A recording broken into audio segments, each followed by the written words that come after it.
Good morning. Dr. the Honorable Natalia D. Wheatley,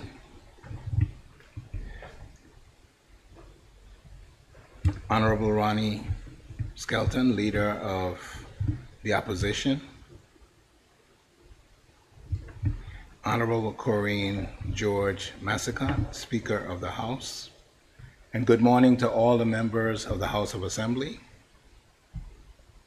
It is my privilege and honor to be here with you this morning and to offer prayers for the hopes for our people and what will take place as you deliberate and guide us in the way forward. So let us pray. I ask you bow your heads. O Lord, our governor, our guide and advocate, bless these leaders of our land, that we may be a people at peace among ourselves and a blessing to other nations, especially our neighbors. Give grace to your servants, O Lord, our elected representatives, and those who make laws in this territory. Give courage, wisdom, and foresight to provide for the needs of all our people and to fulfill our obligations in the community of nations. And finally, teach our people to rely on your strength and to accept their responsibilities for their fellow citizens, that we may trust and follow the leadership of those elected and trustworthy leaders that make wise decisions for the well-being of our society, that we may serve you faithfully in our generation and honor your holy name. For yours is the kingdom, O Lord, and you are exalted as head above all. This we pray in Jesus' name. Amen.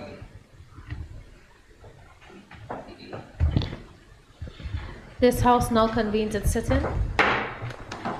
Good morning, everyone, and we do apologize for the late start.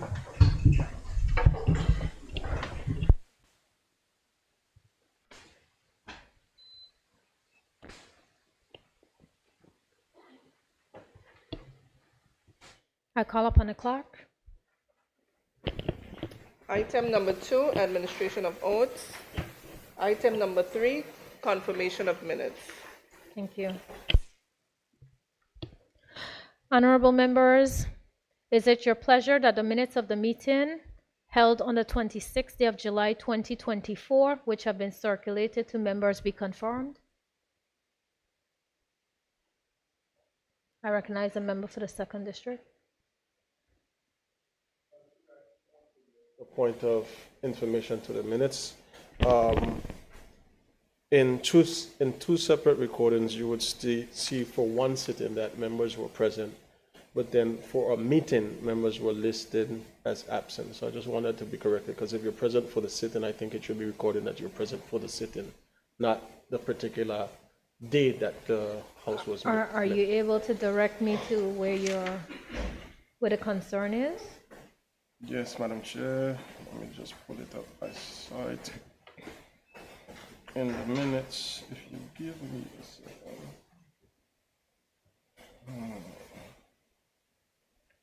On the first set of minutes. Madam Chair, on the first set of minutes, on page 2, it has members present. So then it has the Premier present. Oh, sorry, not the Premier, sorry. You have, okay, let me use the Minister of Education. You have somebody present at one point and then absent for certain days of the sitting. But if you're present for the initial meeting, Madam Chair, should it be recorded that you're present for that meeting, or are we doing it by the days? Because for whatever reason a member is not present for the morning part or a particular day, they would have been recorded present at the beginning of the session. So are we breaking it down by days, which will be something different. That's the note that I'm making, Madam Chair. Usually, I believe if for the day, that particular meeting, if a member was not present, I think in the minutes it's recorded as though they're not present. So let's say in the beginning, if they were absent, but they did come in at the later part of the day, they would be recorded as being present. Madam Chair, I hear you and I would respect your final view, but I've never seen it done that way in the 4 houses that I've been a part of, or with the 3 houses that I've been a part of. Well, so I stand to be corrected. Yeah, what I'll say is this is actually based on what has been done previously from what I've seen. But of course, it's something that perhaps we can look at in terms of making a change moving forward.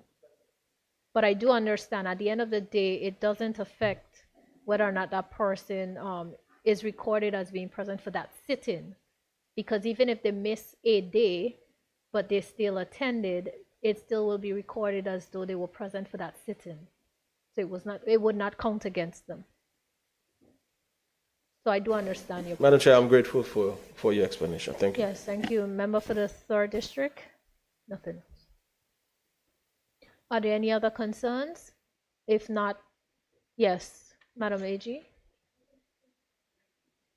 Thank you, Madam Chair. Simply to note, with respect to the Acting Attorney General on the minutes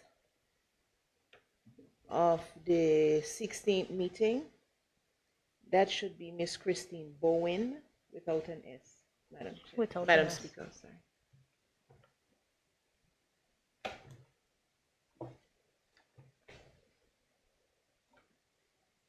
Thank you, Madam AG. Members, were there any other changes or concerns? Okay. Subject to the change that was made, are the minutes confirmed? Okay, there being no dissenting voice, the minutes hereby stand confirmed as amended.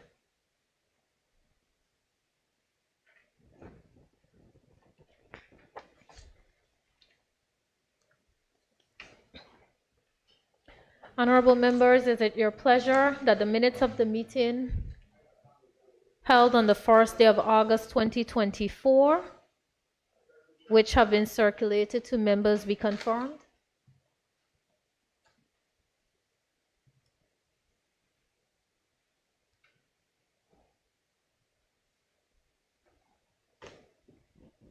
Madam AG.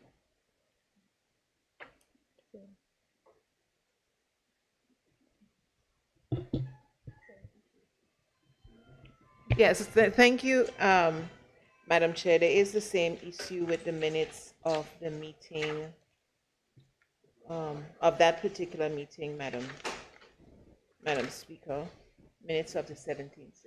Yes, so the correction is to Miss Christine Bowen's name, the removal of the S. So it should read Bowen, not Bowens.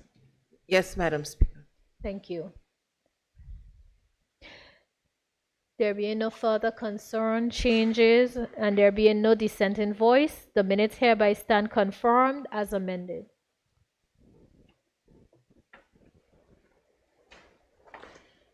I call upon the clerk.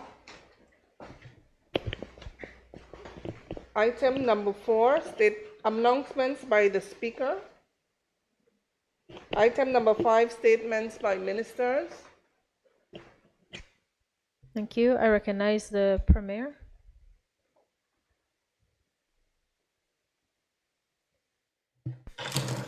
Thank you, Madam Speaker.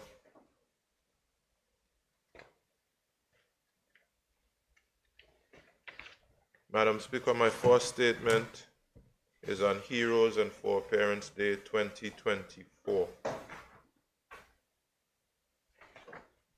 Madam Speaker, it is often said that for you to know where you should be going, it is important to know from whence you have come, or from whence you came. Our Virgin Islands people have been on a remarkable journey that has spanned generations. There have been some very dark and challenging times, Madam Speaker.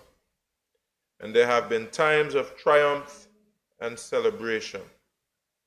Those persons who have helped us to overcome adversity, restore dignity to us, and who have developed these islands, once described as nothing more than a glorified bird sanctuary, into one of the world's most in-demand tourist destinations, an international center for financial services, and a thriving economy, deserve to be recognized and to take their rightful place in history.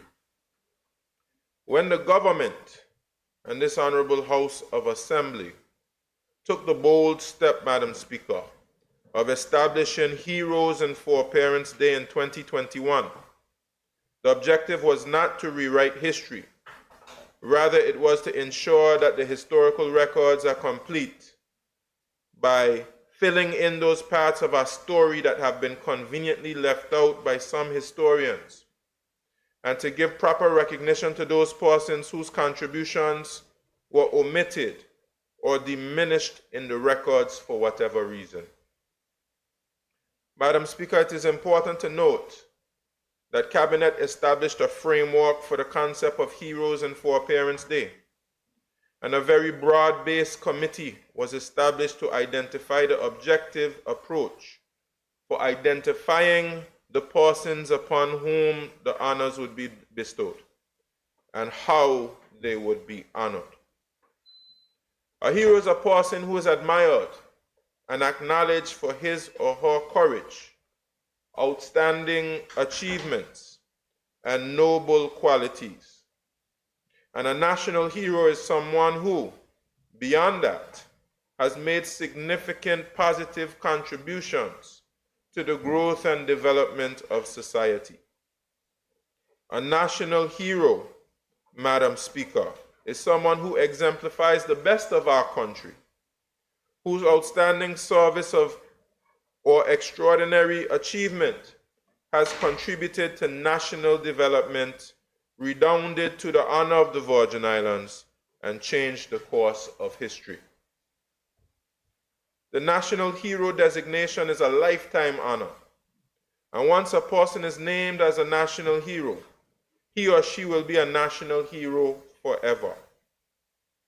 Hence, it follows that hero status is the highest honor that can be achieved in the territory and cannot be conferred lightly. In this regard, Madam Speaker, the members of the Oversight Committee agree that persons deserving of the honor of being named a national hero should include persons whose actions required a demonstration of courage in the face of adversity, dedication and/or self-sacrifice, resulting in a fundamental change in the trajectory of the growth and development of the Virgin Islands.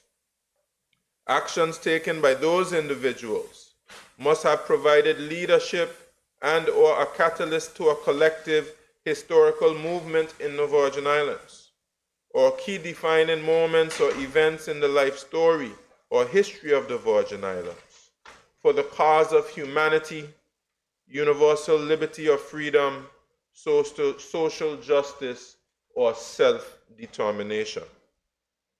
Madam Speaker, honorable members would recall that 10 individuals were named in 2023 to be the first group of persons to be recognized as national heroes under the first class of awardees, which is a historic tier. Those persons were Mr. Shelley Martin, an enslaved man who led the Virgin Islands uprising of 1831, for which he was sentenced to death, but fortunately his sentence was commuted to deportation. Miss Perrine Georges, a free woman of mixed parentage, who testified in court to the atrocities of slave owner Arthur Hodge at his 1811 trial for the murder of an enslaved man named Prosper and others. Mr. Augustus McCleverty, who played a leading role in the cattle tax riot of 1853 and also used his personal resources to purchase property that was being auctioned off and selling the property to members of the local population, and who eventually became a member of the legislature. Mr. Obadiah Dawson and Mr. Henry Garnett, two leading and central figures in the cattle tax riot, who were arrested for taking a stand for the population against the oppressive policies of the day. Mr. Theodore Faulkner, the Anegada fisherman, who sparked a political revolution that led to the 1949 Great March and the restoration of the legislature in the Virgin Islands.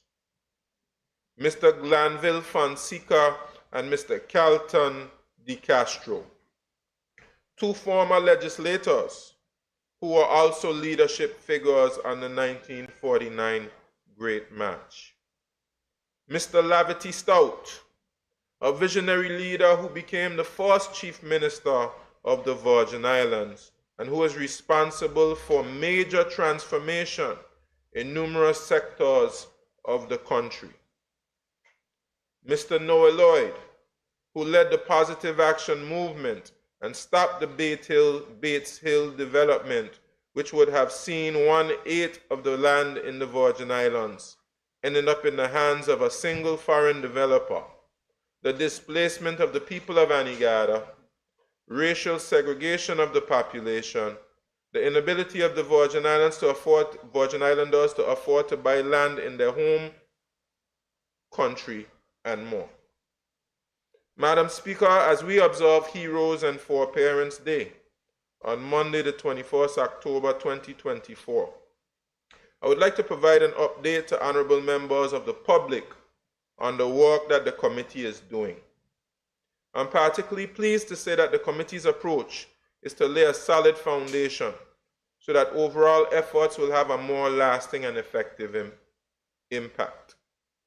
This year, through the H. Lavity Stout Community College, persons are being encouraged to reflect on the heroes and foreparents in their own families, and if possible to interview an elder. A wonderful initiative. As stated on the HLSCC's information flyer, Madam Speaker, each family's story is a vital part of the Virgin Islands story and will help us to develop a fuller picture of the history and development of our country and to better understand who we are as a people. There's a guide on how to conduct the interview, and persons are encouraged to share their recorded interviews with the Virgin Islands Studies Institute of the H. Lavity Stout Community College, so it can be preserved and incorporated into the Virgin Islands legacy. Presently, the committee is working on collating the official images and biographies of the 10 first-tier heroes, which will be enshrined in a Virgin Islands National Heroes Park, the location of which, along with other details, will be advised in due course. The location of the park will be announced next year, and it will be announced next year, and it will be commissioned next year. Additionally, the committee is working to have ready the first curriculum-worthy information on the heroes along with lesson plans, which will be presented to educators next year. With the Heroes Park and biographical information in place next year, the committee is working on further plans which will include such activities as a 10-week program for celebrating our heroes. Madam Speaker, it is important that our people are able to be aware of their rich history, the legacy to which they belong, and the great feats performed by their foreparents. This knowledge and awareness will help our people to better appreciate the immense power and strength that resides in them and the importance of continuing to carry the torch lit by our foreparents and passing it safely and securely into the hands of the next generation of Virgin Islanders. I take this opportunity to pay homage to all our ancestors and our elders, to thank them for all they have done, struggling against all kinds of adversities so that future generations can have freedom, social justice, and better prospects. It is through our heroes that we are able to know what it is to have Virgin Islands pride. Madam Speaker, I thank you.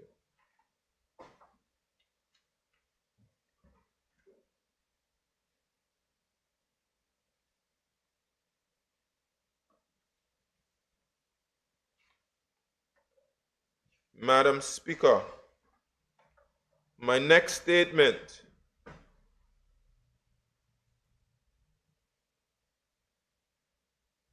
apologies, Madam Speaker.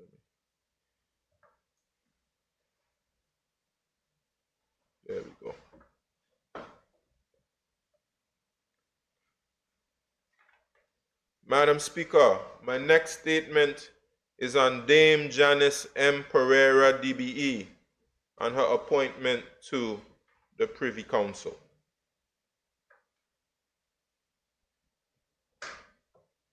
Madam Speaker, quite often persons from our tiny islands achieve great things, reminding us of the tremendous potential that dwells inside each Virgin Islander. One such person who stands as an inspiration to our people is the Right Honorable Dame Janice Mercedes Pereira, who has distinguished herself as one of the region's most illustrious jurists and who has further elevated recently to the Judicial Committee of the Privy Council. Madam Speaker, Justice Dame Janice Pereira stands as a shining example of the extraordinary talent and dedication that the Virgin Islands can produce. Her journey from the serene shores of Virgin Gorda to the pinnacle of the judiciary of the Eastern Caribbean, and most recently the United Kingdom, is a source of immense pride for all Virgin Islanders. Dame Janice's career is a testament to her exceptional legal mind and her unwavering commitment to justice. She was called to the bar of the British Virgin Islands in 1981 and quickly began to distinguish herself with her sharp intellect and dedication to her profession and her career. It was no surprise, Madam Speaker, that Dame Janice swiftly rose through the judicial ranks, culminating in her historic appointment as the first female Chief Justice of the Eastern Caribbean Supreme Court in 2012. This achievement not only broke barriers, but also highlighted the potential and capabilities of Virgin Islanders on the global stage. Her tenure as Chief Justice has been marked by significant reforms and advancements in the judicial system, as she has been a relentless advocate for modernization, ensuring that the courts are more efficient and accessible.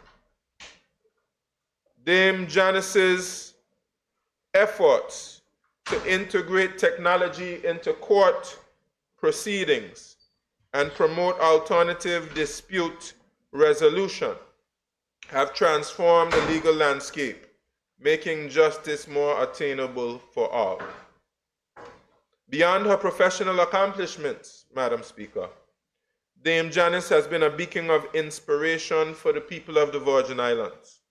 She has mentored countless young lawyers, particularly women, encouraging them to pursue their dreams and excel in their careers.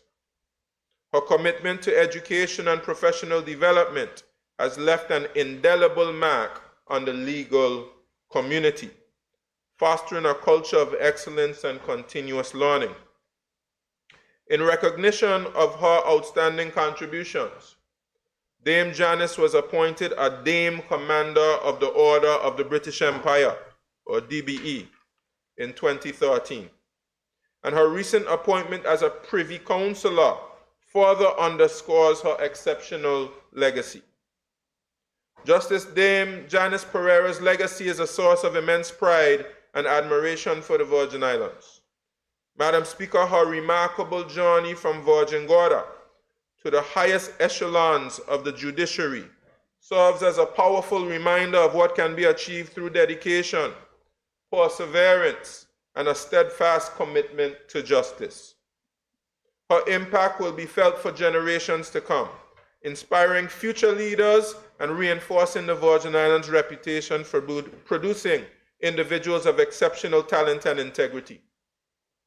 Madam Speaker, as we reflect on the career and achievements of our celebrated daughter of the soil, Dame Janice Pereira, I would like honorable members and the wider public to take note that the government of the Virgin Islands and community partners, such as the H. Lavity Stout Community College, the Rotary Club of Tortola, the Lions Club of Tortola, the Zonta Club of Tortola, the BVI Bar Association, ZBVI and others, and I believe other Rotary clubs are involved, have planned a week of celebratory events from Monday, the 21st October 2024 to Sunday, the 27th October 2024.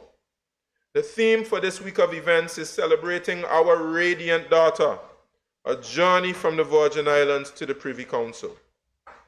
The events include a primetime special interview with Tamulji Hughes on Monday, the 21st October, and a celebration breakfast hosted by the Rotary Club of Tortola, the Lions Club of Tortola, and courtesy calls on His Excellency the Governor, the Premier, and the Deputy Premier, as well as a luncheon hosted by the Zonta Club of Tortola. On Tuesday, the 22nd October. On Wednesday, the 23rd October, here will be school visits and a special court in the classroom lecture at the Eileen Parsons Auditorium of the H. Lavity Stout Community College, which will be presented to the University of the West Indies community. On Thursday, the 24th October, Madam Speaker, there will be a ceremonial procession from the House of Assembly of the Virgin Islands to the Multi-Purpose Sports Complex, where there will be a special sitting of the Eastern Caribbean Supreme Court. Other events will include a gala dinner on Friday, the 25th October, Home Again Youth Brunch on Saturday, the 26th of October, and a celebratory church service at the Church of God of Holiness in Virgin Gorda. As Premier, I am proud to join with the Virgin Islands community and honorable members of this House of Assembly in celebrating the achievements, both personal and professional, of this remarkable daughter of our soil, and to convey to Dame Janice our deepest appreciation for her honorable service and for being the inspiring figure that she is. I urge everyone to join in these celebrations as we show our appreciation and love for one of the most accomplished daughters of the Virgin Islands. Madam Speaker, I thank you.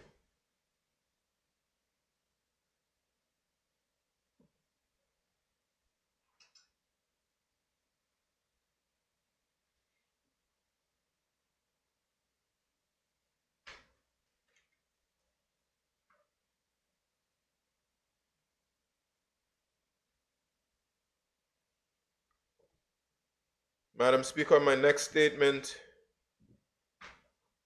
is a statement on tourism, Madam Speaker.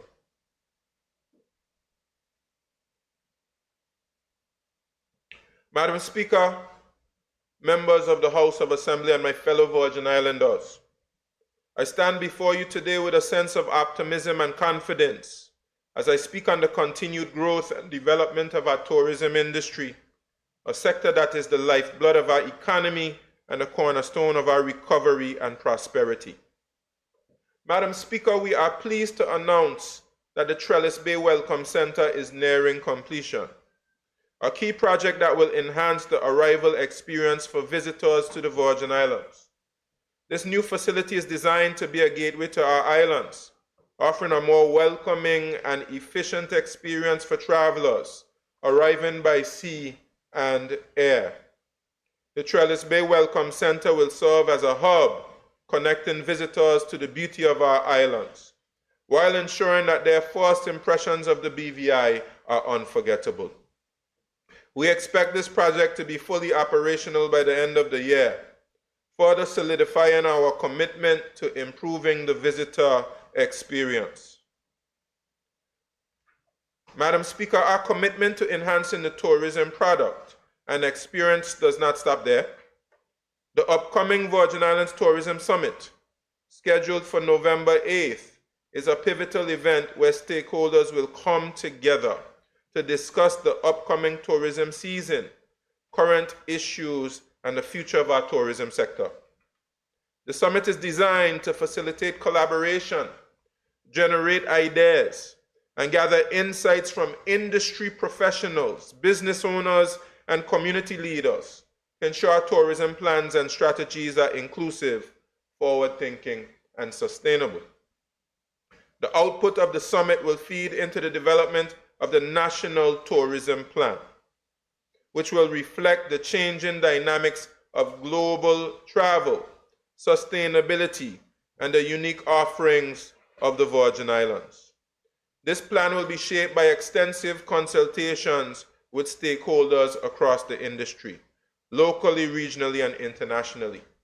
It will cast a blueprint for the sustainable development of tourism for the next 10 years.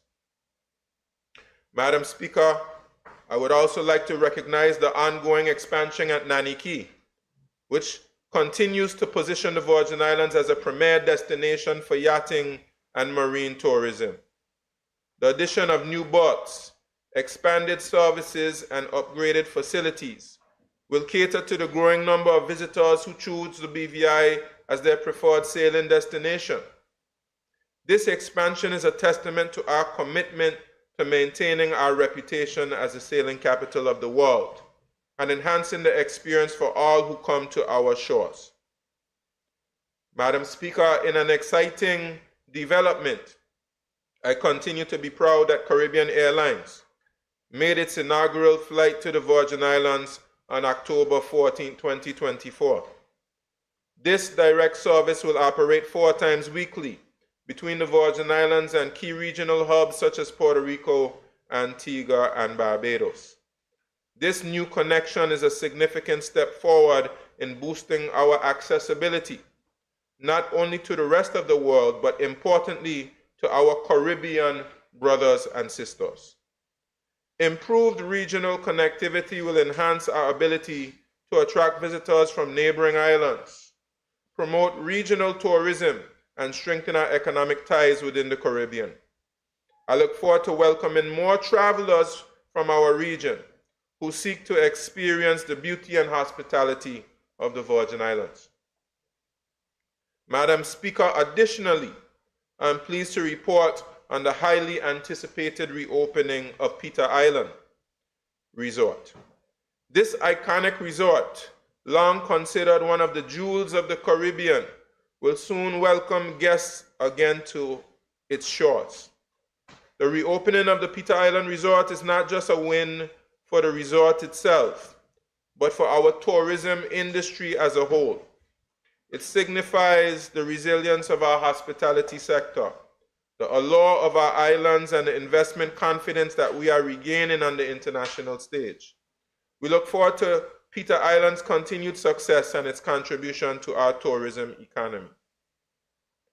Madam Speaker, our BVI Tourist Board continues to work tirelessly in promoting our islands across the globe.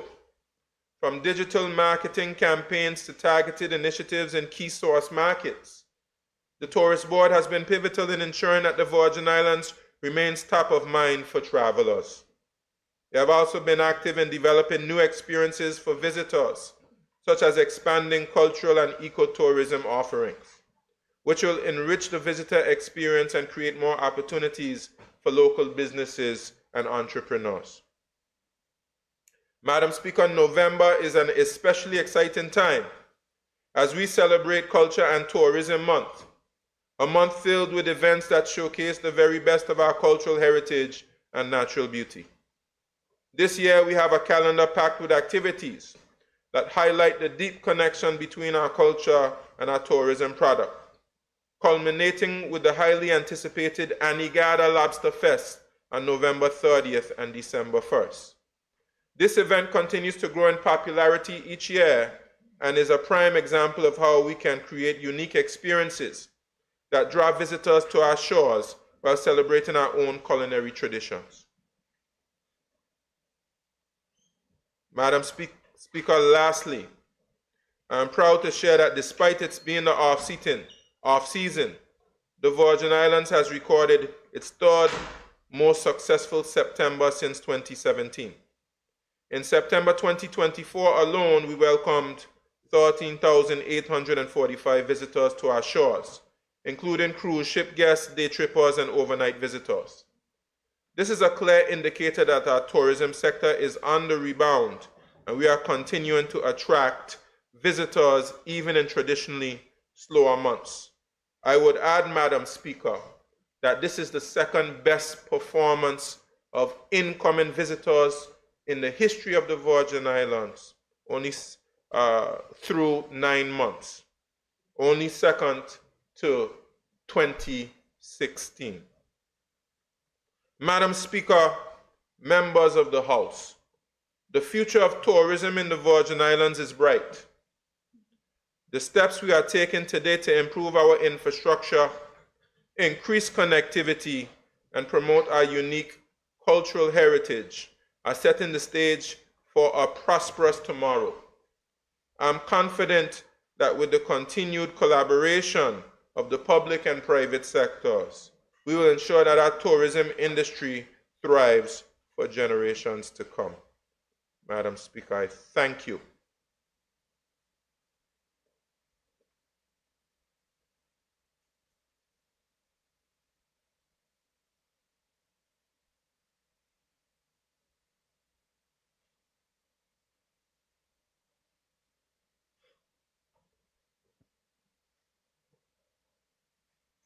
Madam Speaker, just bear with me for a second as I pull up another one of my statements.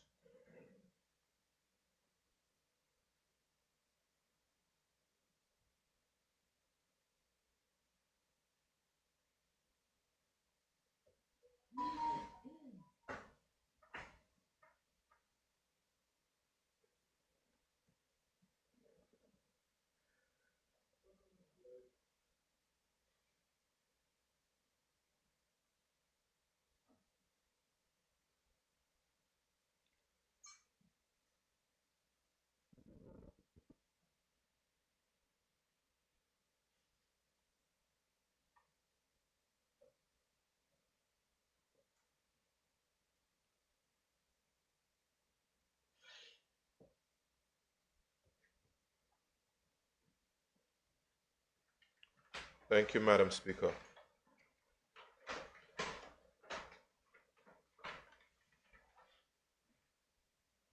Madam Speaker, my penultimate statement is one on the implementation of the recommendations of the Commission of Inquiry. Madam Speaker, I'd like to update this Honorable House and the people of the Virgin Islands on the status of the implementation of the recommendations of the Commission of Inquiry. Members would recall that we completed the COI legislative agenda on the 27th September 2024 by passing the last of 5 statutory board legislation, which included amendments to legislation for the Health Services Authority, BVI Ports Authority, the H. Lavity Stowe Community College, National Parks Trust, and the BVI Tourist Board.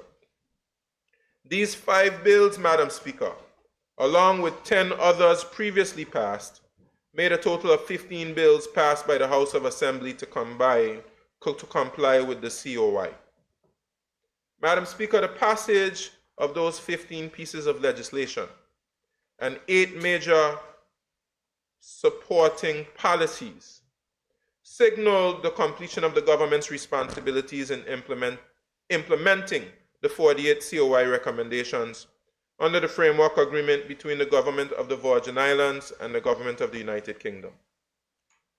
Let me take this opportunity, Madam Speaker, to thank the members of the opposition for their tireless and vigilant contribution to ensuring that the bills presented in this Honorable House yielded the maximum benefit to the people of the Virgin Islands. History will record it as a defining moment when we committed our collective energies to uniting to achieve the common goal of protecting the best interests of the people of the Virgin Islands. We need more of that energy exhibited in the conference room of this Honorable House, Madam Speaker. It is the only way we can build a sustainable nation. And allow me to thank all the members on the government side as well, who were equal in their commitment to ensuring that the bills were passed in good order. Madam Speaker, we are now in the process of working collaboratively with Governor Proust to complete the post-legislative processes to get the bills assented to and bring them into law. This requires the Attorney General's chambers and the Office of the Clerk of the House of Assembly to conduct their due diligence before the bills are passed to the Governor for assent. As of today, Madam Speaker, 4 bills have been assented to, namely Crown Lands Management Act 2024, Public Assistance Amendment Act 2024, Service Commission Amendment Act 2024, and the Audit Amendment Act 2022. 2022. We are currently in active review of the Virgin Islands Inquiries Act 2024 and the Immigration and Passport Amendment Act 2024, and those are expected to be completed shortly. The Register of Interest Amendment Act 2024, Integrity in Public Life Amendment Act 2024, Public Service Management Act 2024, and the Parliamentary Commission for Standards Act 2024 are currently with the Governor for review, and the 5 statutory board bills mentioned earlier with the Attorney General's chambers undergoing due diligence. Madam Speaker, my government will continue to work with Governor Proust to complete this post-legislative process and hope to complete it in advance of the visit of the OT Minister in early November. During that visit, Madam Speaker, we expect to clearly define the terms and conditions of the review that will determine the requirements and timing of the lifting of the order in council that is being held in reserve. I've said it before, and I'll continue to say, Madam Speaker, that an order in council to suspend the Constitution of the Virgin Islands and impose direct rule has no place in a modern partnership. In the meantime, Madam Speaker, we have already formulated plans to transition from COI implementation to ongoing governance reform to support and build upon the most comprehensive and robust governance reform, to support and build upon the most comprehensive and robust governance reform in the history of the Virgin Islands that we have just completed. We are now preparing to embark on our governance reform transition plan, which includes an extensive education and awareness initiative for public officers and the wider community, alongside a robust monitoring and evaluation framework to ensure that the reforms mandated by the COI are effectively implemented, monitored, and sustained. Madam Speaker, our 8-point governance reform transition plan will continue to build on the collaborative relationship between the Office of the Premier, the Governor's Office, and our respective teams as we work to achieve real governance reform that will support a modern partnership. If I may, Madam Speaker, let me highlight the 8 points of the governance reform transition plan. Completion of COI recommendations, including the post-legislative processes we are currently undertaking to get legislation assented to and launched where required, as well as complete our other reforms the government agreed on its own to undertake. Conduct a COI review, including completion of the review process and establishing the conditions under which the order in council will be lifted.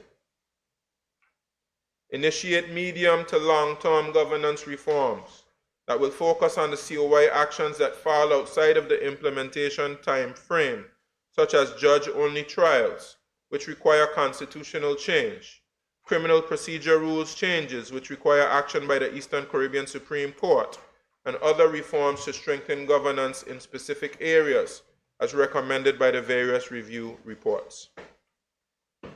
Complete reforms, implementation plans, and public service training by each ministry to implement the changes from the new legislation policies, and processes and train public officers to carry them out.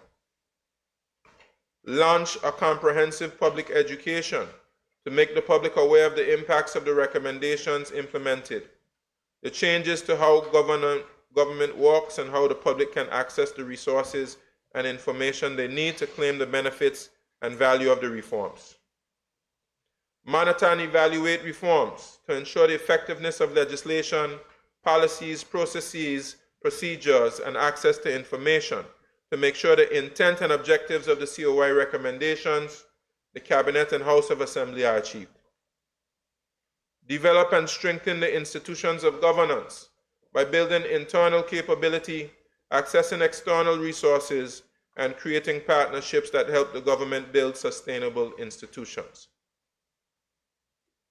Making evidence-based changes using output and cases from the monitoring and evaluation function to adjust processes, policies, and legislation to ensure that they are fully relevant, applicable, and work in the best interests of the Virgin Islands. Madam Speaker, it is our plan to launch the Governance Reform Transition Plan on the 4th November 2024. By January 2025, we plan to mainstream it into the Premier's office and collaborate with the Deputy Governor's office to combine governance reform with public service reform, to establish the Governance and Service Reform Program. This will allow the governance and service reform agendas to be integrated into one coordinated reform program, which will be led collaboratively between the Premier's office and the Deputy Governor's office. Madam Speaker, we look forward to welcoming the Overseas Territories Minister in November and introducing him to the members of this Honorable House, our hardworking and dedicated public officers, and the wider community. It is my hope, Madam Speaker, that this visit and its outcome will signal the beginning of a new era in the evolution of the relationship between the United Kingdom and the Virgin Islands. So, Madam Speaker, we are well on our way to establishing a solid governance platform upon which to build a sustainable nation and negotiate a constitution to support a modern partnership with the United Kingdom, based on mutual trust, respect, and cultural understanding, which recognizes our right to self-determination. Madam Speaker, I thank you. And Madam Speaker, my last statement is on the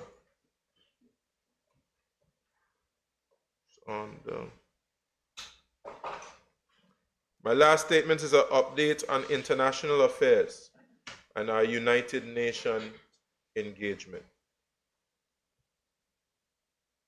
Madam Speaker, I'm pleased to provide this Honorable House with an update on international affairs with respect to my government's engagement with the United Nations, where our sustained diplomatic engagement is paying off. Our UN diplomacy falls into three categories: decolonization, sustainable development and climate change, and regional and international leadership. Madam Speaker, I'll begin with the UN decolonization framework. Madam Speaker, the Virgin Islands is one of the 17 remaining non-self-governing territories under the remit of the UN Special Committee on Decolonization, also referred to as the C-24. We are obliged to periodically engage with the Special Committee to provide them with necessary updates on the progress of decolonization in line with their mandate. In May, the C-24 held its annual regional seminar on decolonization in Caracas, Venezuela, at which the government was represented by my special envoy, Mr. Benito Wheatley, who serves as our UN representative in Latin America and the Caribbean. Among other things, he provided members of the C-24 and other participants with an initial update on governance reform, the Virgin Islands' relationship with the United Kingdom, the continuing impact of climate change on our islands, and our pursuit of sustainable development. This information provided the C-24 with the material needed to prepare a draft UN resolution on the question of the British Virgin Islands, as we are referred to in UN nomenclature. At the regional seminar, the participants were also notified by the C-24 chair, Her Excellency Manisa Rambali, that agreement has been reached between the C-24, the United Kingdom, and the British Virgin Islands on a visiting mission to the territory by the C-24 to assess the progress on decolonization on the ground. She also advised that a final date for the visiting mission would be confirmed in due course after consultations between the C-24 and the government of the Virgin Islands. The last C-24 visiting mission to the territory took place in 1976 under the leadership of the late former Chief Minister, Dr. the Honorable Willard Wheatley, MBE, LLD. In June, I appeared before the C-24 at their annual substantive session in New York at UN headquarters, where I delivered a statement on behalf of the government. Among other things, I described to the committee the negative impacts of Tropical Storm Ernesto on our infrastructure, and I also conveyed our desire for the Virgin Islands to have a genuine modern partnership with the next UK government, pending Britain's upcoming general election at the time. By the close of the C-24 June substantive session, a draft UN resolution on the Virgin Islands had been passed by the members of the committee. Then, after further consultations between the C-24 and the government on the timing of the visiting mission, a C-24 delegation was dispatched to these islands from the 25th to the 28th of August. The high-level delegation was comprised of 4 senior UN ambassadors who represented a cross-section of countries that included St. Lucia, Antigua and Barbuda, Iraq, and Papua New Guinea. The delegation was led by C-24 Chair Ambassador Rambali. Madam Speaker, by all accounts, the visiting mission was conducted professionally and impartially. At every juncture, the C-24 delegation reiterated the committee's readiness to support whatever the wishes of the people of the Virgin Islands are in advancing the decolonization process. Ambassador Rambali, as well as my team in the Premier's office, have confirmed that all government and societal stakeholders were able to freely express their views on decolonization, self-determination, and any other related issues. I understand this was done with great zeal and passion. For some, as this was the first time in a generation that a real opportunity was afforded to the public to address these matters. My understanding is that the consistent theme throughout the visiting mission was desire for a public education campaign on decolonization, which my government will certainly follow up on with the support of the C-24. Ambassador Rambali has also informed me that the report of the visiting mission is currently being finalized and will be made public as soon as possible so the people of the Virgin Islands have the opportunity to read its findings and consider its recommendations. The territory government and the UK government will also have to review the report once available. The people of the Virgin Islands and their elected representatives will then have to engage on next steps. My government believes that the report of the C-24 visiting mission will be an important consideration in advancing the constitutional review process. Madam Speaker, to close out on the UN decolonization framework, about 2 weeks ago I appeared before the 4th committee, the Special Political and Decolonization Committee, at the 79th UN General Assembly in New York at UN headquarters. I provided the 4th committee a follow-up update on the status of governance reform and reiterated my government's position that the UK order in council that can suspend our constitution is not necessary and should be lifted. Madam Speaker, I will now turn to the second leg of our UN diplomacy, sustainable development and climate change. Madam Speaker, we have been pressing ahead in making our case to the international community that the Virgin Islands and other associate members of the UN's regional commissions should be given greater access to development and climate finance based on our high vulnerability to help build up our climate resilience and achieve the sustainable development goals. In April, my special envoy attended the 7th meeting of the Forum of the Countries of Latin America and the Caribbean on Sustainable Development that took place in Santiago, Chile, ahead of the 4th International Conference on Small Island Developing States, or SIDS-4, in Antigua and Barbuda.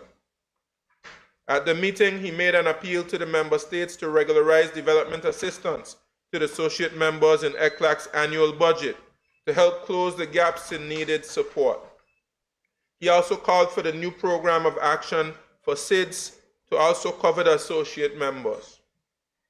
Also, in advance of the SIDS conference, my government hosted and co-chaired with the UN Resident Coordinator's Office for Barbados and the Eastern Caribbean a policy dialogue on improving access to development finance in the Eastern Caribbean overseas territories.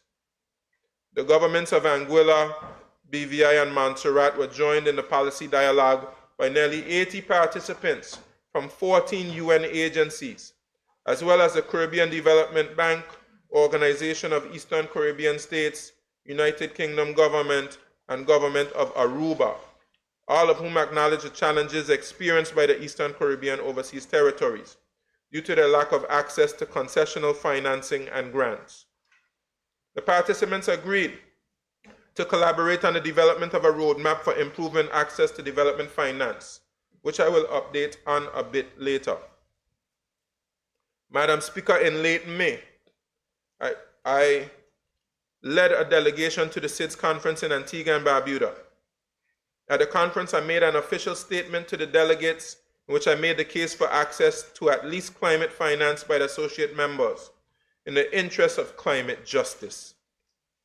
I also expressed my support for a multidimensional vulnerability index to provide an alternate metric from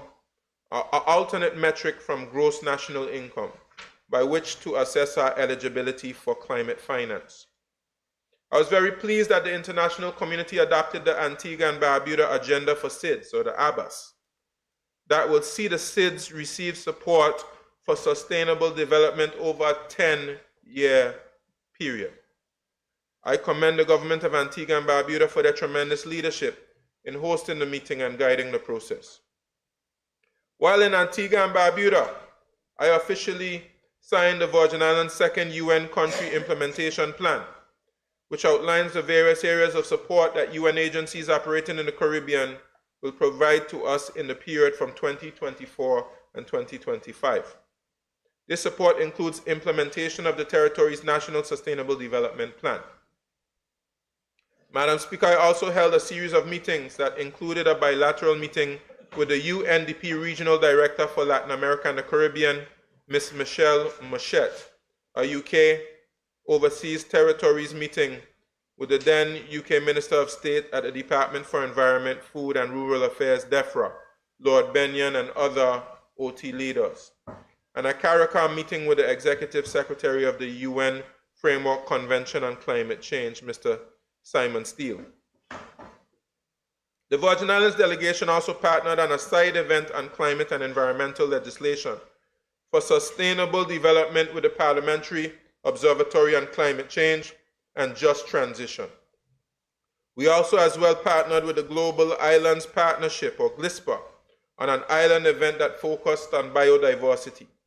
I gave remarks at both of these forums, as well as at a high-level summit of island leaders organized by the local 2030 Islands Network. Madam Speaker, in June, right after my return from the SIDS 4 conference, I received an officer from the Washington, D.C. office of the UN High Commissioner for Refugees, or the UNHCR, who was on mission to the territory to see how UNHCR can assist the government in responding to and handling any relevant irregular migration issues involving persons seeking asylum. The visit was helpful in getting clarity on the UNHCR's approach to such matters. This initial engagement was followed up by my special envoy's visit to the UNHCR's Washington, D.C. office for further discussion on UNHCR support to the Virgin Islands. Talks with the senior leadership went extremely well. Subsequently, the Virgin Islands was invited to participate in regional and sub-regional consultations of the countries of Latin America and the Caribbean in Bogota, Colombia, on the Cartagena Declaration in the context of climate change's role in the displacement of populations in the region. The Virgin Islands delegation made very strong representation on hurricanes, as one of the primary causes of displacement in the Caribbean. He used the example of the situation of the territory after destruction of Hurricanes Irma and Maria. Following further consultations, UNHCR and the government began exploring training opportunities for public officers that could help strengthen the government's ability to respond to cases of irregular migration within regional and international frameworks.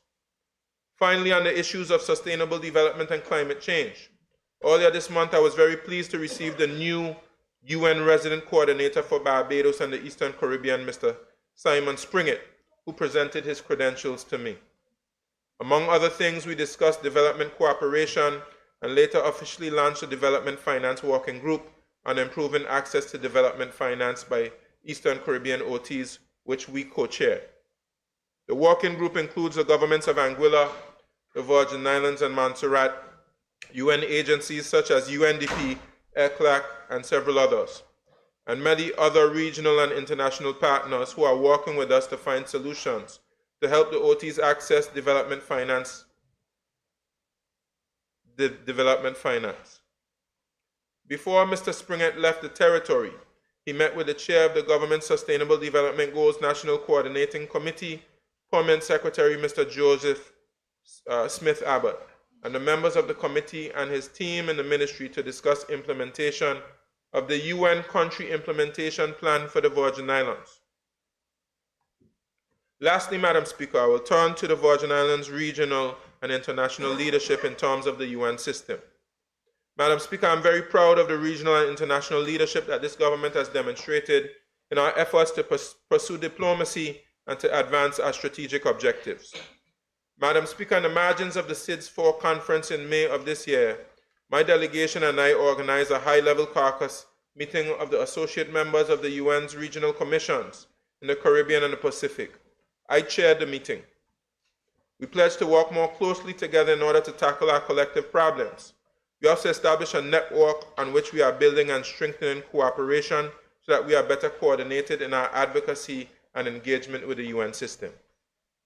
At ECLAC's 30th session of the Caribbean Development and Cooperation Committee, or the CDCC, in Porto, Spain, Trinidad, and Tobago on September 10th, associate members participated.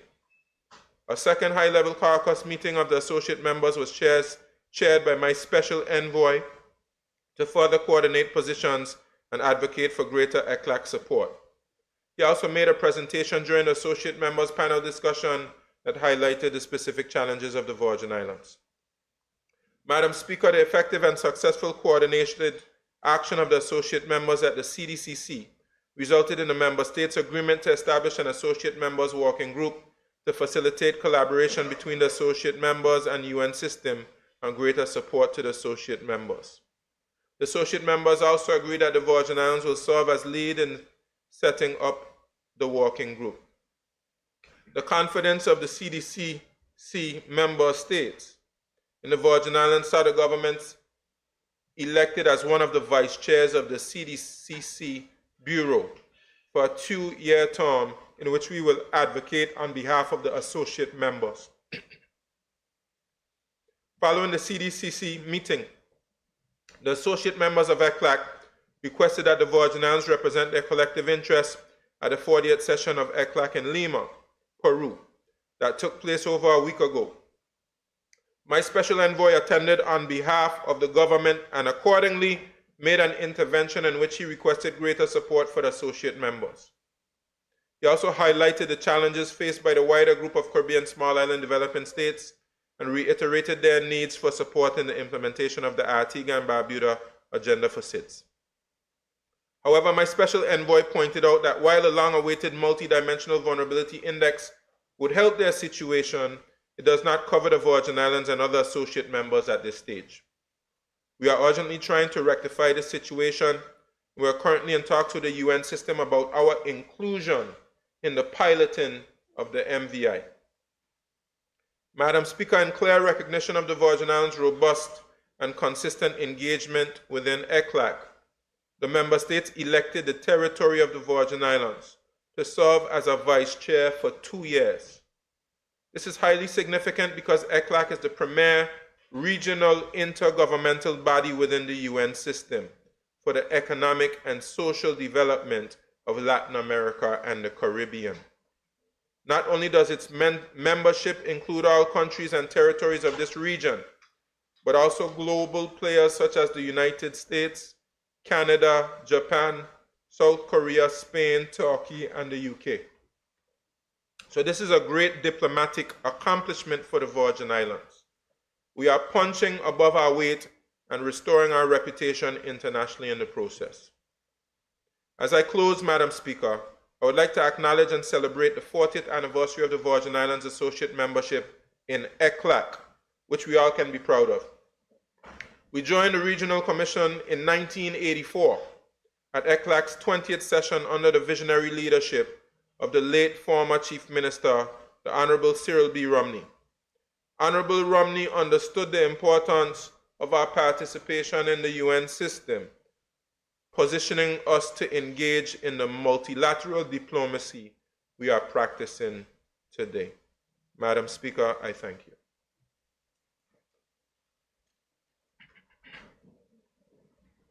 Thank you. I now recognize the Deputy Premier, Honorable Lorna Smith.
Thank you.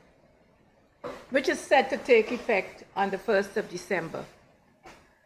While we anticipate the positive impact this change will have on our workforce, I also acknowledge the concerns expressed by some in our community regarding potential cost of living increases and the broader economic implications.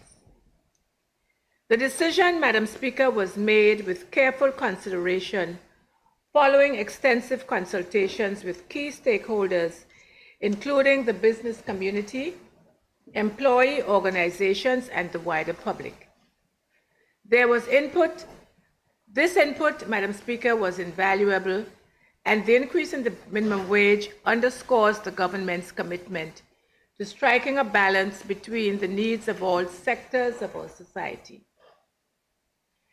The wage increase is a critical part of our broader strategy to improve the quality of life for our workers while promoting a sustainable and competitive business environment. We are fully aware of the need to minimize unintended consequences, particularly given current inflationary pressures. It is important to acknowledge, Madam Speaker, that many of the prices affecting our local economy, particularly essential goods, are driven by external factors that are beyond our control, such as the global supply chain disruptions, international fuel prices, transportation prices, and the volatility of international markets. While these forces shape our cost of living, we remain committed to doing all we can to buffer their impact on our residents. To that end, I would like to highlight 3 key initiatives that form part of our strategy to support both workers and businesses during this transition. The first, Madam Speaker, is direct support for businesses. The MSME grant program facilitated by the revitalized National Business Bureau offers financial assistance to small businesses. This initiative goes beyond grants. It provides a suite of support services designed to help businesses adapt and thrive in our evolving economic landscape. Numerous applications are under review, and I look forward to providing further updates once the grant selection committee submits its recommendations. Secondly, Madam Speaker, price stabilization for essential goods. We are in advanced negotiations with our major supermarkets to secure voluntary commitments to control prices on essential goods. The partnership aims to protect the purchasing power of our residents, particularly those benefiting from the minimum wage increase. Additionally, several government departments and agencies are exploring further targeted interventions to stabilize the cost of living and strengthen the economic foundation of our territory. And thirdly, Madam Speaker, strengthening our consumer protection. Madam Speaker, modernizing our consumer protection framework is a priority. To that end, we are reviewing the Consumer Protection Act with the aim of amending it. These amendments will enable swift implementation and better serve the needs of both consumers and businesses, fostering a fairer and more efficient marketplace. Madam Speaker, these initiatives are part of a larger strategy to create a sustainable economic framework that lifts our workforce while equipping businesses with the tools and support that they need to navigate this period of adjustment. It's about shared responsibility and collective action. By raising the minimum wage, we will help lift many hardworking individuals and families out of poverty, offering them greater financial security and the opportunity to improve their standard of living. This increase will not only benefit those directly affected, but will also stimulate our economy as more disposable income circulates within our community. Madam Speaker, I am confident that by working together, we can achieve a balanced outcome that benefits the entire Virgin Islands community. Thank you, Madam Speaker. Madam Speaker, my second update is on the implementation of the labor management system. Madam Speaker, I am pleased to provide this Honorable House with an update on the progress of the labor management system, an initiative aimed at digitizing the services provided by the Department of Labor and Workforce Development. In my last update in April, I spoke about the pilot phase, which allowed selected employers to register their companies and employees on the system and begin utilizing its features. This phase began in May, involving training 78 employers on Tortola, Jos Van Dyke, and Virgin Gorda. I am pleased to report that the pilot was a success, with employers playing a critical role in testing and improving the system through their valuable feedback. Madam Speaker, on the 1st of July, the labor management system was officially launched, opening access to all employers and job seekers. Since then, Madam Speaker, training has been conducted weekly on Tortola, with regular sessions on Virgin Gorda, as well as visits to Anegada and Jos Van Dyke. The feedback from users has been overwhelmingly positive, particularly regarding the system's user-friendliness. The implementation of the labor management system is being carried out in phases, with the first phase focused on helping employers become familiar with adding their employees to the system and renewing work permits. The second phase enabled employers to post jobs and allowed job seekers to upload resumes and apply for jobs. Currently, employers are learning to manage the interview process and to submit jobs for review by workforce development officers. The Department of Immigration has also been granted limited access to validate work permit information, thereby streamlining the process of applications. Madam Speaker, no project of this scale comes without challenges. However, the Department of Labor has been addressing any issues through their dedicated support system, and I'm happy to report that the first phase has largely settled, though we continue to make enhancements. As of October 15th, Madam Speaker, 500 employers, 3,507 employees, and 205 job seekers have been registered on the labor management system across the territory. The department is currently accepting and processing applications for both new and renewed work permits online.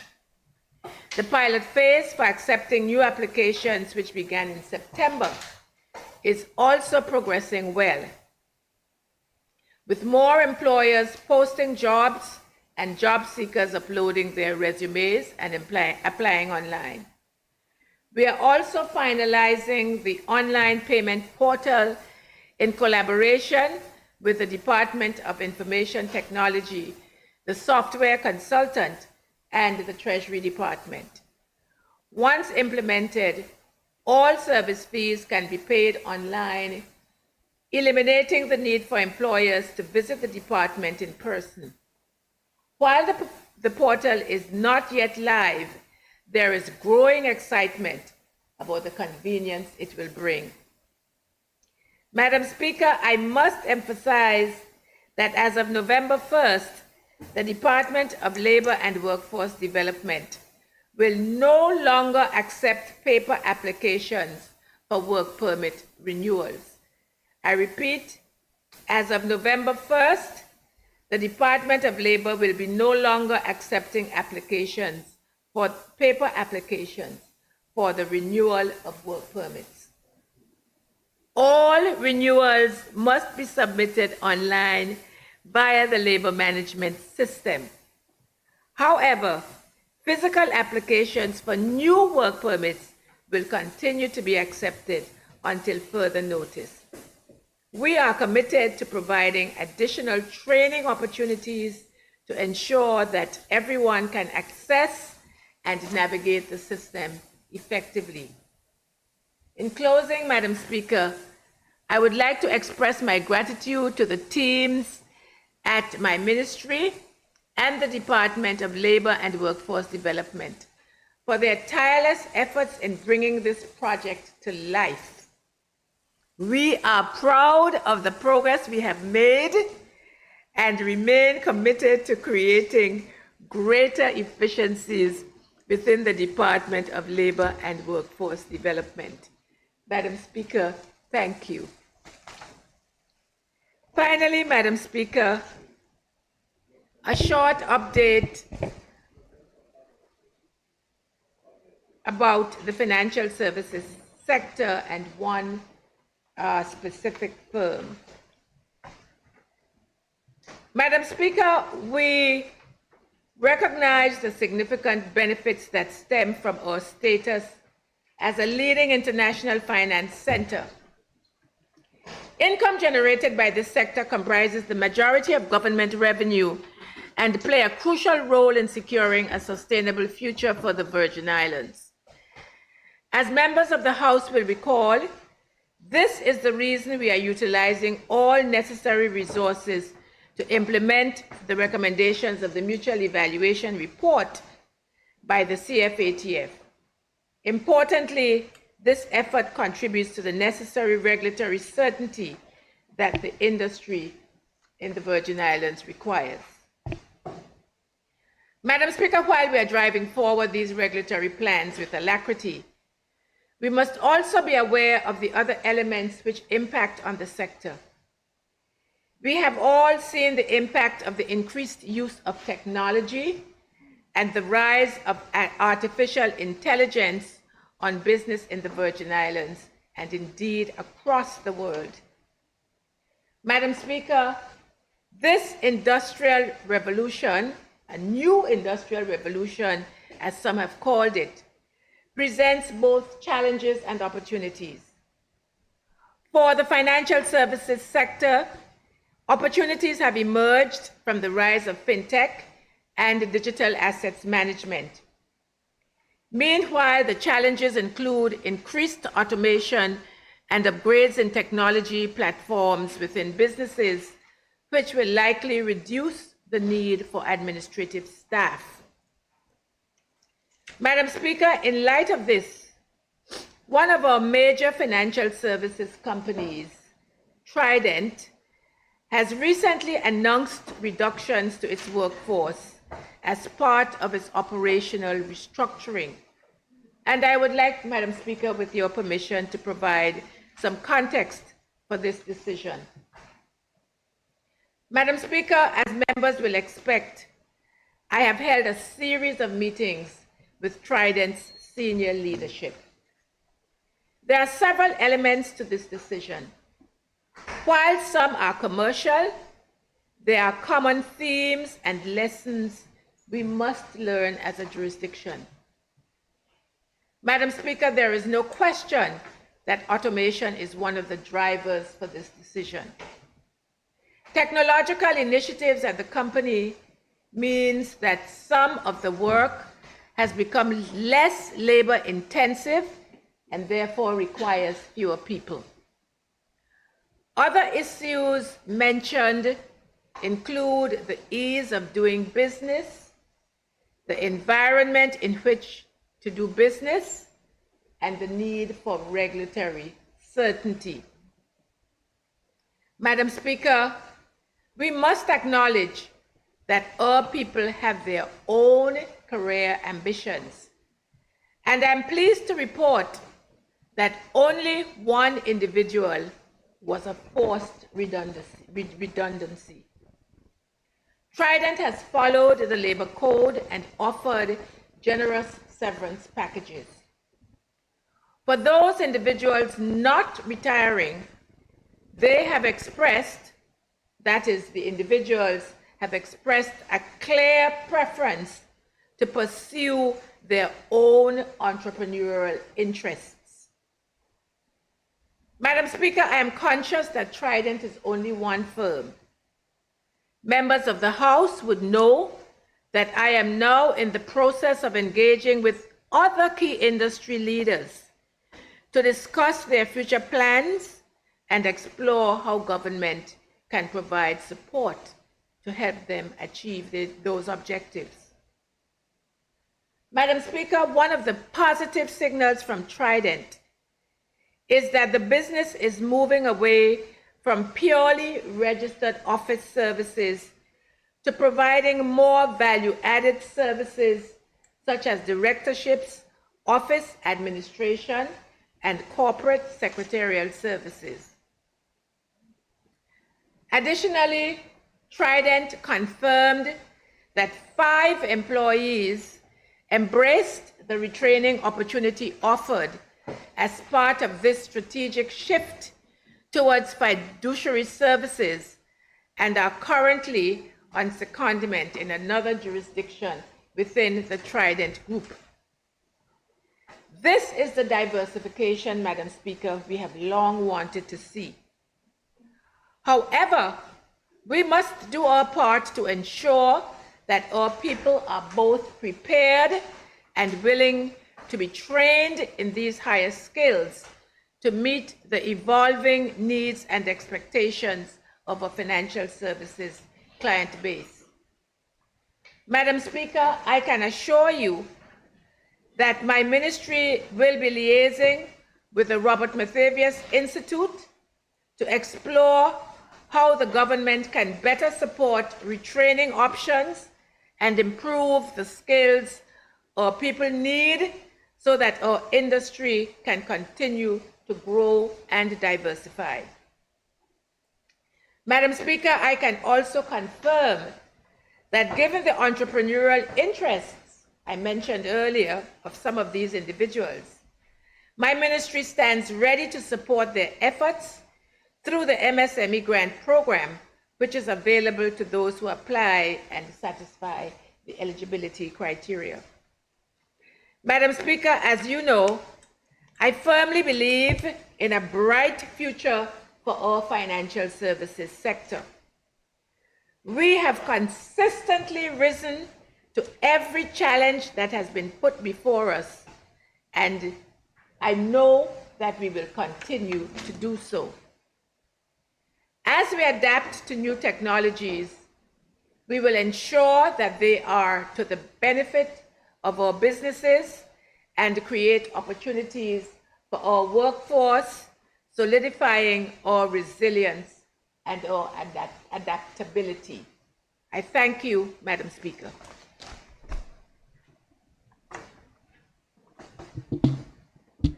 Thank you. Any other members? I recognize the Minister for Communications and Works, Honorable Kai Reimer. Thank you. Thank you, Madam Chair, Madam Speaker. Before I say my statement, I think it's only fitting that I offer my condolences to the Deputy Premier and the passing of her brother. Madam Speaker, I rise to provide an update on the progress of the airport runway expansion project, a critical initiative aimed at enhancing our aviation infrastructure to support the future growth and prosperity of the Virgin Islands.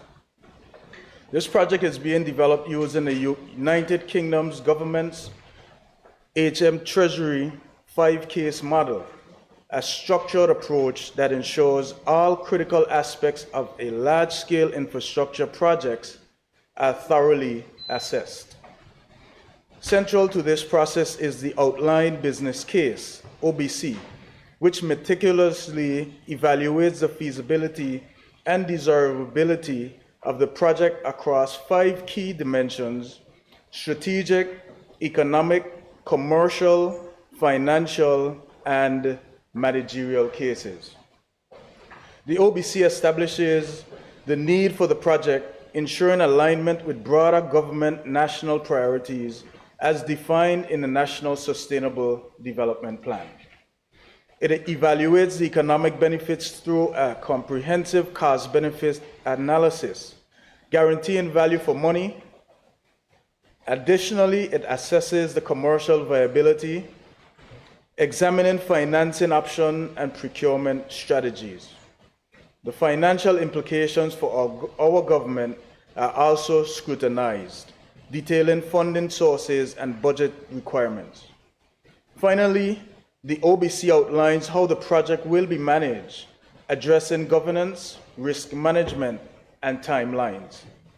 I'm pleased to report that we have successfully completed the Strategic Outline Case, SOC, which has been approved by the Cabinet on 18 September 2024. This document outlines the strategic objectives of the airport development, highlighting the necessity of the project while addressing potential risks and challenges. This approval marks a key milestone, paving the way for the detailed analysis and planning that lies ahead. As we move into the next phase, KPMG, our engaged consultant, will lead stakeholder consultation towards the end of this month, October, into the first week of November 2024. These discussions will ensure that the airport's development meets the needs of our local community, businesses, and the broader aviation industry. Stakeholder input is invaluable, and we are committed to fostering an inclusive dialogue throughout this process. We encourage the public and all stakeholders to participate fully in the consultations arranged for their particular sector. Oversight of the project is being provided by a dedicated steering committee which is vital for ensuring proper governance, transparency, and timely delivery. This committee will continue to monitor progress, manage risk, and ensure alignment with our territory's broader goals. In tandem with the OBC development, the BVI Airports Authority is also updating the airport master plan. This comprehensive blueprint will guide the long-term development of our airport infrastructure, encompassing terminal modernization, runway expansion, and the enhancement of support facilities. It is designed to ensure that our airport can accommodate future growth in air traffic. Additionally, the BVI Airports Authority is conducting an air traffic forecast to provide critical data on future travel demand, including passenger, tourism, and cargo projections. This data, along with the updated master plan, will inform the OBC, ensuring that our airport development is based on sound data and growth projection.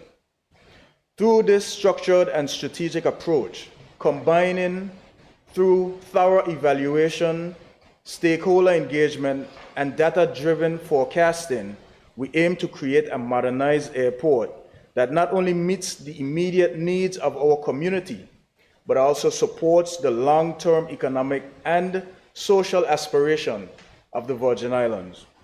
Thank you for your attention, and I look forward to keeping this House informed as we advance this vital project.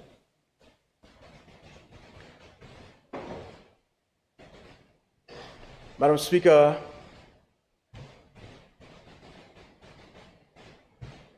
I wish to inform this Honorable House of my upcoming participation in the 30th Annual Florida Caribbean Cruise Association Cruise Conference and Trade Show, which will be held on the 22nd to the 25th of October 2024 in St. Martin.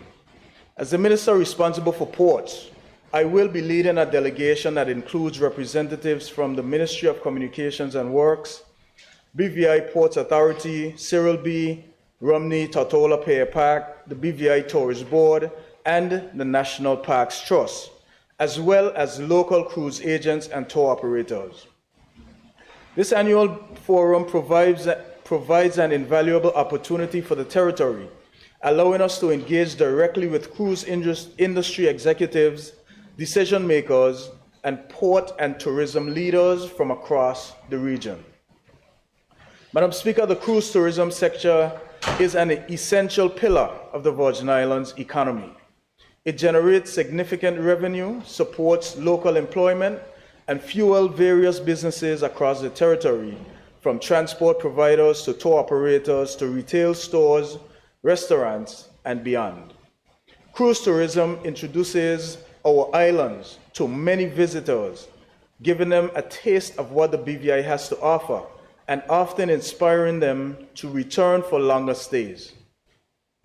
As such, our involvement in the Florida Caribbean Cruise Association Cruise Conference is of the utmost importance, ensuring that the territory remains competitive and continues to position itself as a marquee port in the Caribbean region.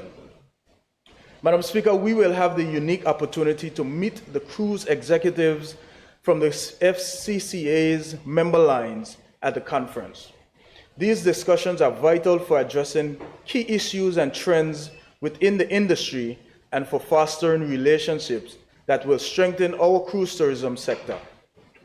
I will have the honor of presenting an update on the BVI directly to the presidents and CEOs of the cruise lines in a closed forum.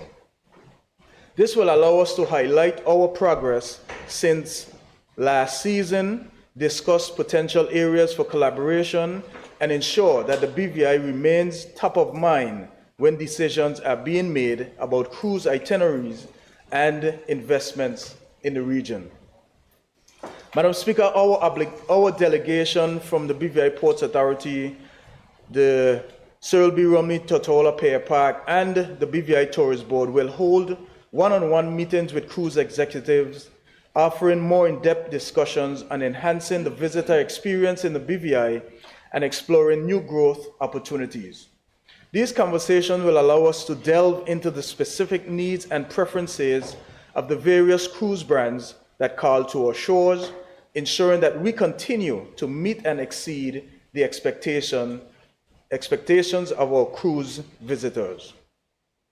Madam Speaker, a key highlight of this conference will be the presentation of a preliminary study on the economic contribution of cruise tourism to the economies of the Caribbean, including the British Virgin Islands. This study, conducted by Business Research and Economic Advisors, BREA, will provide us with valuable insights into economic impacts of passengers, cruise, and cruise line spending. The data covers the 2023-2024 cruise season with figures based on a 12-month period beginning in May 2023 and ending in April 2024. Madam Speaker, I'm pleased to share that the Virgin Islands welcomed 821,990 cruise passengers to our shores during this period. Of that total, an estimated 83%, or approximately 685,540 passengers, disembarked to explore the BVI. These passengers typically spend an average of 4 hours on shore, providing a significant economic boost to many local businesses. Furthermore, 30% of the crew members aboard these cruise ships also disembarked, contributing additional spending to our economy. Based on the preliminary BREA report, the combined expenditure of these passengers and crew generated a total of $85 million in revenue for the territory. The study further analyzes the spending habits of both passengers and crew members, breaking down their expenditures into categories such as shopping, dining, and excursions. It also assesses the spending contribution made by the cruise line themselves, including port fees and other related expenses. Madam Speaker, this information is crucial as it helps us better understand the full economic impact of cruise tourism and allows us to make informed decisions on maximizing the benefit for our local economy. Madam Speaker, I must emphasize that the cruise industry is evolving, and so too are the demographics of cruise visitors. According to the preliminary findings of the study, the average age of cruise passengers visiting the BVI has decreased from 58 years in 2018 to 51 years today. This shift mirrors broader trends within the cruise industry, which is increasingly attracting younger guests. This change highlights the importance of adapting our services and offerings to meet the preferences of this newer, more diverse group of travelers. As we continue to host a variety of cruise lines, from family-focused brands like Disney Cruise Line to boutique luxury lines such as Ritz-Carlton Yacht Collection, we must recognize that each has distinct passenger profiles and expectations. Madam Speaker, it is not a one-size-fits-all approach. The needs and preferences of a Disney guest may differ significantly from those of a guest aboard an all-adult cruise, such as Virgin, and our local businesses must be attuned to these differences to ensure that we provide memorable and satisfying experiences for all. Madam Speaker, I'm pleased to note that the study also reveals encouraging findings regarding visitor satisfaction. Our ratings have improved in key areas, such as meeting guest expectations, our tour guides' knowledge and professionalism, and our residents' friendliness. This reflects positively on the many stakeholder contributions contributing to the cruise guest experience. However, there is still room for improvement.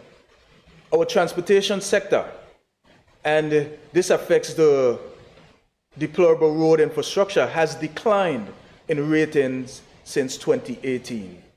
While the score remains relatively high, this trend is concerning. I strongly encourage our transportation providers to take advantage of the training programs available, as this will help elevate the overall quality of service we offer to our cruise guests and visitors. Another area of concern, Madam Speaker, is the likelihood of cruise visitors recommending the BVI as a destination. This score has declined, and it is a matter that requires our collective attention. If we are to maintain and grow our status as a marquee port in the Caribbean, we must continue to enhance our visitor experience. This includes offering a wider variety of services and experiences that cater to the diverse interests of our guests. By doing so, we can ensure that visitors enjoy their time in the BVI and are eager to recommend our islands to others, and most importantly, return themselves. In conclusion, Madam Speaker, the cruise tourism sector is of critical importance to the economic well-being of the BVI. Our participation in the 30th annual FCCA Cruise Conference is essential to ensuring that we continue to thrive in this ever-evolving industry. I look forward to representing the territory at this important forum, and upon my return, I will share the outcomes of our engagements with this honorable House. Together, we can continue to strengthen our cruise tourism sector and solidify the territory's reputation as a marquee port in the Caribbean. Madam Speaker, I thank you. Madam Speaker, my final statement to this honorable House is on the significant advancement in our digital transformation efforts to enhance public service delivery and improve access to essential utilities through innovation and technology. The Water and Sewage Department is set to launch a new online payment solution following successful testing. This online portal will enable customers to conveniently pay their water and sewage bills using two distinct methods, with the official launch scheduled for January 2025. The initiative represents a critical step towards modernizing our water and sewage services, providing residents and businesses with a user-friendly, secure, and efficient way to manage their utility payments. No longer will they need to navigate long queues or cumbersome processes. With just a few clicks, they will be able to access their accounts, view billing information, and make payments from the comfort of their homes or any location with internet access. The features of the portal include 24/7 accessibility. Customers can access the portal anytime, allowing for greater flexibility in managing their accounts. Dual payment options. This portal supports various payment methods, making it easier for everyone to choose their preferred way to pay. Account management. Users can easily view their billing history and usage patterns, empowering them to make informed decisions about their water consumption. Security. The portal utilizes state-of-the-art security measures to ensure customer information is protected. Regarding the dual payment options, Madam Speaker, customers can choose whichever or choose between two methods to pay their water and sewage bills. Pay by email. Users will receive a Pay Now link directly in their email, directing them to a platform where they can follow an on-screen instruction to settle their outstanding invoices. payment portal. Customers can sign up on the PayGov portal at payment.gov.vg. Let me repeat that, Madam Speaker. Customers can sign up on the PayGov portal at payment.gov.vg to create a login profile, entering their invoice number and customer number to complete the sign-up process. Madam Speaker, I encourage our customers to visit the department and register by providing their email addresses. This will facilitate communication regarding bills, receipt, and important announcements. We believe this initiative will enhance convenience for our customers to promote timely payments, ensuring the sustainability of our water and sewage services. As we move forward, we will gather feedback from our users to refine and improve the portal, ensuring it meets their evolving needs. We are committed to transparency and will keep this Honorable House informed of the progress and any future enhancement.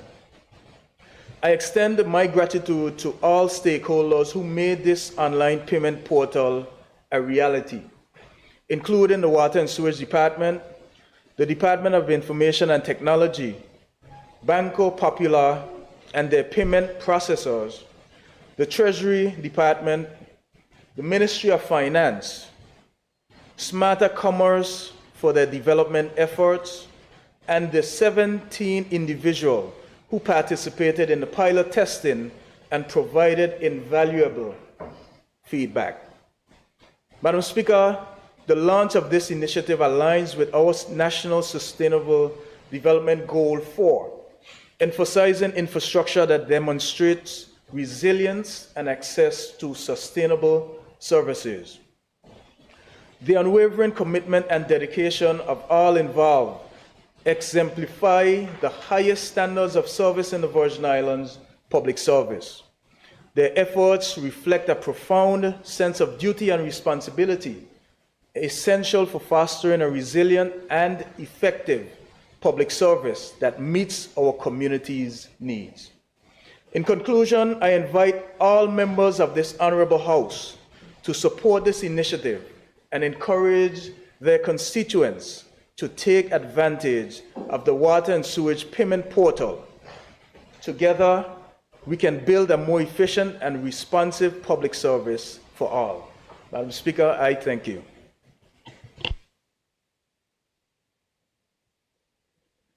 Thank you. I now recognize the Minister for Health and Social Development, Honorable Vincent Whitley.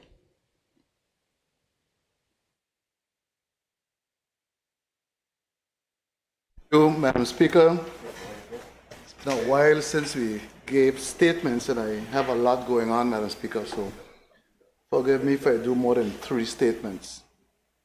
Madam Speaker, I rise today to join the global observance of Breast Cancer Awareness Month, a time dedicated to raising awareness about one of the most prevalent cancers predominantly affecting women. As we acknowledge this month and reminded of the World Health Organization's call to action, emphasizing the importance of early detection, timely diagnosis, comprehensive treatment, and providing unwavering support to those diagnosed with breast cancer. This year's theme, "No one should face breast cancer alone," encapsulates the spirit of community and solidarity that is vital in the fight against this disease. Globally, breast cancer continues to be a significant health concern, with 2.3 million new cases each year, representing 1 in 8 cancer cases across both sexes, and 1/4 of all cancers in women. Here in the Virgin Islands, breast cancer remains the most common cancer among women, making our collective response to it even more critical. Madam Speaker, early detection saves lives. When breast cancer is caught early, treatment is less invasive, less complex, and less costly, and the outcomes are invariably better. This is why the Virgin Islands is aligned with the World Health Organization's Global Breast Cancer Initiative, focusing on 3 key pillars. 1, increasing awareness for early detection. 2, ensuring timely diagnosis. And 3, providing comprehensive breast cancer management. Throughout this month, the Ministry of Health and Social Development has partnered with stakeholders, including the BVI Health Service Authority, private health providers like Eureka Medical Clinic, Bougainvillea Clinic, BNF Medical Clinic, Diamond Everest Health Center, the Cancer Society, and Breast Friends, among others, to promote breast health awareness and provide access for free screening and mammograms. These initiatives ensure that our community, particularly women, has the support and resources needed to prioritize their health. The Cancer Society's advocacy and promotional activities during the month of October include a fundraising bingo, church service, multiple cancer awareness community drives, CIBC Walk for a Cure, cancer awareness conversation with the BVI HSA, WIN BVI, and Miss BVI Tropical Sorry and Paint the Town Pink. These activities all bring much needed attention and advocacy to the issue of cancer in the territory. The Breast Friendly Group, which has been raising funds for breast cancer annually, will host their annual breast cancer promotion on the 9th of November, with the proceeds used to promote breast health awareness year-round. In addition, the BVI Health Service Authority will launch its triple assessment clinic on the 5th of November, further strengthening our capacity for early diagnosis. For the month of November, referrals will be accepted from 8:30 a.m. to 12:30 p.m. every Tuesday, and then every second Tuesday after that. This clinic will offer patients the convenience of having all necessary diagnostic services, imaging, biopsies, and specialist consultations available in one site, helping to reduce delays and improve treatment outcomes. Madam Speaker, it is also important that we continue to educate women about the importance of breast self-examination. I encourage all women to become familiar with how to conduct these exams, as they are critical tools in identifying potential issues early. I also urge all postmenopausal women to maintain a routine of monthly self-examinations and to seek the guidance of healthcare professionals if needed. Women should also support each other. Support your sisters and friends to encourage each one to learn the basics for breast self-examination and commit to annual screenings. No one should face breast cancer alone. At my recent visit to PAHO, the American Council, many important connections were made, and my team and I were able to hear about many of the World Health Organization's initiatives related to cancer, specifically breast and cervical cancer. During the course of next year, my ministry will be moving forward with support of PAHO to improve action in these two areas. We expect, under the guidance of the Chief Medical Officer in Cervical Cancer Prevention, to introduce HPV screenings as a primary cervical cancer screening tool for women over the age of 30. While still providing locally, many may be adopting this approach. We hope to make this a uniform standard of practice across the territory going forward. As we reflect on the work being done, I would like to extend my gratitude to the many organizations, advocates, and healthcare providers who are working tirelessly to bring attention to breast cancer and provide support to those affected. It is through their dedication that we can make progress in reducing the impact of this disease on our community. Madam Speaker, let us continue to stand together in the fight against breast cancer, ensuring that no one faces this journey alone. I thank you, Madam Speaker. Madam Speaker, my second statement is an update on the Nurse Iris O'Neill Clinic. Madam Speaker, healthcare in the territory has been in the spotlight. As the Minister for Health and Social Development and the representative for the 9th District, healthcare in the territory, and in particular the Sister Islands, is of utmost concern and priority to me. Healthcare delivery in the public sector is devolved to the British Virgin Islands Health Services Authority, BVI HSA, and the role of the ministry and minister is enshrined in the BVI Health Services Authority Act. Recent events have brought to attention the unique challenges of healthcare delivery on our sister islands, and in particular, Virgin Gorda. At a recent community meeting, the Virgin Gorda community were able to clearly articulate many of their ongoing concerns with the delivery of healthcare on our island. We have heard their concerns, and I want to reassure them that their concerns are being given priority. The BVI HSA has made necessary adjustments to scheduling and workflow to ensure that a registered nurse is on site at a clinic 24 hours a day, 7 days a week, around the clock. This will ensure that a healthcare provider is always available and ready to start any emergency treatment that may be required. Physicians are available on site from 8:30 in the morning until 12 midnight every night. The BVI HSA has confirmed that residents can expect a 15-minute turnaround time for emergency call-outs after midnight, and primary healthcare services continue to operate during regular clinic hours from 8:30 a.m. to 4:30 p.m. daily. The BVI Health Services Authority has also confirmed the delivery of specialized and diagnostic services from the Nurse Aristotelian Clinic, which includes the following: urgent care, 7 a.m.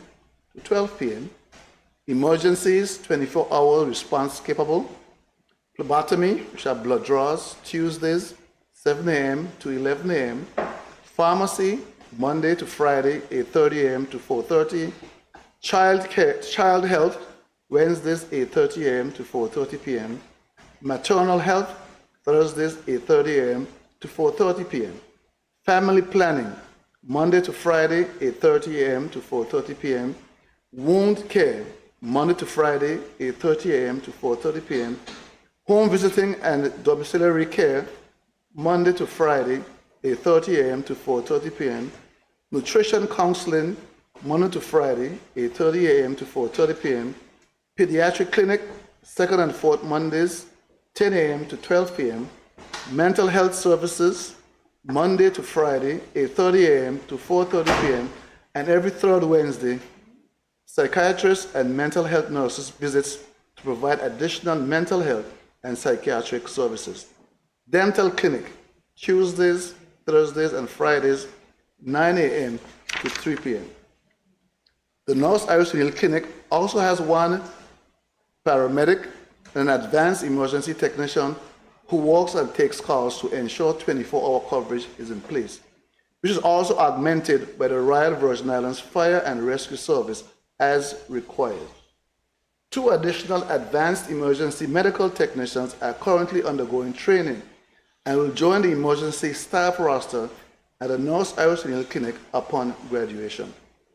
The Ministry of Health and Social Development is working to ensure adequate integration of the 911 system into the rapid response for emergencies under sister islands. Once actualized, this will greatly reduce and streamline the emergency response times. Additionally, the BVI HSA has signed a memorandum of understanding with Virgin Islands Search and Rescue VISA to streamline emergency evacuations. VISA has also acquired a new seaworthy rapid response vessel which will enhance this capacity. The MOU will facilitate interoperability and mutual training to further enhance response and operations. Madam Speaker, the BVI HSA is working on bringing the following additional services online to the North Irish O'Neill Clinic, including ultrasound, radiology, social services, and laboratory through active and ongoing recruitment and reassignment of staff. The repairs to the standby generator are complete, and the air conditioning units are currently awaiting parts that are on order from the original equipment manufacturer, LG Industries. Funding for the repairs to the roof of the second floor were approved in the most recent supplementary appropriations passed in this Honorable House and are currently being prioritized by the Ministry of Finance. We expect these to be initiated in the coming weeks. Once repaired, the second floor of the clinic will facilitate the expansion of services and will improve the authority's capacity to meet the healthcare needs of the growing population on Virgin Gorda. In closing, Madam Speaker, I want to assure this Honorable House and the people of Virgin Gorda that as Minister for Health and Social Development, along with my team at the Ministry, along with the BVA Health Services Authority, we remain committed to improving healthcare services across all these Virgin Islands. We have heard from the community, and we are working closely with BVA HSA team to bring resolutions to the more urgent matters and issues, while at the same time exploring ways to improve healthcare services on the sister islands and ensure that North Irish Colonial Clinic becomes the healthcare institution it is destined to be. I thank you, Madam Speaker. Madam Speaker, my third statement is based on the Back to Life training.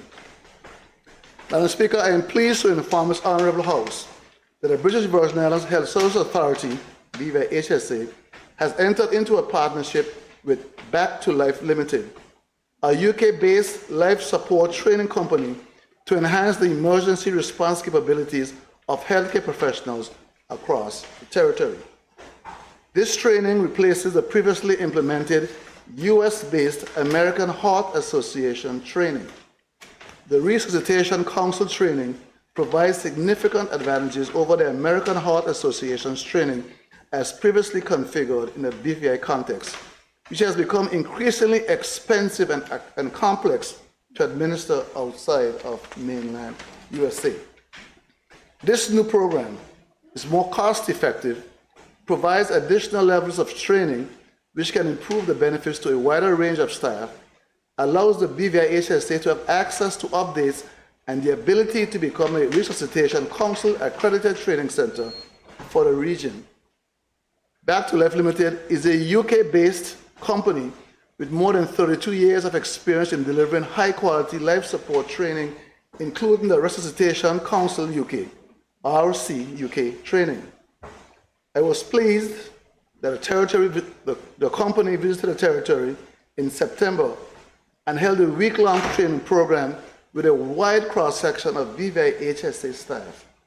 The cohort of 9 highly experienced instructors delivered immediate, intermediate, and advanced life support training to our healthcare professionals. The training covered both adult and pediatric resuscitation and care, ensuring that our teams are better equipped to respond to life-threatening situations swiftly and confidently.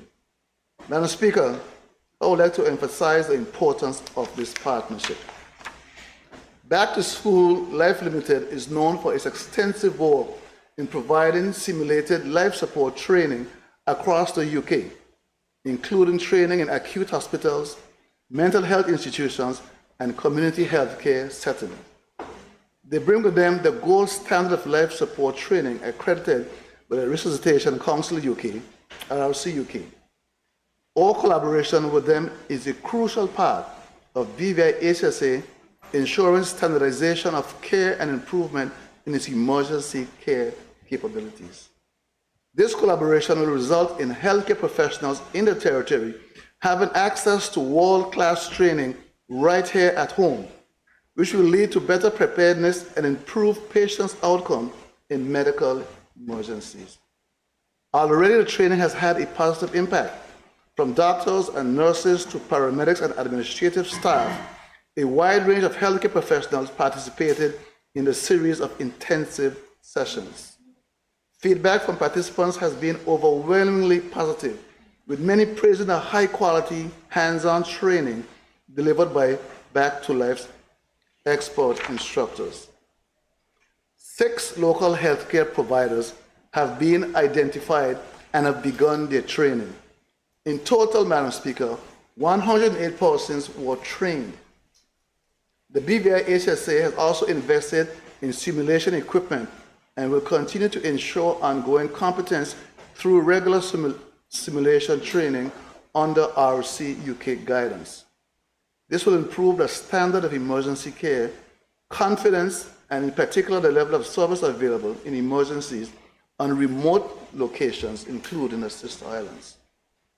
This collaboration with Back to Life UK is also the fulfillment of the BVI HSA's strategic objective to become the first accredited center for RC UK training courses in the Caribbean by 2029.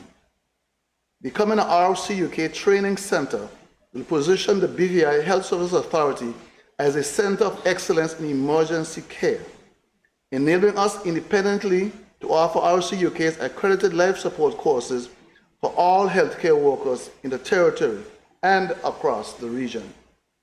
Madam Speaker, as we look towards the future, this partnership represents more than just a short-term boost in skills. It is part of a long-term vision to create a sustainable, high-quality training program that will benefit the healthcare system of the territory for generations to come.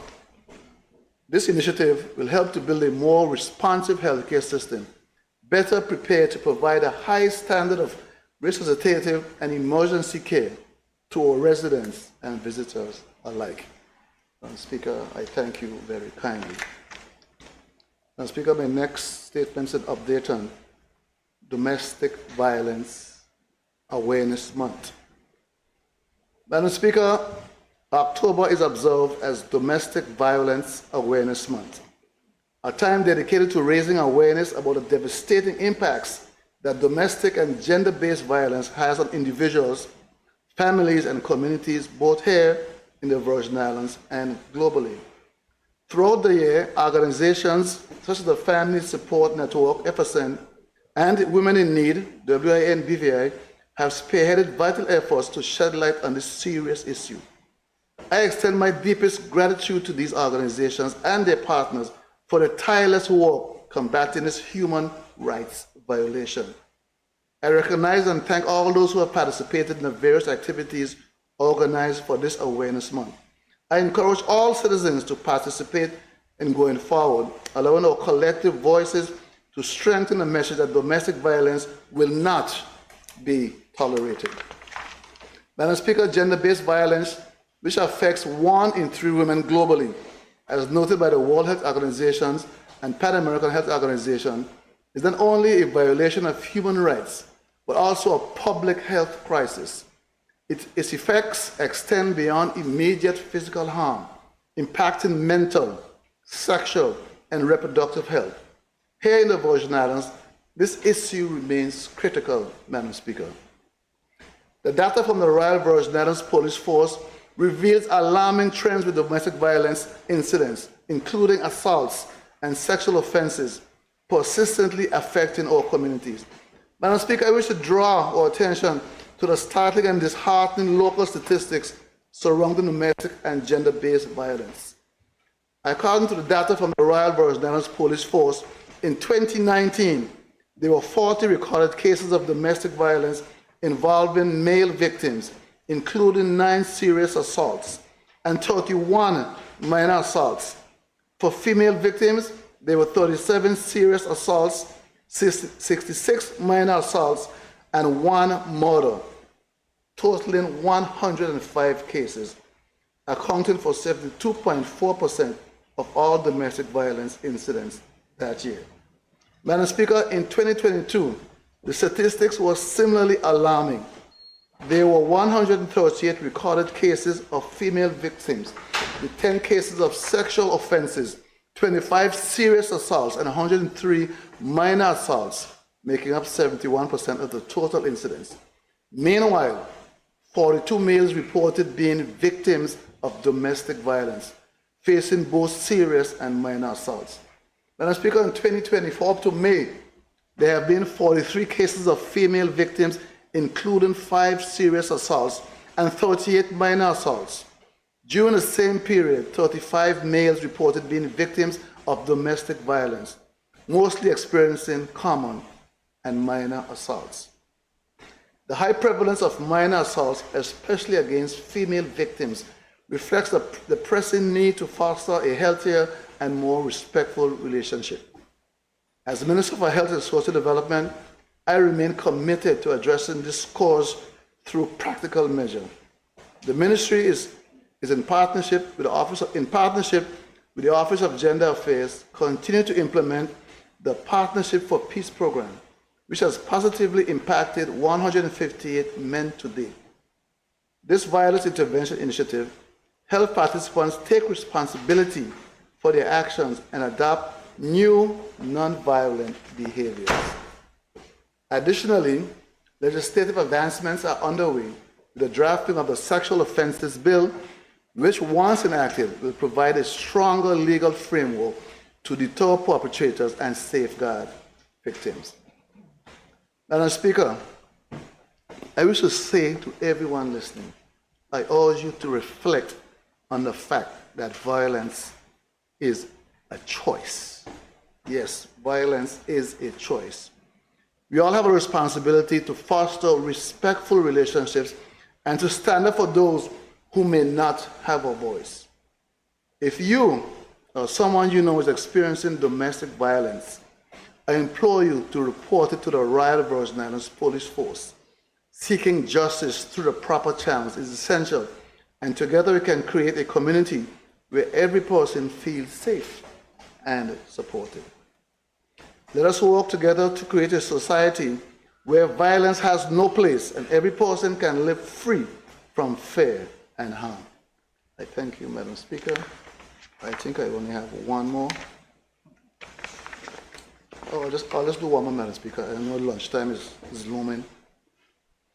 So repairs to the Cane Garden Bay and Eastern Longlow Community Centers. Madam Speaker, I'm pleased to inform this Honorable House that the much-needed repairs to the Cane Garden Bay and Eastern Longlow Community Centers are finally completed. An official handover ceremony for the Cane Garden Bay Community Center was held on 15th October 2024, while a ceremony for the Eastern Longlow Community Center was held just this morning, 18th October 2024.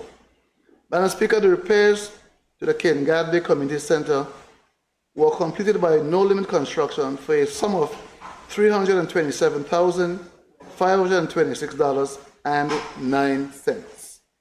The scope of works included painting, tiling, upgrades to the electrical and plumbing system, roof and ceiling repairs, installation of a new central AC system, kitchen repairs, and other millworks.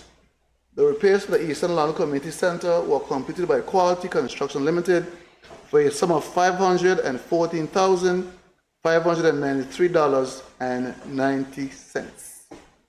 The scope of works for this particular project included repairs to the AC system, roof and ceiling repairs, plumbing repairs, installation of hurricane shutters, repairs to the stage, and other millworks. Madam Speaker, the completion of these two community centers marks the 5th and 6th community centers to be restored following the catastrophic hurricanes of 2017. The first was the West End Community Center, completed in November 2021.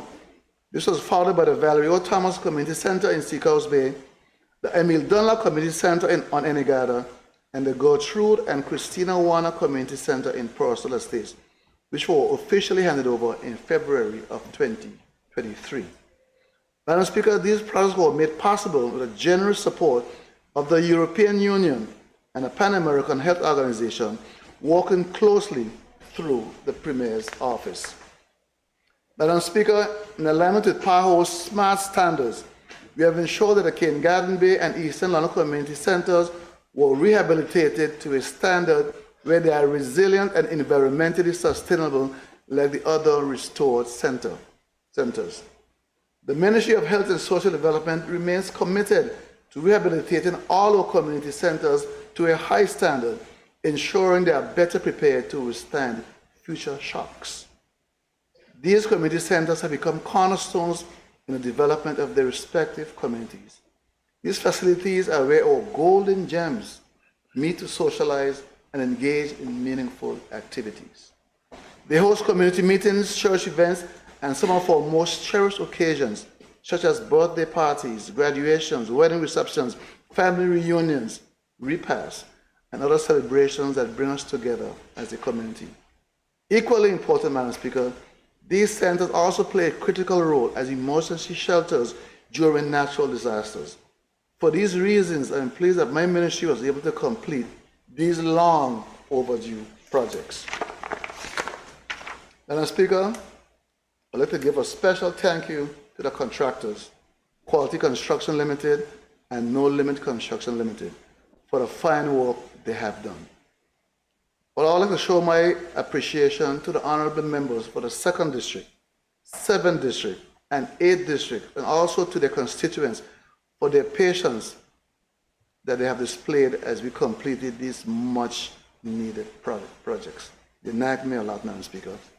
Lastly, I would like to thank my team at the Ministry of Health and Social Development for their very hard work and efforts in ensuring that these projects were completed. Madam Speaker, I think that ends my statements. I thank you very kindly. Thank you. I recognize the Minister for Education, Honorable Shari De Castro. Thank you, Madam Speaker. Madam Speaker, I appreciate the opportunity to address this honorable House with 2 statements on behalf of the Ministry of Education, Youth Affairs and Sports. Madam Speaker, the first statement is on advancements in coding and robotics in the territory schools. Madam Speaker, as we reimagine education in the Virgin Islands, it is essential that we equip our students with the tools and skills they need to thrive in the fast-evolving world of tomorrow. Today, I rise to speak on the remarkable advancements we have made in the fields of coding and robotics in our schools, developments that reflect our forward-thinking vision and unwavering commitment to nurturing the innovators, creators, and problem solvers of the future. Madam Speaker, the Ministry of Education has aggressively led this mandate, positioning the Virgin Islands as one of the few in the region to integrate coding and robotics into our curriculum. This is not just a step forward, but a leap, one that empowers our students to stand at the very front of opportunities, both locally and globally. Research shows that the jobs of tomorrow are already here, and those who are fluent in technology, coding, and robotics will be best positioned to seize them. These skills are no longer optional, Madam Speaker. They are the language of the future economy. Madam Speaker, the advancements we have made are monumental. One of the key milestones for the 2023-2024 school year was the introduction of the STEAM Innovations course for students in grades 7 through 9. This course provides a foundational understanding of digital literacy, coding, and chess, each of these elements fostering analytical thinking, problem solving, and strategic reasoning. The excitement and enthusiasm we have seen from students speak volumes about their eagerness to master these new skills. Madam Speaker, given our focus on resourcing schools through a collaborative approach of government funding, along with support from Unite BVI, we have been able to provide most of the necessary resources for these initiatives. This collaboration has allowed us to make significant investments in advanced robotics, enabling us to expand our efforts even further by introducing a dedicated robotics course for 10th grade students. Over the next 2 years, this program will grow to include grades 11 and 12, ensuring that our students leave school with a robust understanding of robotics and technology, positioning them well for careers in fields such as engineering, computer science, and artificial intelligence. Madam Speaker, as we look ahead, the ministry has committed to starting even earlier. We recognize the need to spark curiosity and foster creativity at the youngest ages. That is why, Madam Speaker, I am proud to announce that we will be expanding our robotics program to primary schools next year. By introducing these concepts to younger students, we are planting the seeds of innovation, giving them the chance to explore, tinker, and develop critical thinking and problem-solving skills from an early age. This early exposure will ensure that the next generation of Virgin Islanders grow up not just using technology, Madam Speaker, but creating it. In addition to this, Madam Speaker, the ministry has given a clear mandate to the H. Labdistau Community College to modernize its information technology program. A critical part of this will be the development of a dedicated robotics lab. This will create a seamless pathway for our students from primary school all the way through tertiary education. where they can continue to refine their skills and prepare for entrance into industries that demand expertise in robotics and technology. The creation of this lab represents the next phase in our commitment to preparing our students for a future rich in opportunities where they can confidently compete on the world stage. Madam Speaker, as we build this pathway for our students, I liken it to constructing a bridge, one that connects the present to the future. On one side, Madam Speaker, we have today's learners, full of potential and ambition, eager to step into the world. On the other side, Madam Speaker, is a world brimming with opportunities in sectors like technology, engineering, and digital services. The bridge we are building through coding, robotics, and cutting-edge education is the path that will take them across. Madam Speaker, it is a bridge not only to individual success, but also to the sustainable growth and diversification of our economy. Our recent initiatives are already bearing fruit. This past summer, we hosted the Robo Mindset Summer Camp, where students aged 13 to 18 engage in hands-on coding, engineering, and robotics design. Out of this camp, 5 exceptional students, Elian Jones, Kamori Anthony, Michaela Jack, Amani Brown, and Judea Case, and 2 mentors, Mr. Andre Roberts and Mrs. Karine Coffey Jules, were chosen to represent the Virgin Islands at the first Global Robotics Championships in Athens, Greece, where they competed against teams from 180 countries. I am proud to share, Madam Speaker, that Team BVI placed 111th globally, an improvement from our 143rd position last year. Additionally, we ranked 6th among the Caribbean teams, an outstanding achievement that reflects the hard work and dedication of our young innovators. Madam Speaker, we have also placed a strong emphasis on professional development for our educators. During our annual Summer Institute, we hosted a comprehensive STEAM teacher training program from the 26th to the 30th of August 2024. This training aimed to equip educators with the skills and knowledge required to integrate STEAM technologies and methodologies into our curricula, fostering interdisciplinary learning and innovation across all subjects. Conducted by the St. Kitts and Nevis Robotics Association, 40 dedicated teachers from various public and private secondary schools across the Virgin Islands participated in this 5-day training session. This professional development initiative has enhanced our educators' ability to foster innovation and creativity in our classroom. Madam Speaker, given our commitment to continuous improvement, the training of our teachers will not stop there. 15 teachers will engage in a fully funded specialist certificate program in arts integration and STEAM. This initiative is a continued investment in our teachers, equipping them with a certification in the skills and competencies necessary to guide our students through this technological evolution. With the right training, Madam Speaker, our educators will help reshape our classrooms into dynamic spaces where innovation thrives. Moreover, as part of our efforts to continually inspire innovation, Madam Speaker, we are gearing up for our 3rd annual Innovation Week, scheduled from 4th to 8th November. This year's event will bring together students from across the territory to showcase their talents in coding, robotics, and engineering. With exciting demonstrations from our STEAM innovations classes across all secondary schools and our 2024 First Global Robotics team, Innovation Week will be a powerful reminder of how far we have come and how far we still have to go. I invite all members of this honorable House to join us and witness the extraordinary skills our students are developing. Madam Speaker, as we push forward, this message is clear.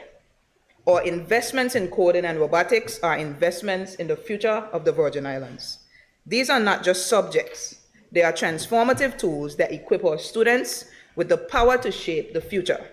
The jobs of tomorrow, Madam Speaker, are already within reach, and our students armed with these skills will be at the forefront of that change. Thank you, Madam Speaker.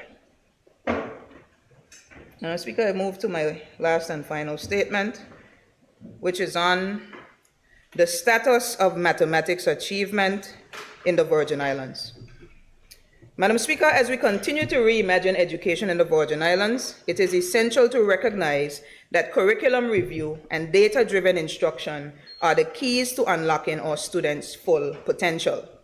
Just as a captain must regularly recalibrate their course to navigate turbulent waters, we must continuously adjust our educational strategies to ensure that we are moving in the right direction. Madam Speaker, mathematics achievement in our territory, like many parts of the world, has been profoundly impacted by the global pandemic, and for us here in the Virgin Islands, compounded by the storms of 2017. Globally, nearly 60% of students are now performing below grade level expectations in mathematics.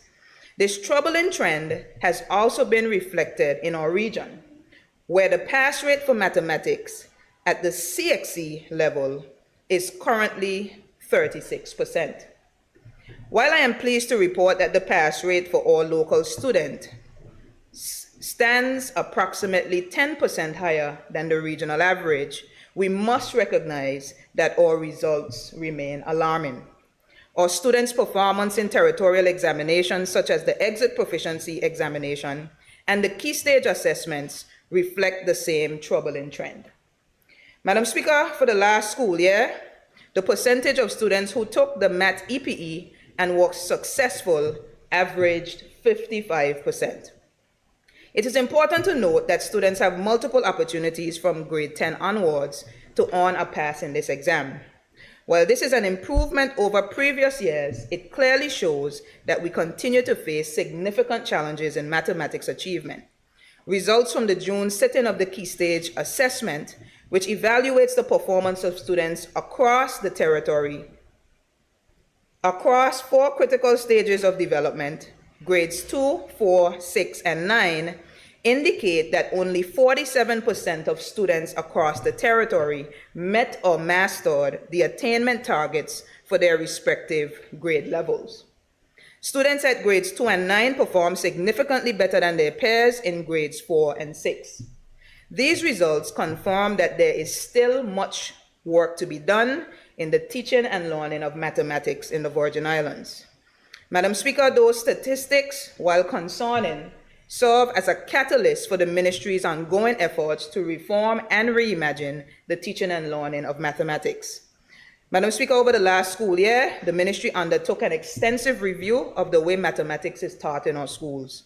This review was data-driven and included classroom observations, surveys, assessments, and interviews with teachers and principals. What we found was clear. Many of our teachers, especially at the primary level, lack the confidence and conceptual understanding needed to effectively teach foundational mathematics. Madam Speaker, one of the key initiatives in our strategic response to improving mathematics instruction is the Motivated Project, launched during the 2024 Summer Institute for Educators. This project represents a comprehensive, innovative approach to teaching mathematics, focusing on critical areas such as curriculum, assessment, resources, and teacher attitudes.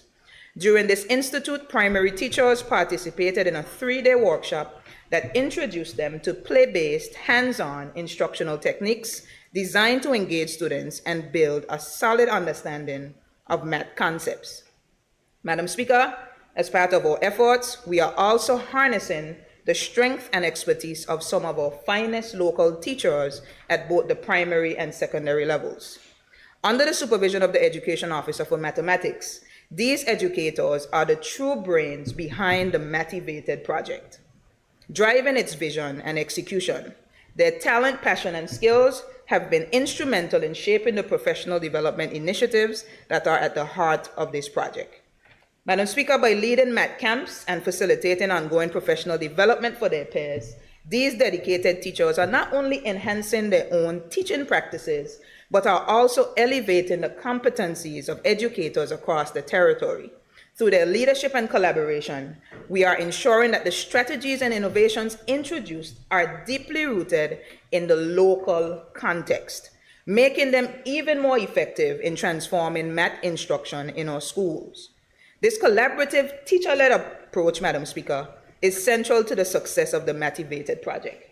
and it underscores the ministry's commitment to fostering a professional learning community where educators support each other in developing the skills necessary to improve student outcomes in mathematics. Madam Speaker, the importance of the Motivated project cannot be overstated. It aims to fundamentally shift how mathematics is taught in our schools by creating an environment where students are not only equipped to grasp key concepts, but are also motivated to continue exploring and mastering the subject. Next week, Madam Speaker, the ministry will continue this effort through Motivated Mid-Term Camp for Teachers, a follow-up to the Summer Institute, where all next week teachers will receive further training in innovating teaching strategies in mathematics. By empowering our educators with the tools they need, we are fostering classrooms where students can thrive in mathematics. Additionally, Madam Speaker, we have taken steps to bolster our teaching force. In 2023, we created 2 key positions: mathematics instructional coaches, who are tasked with providing targeted support to primary school teachers. These coaches have already begun working closely with schools to develop data-driven math plans that address specific needs, improving both teacher competency and student engagement. In line with our commitment to improving teacher proficiency, Madam Speaker, we are also collaborating with the Institute of Education at the H. Lavistou Community College to develop a certificate in mathematics for primary educators. This program will further provide educators with the mathematical knowledge and classroom strategies necessary to improve their instructional practice and elevate math achievement across the territory. Madam Speaker, mathematics is more than a subject. It is a fundamental life skill that opens doors to higher education and career opportunities.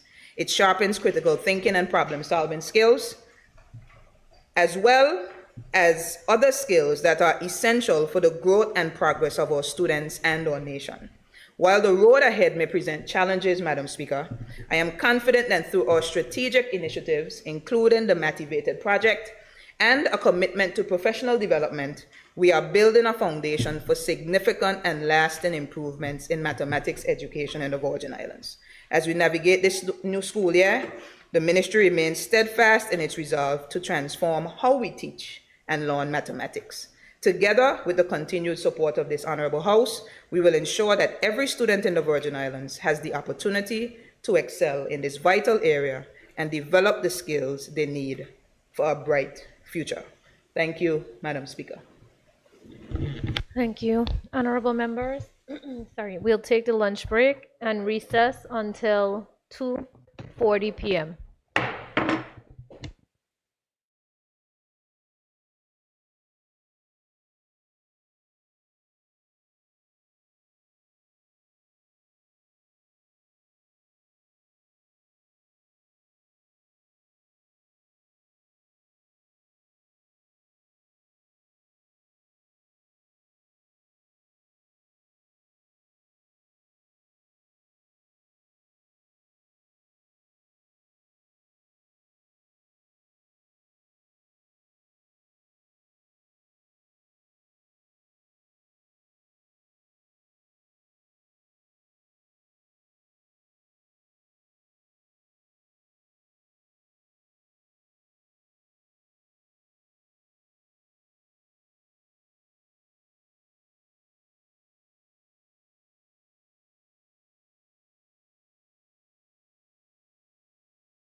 This House now resumes its sitting.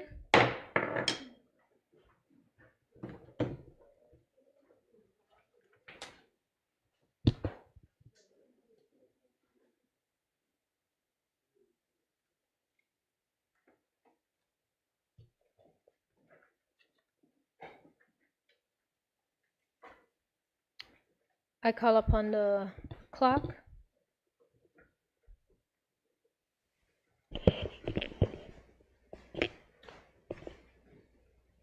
Item number 6, presentation of papers. I call upon the Premier. Thank you, Madam Speaker. Madam Speaker, I move a motion to amend the order paper to add additional documents. Madam Speaker, the additional documents I would like to add,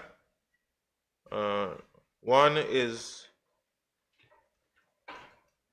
a report to guide the proper and lawful exercise of discretionary powers in the Virgin Islands by Baba Aziz. I also wanted to correct a mistake on the first document, which is on the order paper to be laid, which is Emergency Disaster Fund Management Policy, August 2024. The word fund was left out. And I also would like to add to the order paper to be laid on behalf of the Attorney General, the interim revision of the laws of the Virgin Islands as at January 2023. Madam Speaker, I so move. Second.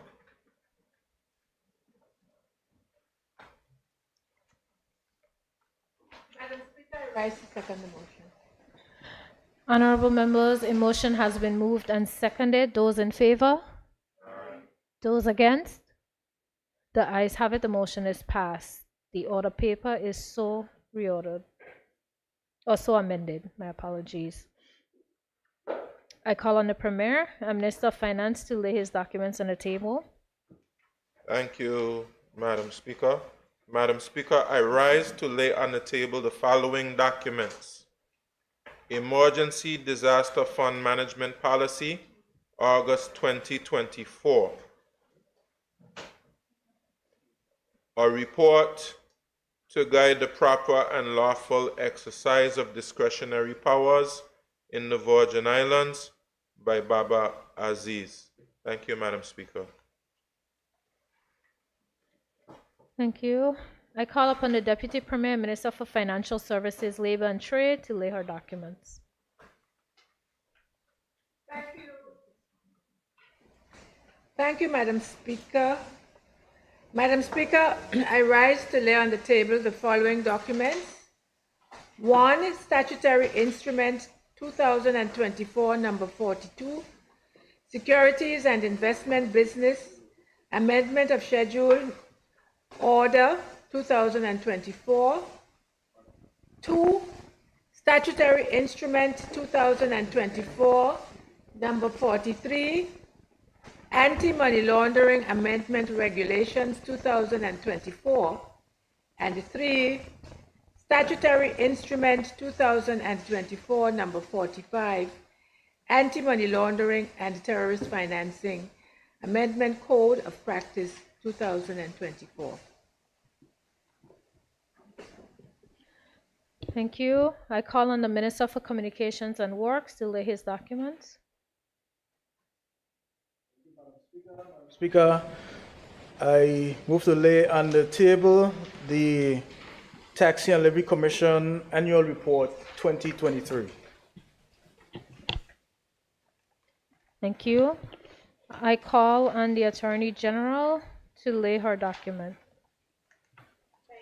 Madam Speaker, I rise to lay on the table the interim revision of the laws of the Virgin Islands as at 1 January 2023.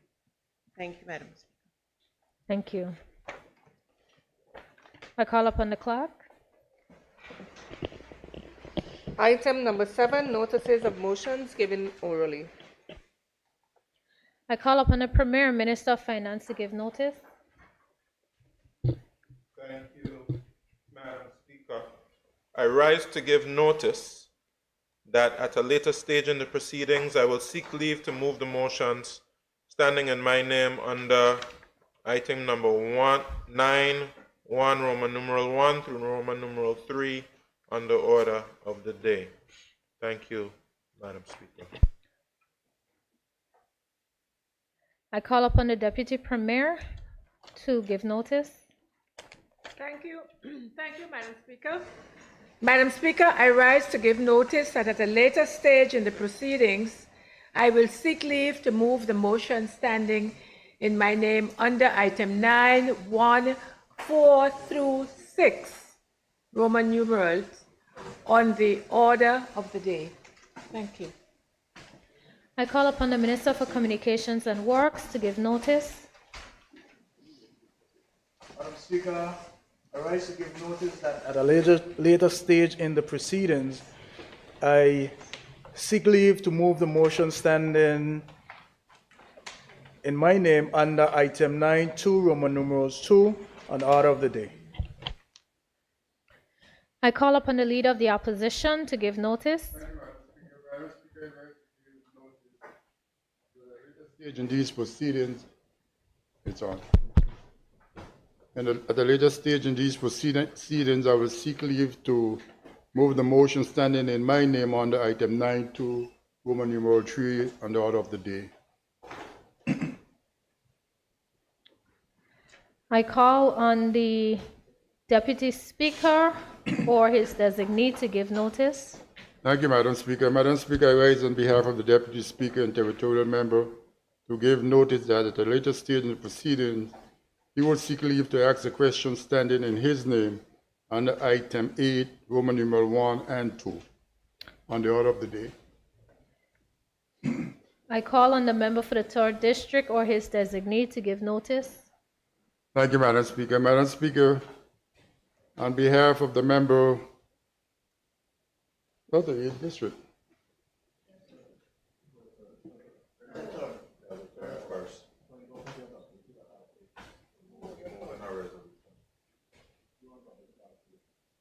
Yeah, I got something wrong.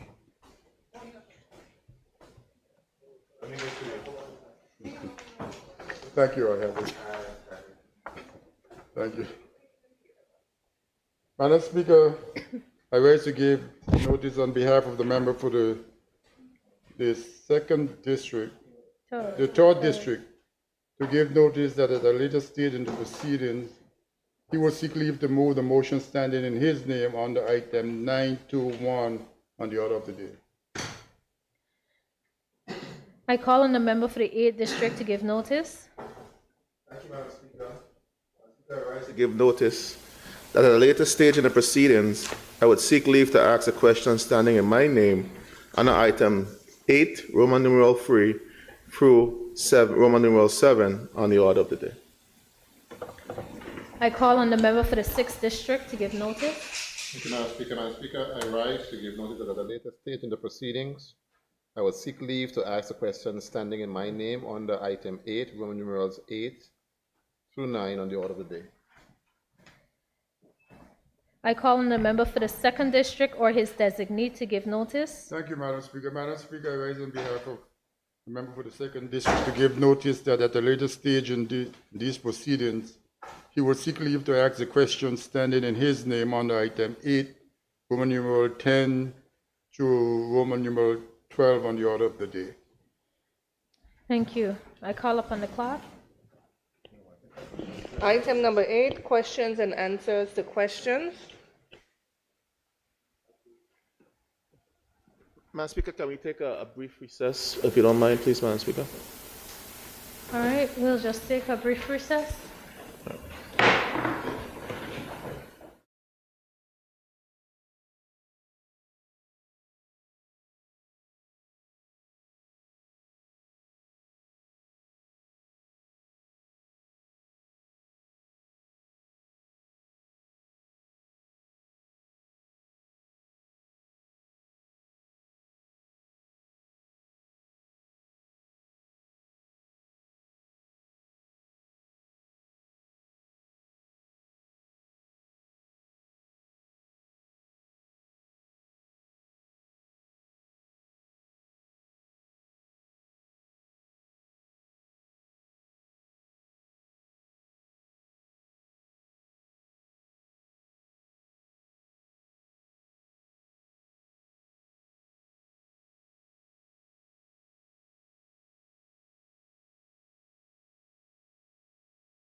This House now resumes its sitting.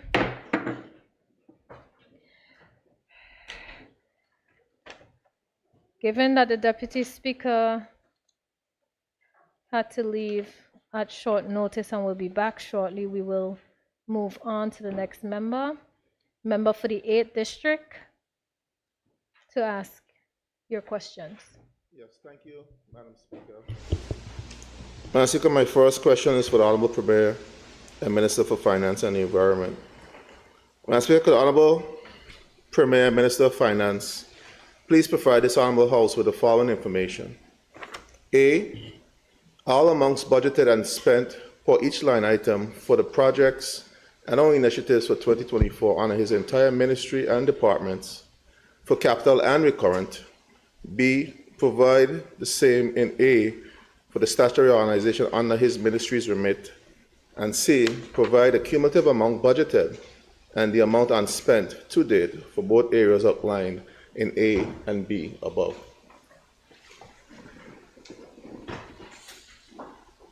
Madam Speaker, I thank the member for his question. Madam Speaker, the documents showing the amounts budgeted and spent for recurrent are attached as Appendix 1, while the amounts budgeted and spent for capital are attached as Appendix 2. And I'll hit send on an email and send it to all the members as soon as I sit. Okay. Madam Speaker, the documents provided from statutory boards are attached as Appendix 3 and Appendix 4, Recovery and Development. Appendix 3, National Parks Trust, and Appendix 4, Recovery and Development Agency. Madam Speaker, the cumulative amounts are attached as Appendix 5. Thank you, Madam Speaker. Thank you, Madam Speaker. Madam Speaker, it'll be difficult for me to ask a follow-up absent the information, Madam Speaker. But if the Premier can, and I wouldn't ask him to read every single item, but if he can give us the cumulative amounts, I will accept that in terms of my actual follow-up. Madam Speaker, what I could do is, Madam Speaker, I could just literally hit send and send it to the member. Thank you. But can you, Premier, read the since you have the document readily available, can you read what the cumulative amounts are in terms of budgeted and spent, particularly for those key line items? I don't necessarily need you to read everything, but the cumulative amount will be fine for me. Madam Speaker, I didn't even open the attachment, and I literally just pressed send, so the member has it.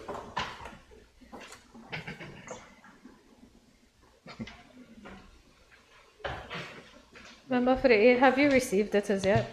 Check in, Madam Speaker. Madam Speaker, can I get a brief... We'll wait once you get it. I haven't seen... Is it in WhatsApp? You can send in WhatsApp or send in... Is that email or you send Premier or...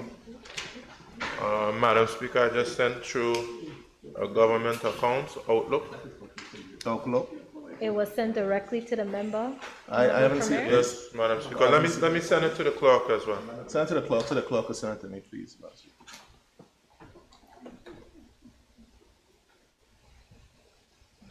Can you imagine, right? Can you imagine this?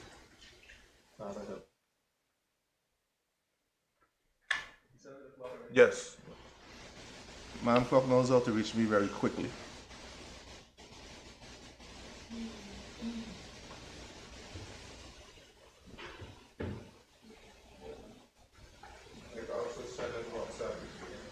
Yes, please. Yeah. It's our cabinet.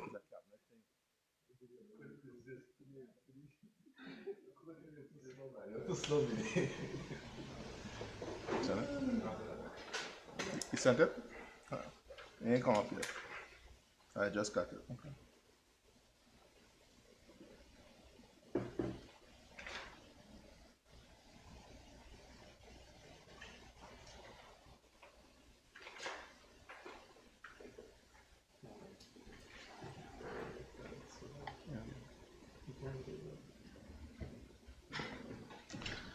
Madam Speaker, Madam Speaker, I think I will need a little more time to get to at least, it just came in, and at least the Premier really believe, and the standard order says that questions should be read. All right, and I'm only asking for the specific, like I'm being generous, I'm being fair, and saying that I only want the cumulative amounts read. So now I have to fluster myself to try to read through this to get the information to the public. It's quite unfair, Madam Speaker. So if you want us to take a quick recess and then give the Premier a chance, since he haven't read it, a chance to read information to the House and to the people of the territory. Premier, do you have the information readily available that you can read out the information the member is seeking? Because I just like I can find. Madam Speaker, the question is for a lot of information that has been provided in spreadsheets. You know, I'm not sure if he wants me to go through. You know, I think it he seems to me indicated there was specific information you were looking for, Member 48. No, I said to the Premier that I understand and I appreciate it's a lot of information. And I'm fair in saying that you could read the cumulative amounts for the purposes of the record, and I'll be satisfied with that, Madam Speaker. I think I'm being more than fair by asking that. Premier, do you need some additional time to be able to gather that information to read out? Madam Speaker, I'm not trying to be difficult, but the question asks for a excessive amount of information. All the information can be read. Now the members ask me to pick out information out of it. I just think it's unreasonable, Madam Speaker. I have provided the information to the member, Madam Speaker. You know, perhaps maybe the member could come back and rephrase a question if he wants to ask for the cumulative amounts next time. And perhaps maybe you could just ask for that. So if that's the case, Permit, and it seems like you may have to read out all that information. Madam Then Speaker, that might be okay. Madam Speaker, the question clearly states the cumulative amount. Where, Honorable? On Part C. Part C says that. And it also says, and I'm being generous to the Premier to say, that I don't want every detail for A and B. Just give me the cumulative amounts. And I don't think that's being unreasonable, but Ours is very clear that he has to read every single detail out. Yes. And I'm not asking for that. Yes, Premier. So under his question, Part C of the question, it does ask for the cumulative amount. Are you able to provide that right away, or do we need to take a brief recess? Yeah, let's take a recess, Madam Speaker. We'll take a brief recess.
This House now resumes its sitting.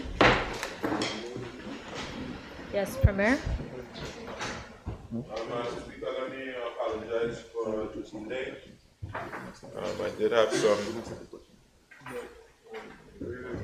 challenge in terms of how the information was presented.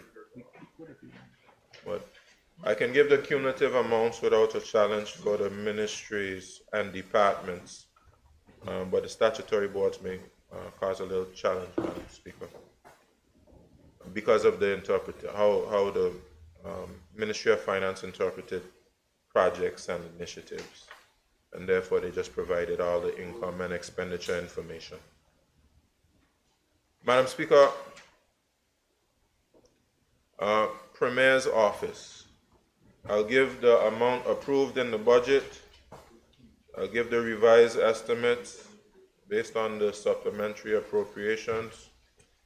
I'll give the actual spent to date, and I'll give the variance, which would represent the unspent monies in the budget. So the approved budget for the Premier's office was $10,387,600. Based on the revised estimates, it's $14,054,785. Money spent to date, $11,293,913, with a variance of $2,760,872. Virgin Islands Shipping Registry. Approved budget, $5,119,400. It was revised, the estimates were revised to $2,747,598.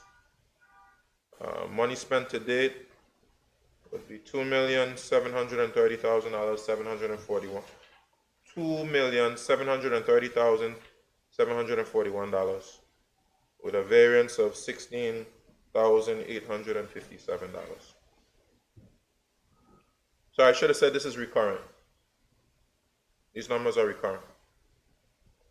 International Affairs Secretariat, approved budget was $5,409,100. The revised estimate was $6,814,390. Money spent to date, $3,776,016, with a variance of $3,038,374. Information and Public Relations, that's $1,291,600 for the approved budget. A revised estimate of $1,408,413. Money spent to date, $1,004,480, with a variance of $403,932. Town and Country Planning, $1,255,300 approved budget. Revised estimate $1,374,269. Money spent to date 100. Oh, that's a mistake. There's a little mistake there, but it says that the variance is 370. Yeah, so that's probably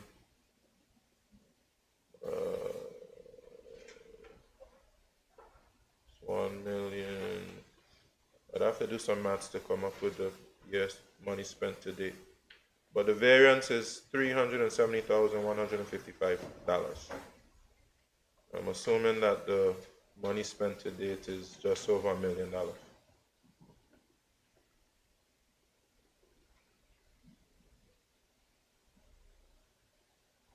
Virgin Islands Recovery and Development Agency statutory, $1,990,000.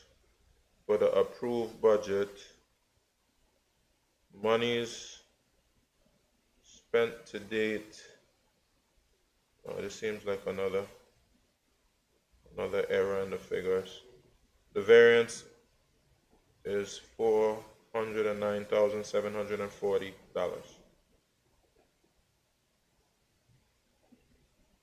Environment, Natural Resources, and Climate Change.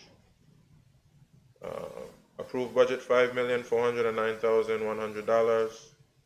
Revised estimate $6,814,390. Money spent to date $3,776,016.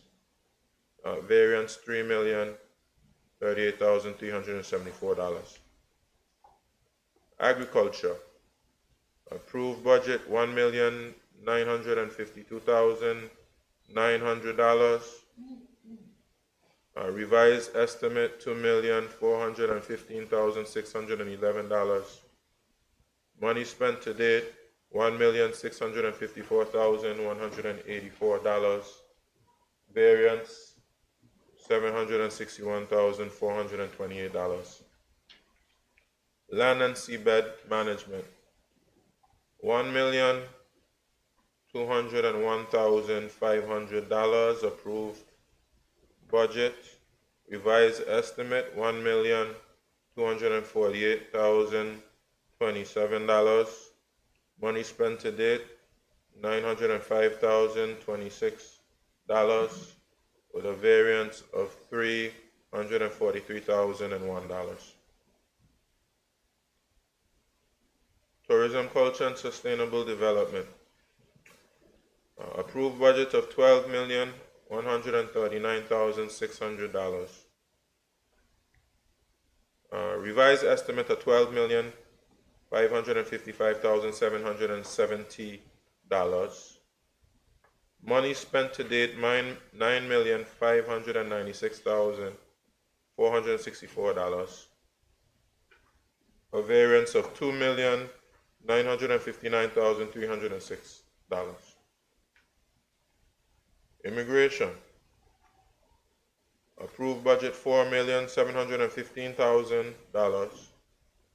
Revised estimate $9,017,397. Money spent to date $4,124,092. With a variance of $4,883,305.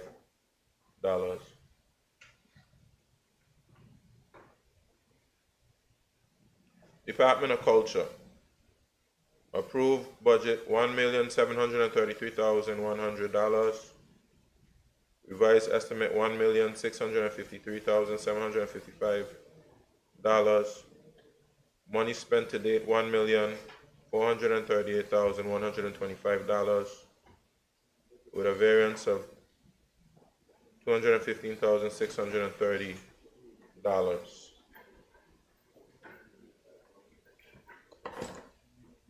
Ministry of Finance. Approved budget of $10,474,100. Revised estimate $10,747,392. Money spent to date $7,570,829 with a variance of $3,176,562.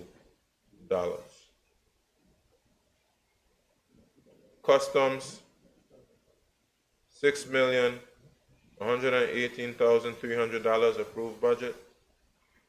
Revised estimates $5,962,105. Money spent to date $4,292,374. Variance $1,669,732. Inland Revenue.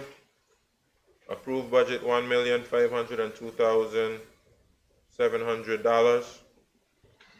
Revised estimate $1,615,100. Money spent to date $1,150,645.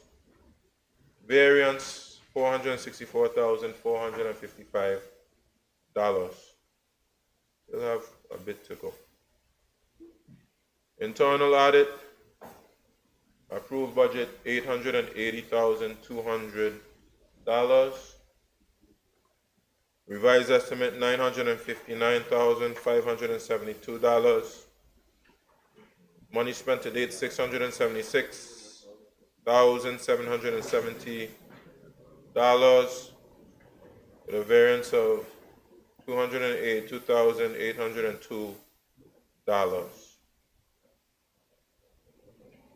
Post office $1,914,100 approved budget.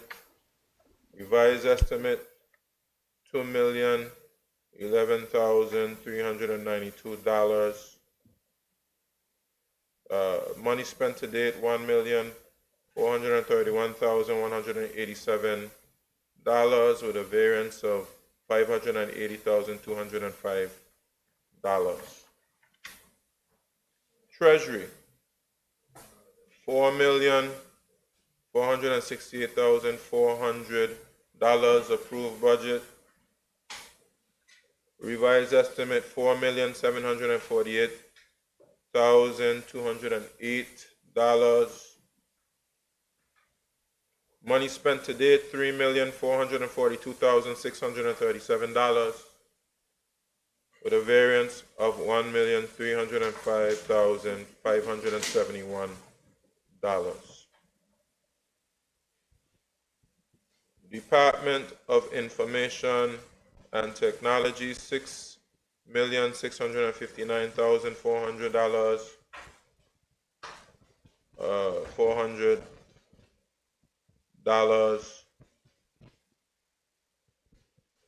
Approved budget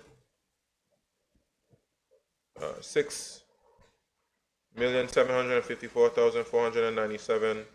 Revised estimate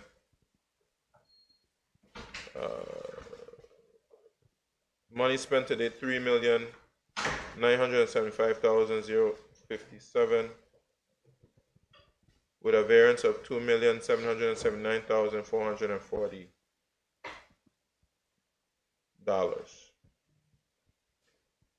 Miscellaneous $15 million. Revised estimate $6,086,000. Money spent today $2,062,877, with a variance of $4,023,123.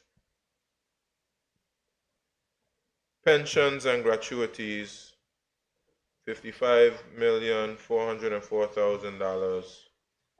Revised estimate of $59,639,400. Money spent to date $43,198,850, with a variance of $16,440,550. Public debt $23,268,500. Revised estimate of $22,146,839. Money spent to date $16,584,840, with a variance of $5,561,999.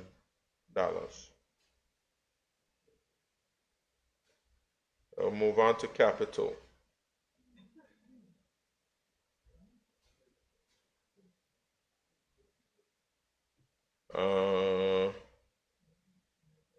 Let's see. Sorry, these are capital acquisitions. On capital acquisitions under the revised estimates, we had $100,000 for the Premier's office, We have actual expenditure $81,258.22 with a variance of $18,742.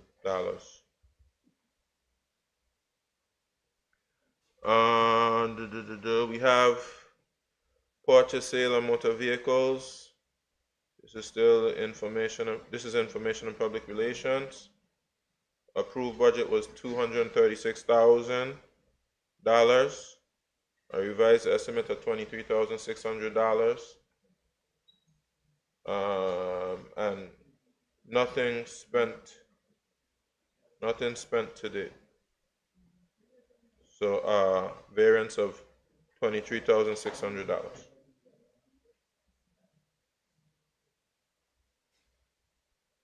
We have purchase sale of motor vehicle.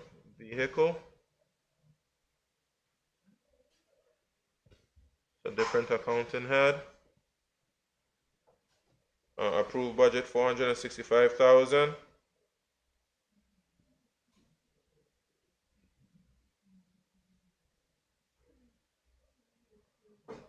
There's some type of mistake there. Okay, marine safety. Premier, I got the, let me help you a little bit. I got the capital and the recurrent information. What I was asking, not to read out each line item, just give me the cumulative variance, the total variance, and I'll be satisfied with that.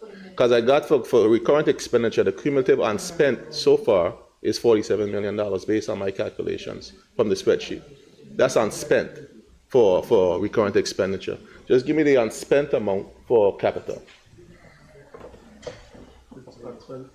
Total.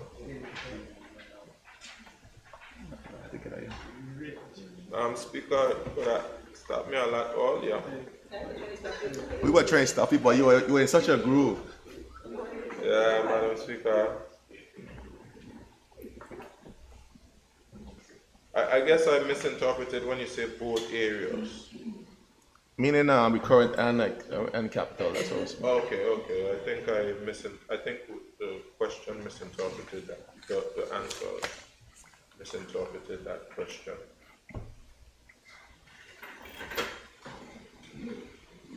Okay, so let me go to capital acquisition.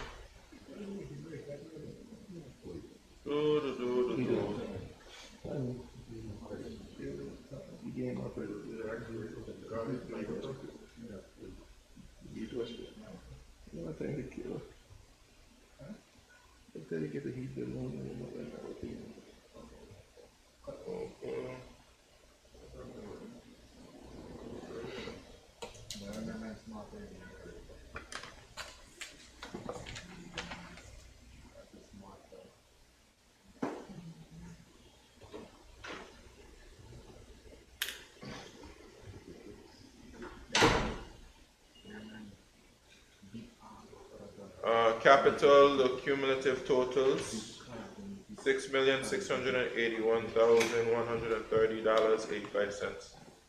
Variance. Okay, that's it. Thank you, Madam Speaker. Thank you, Madam Speaker.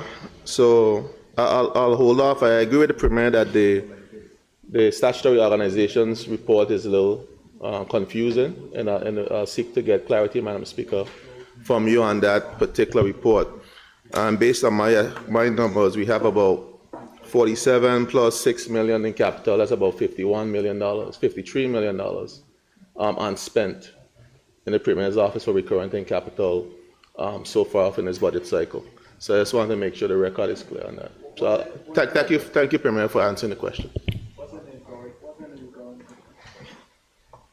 I can ask the next question, Madam Speaker. Yes, please proceed.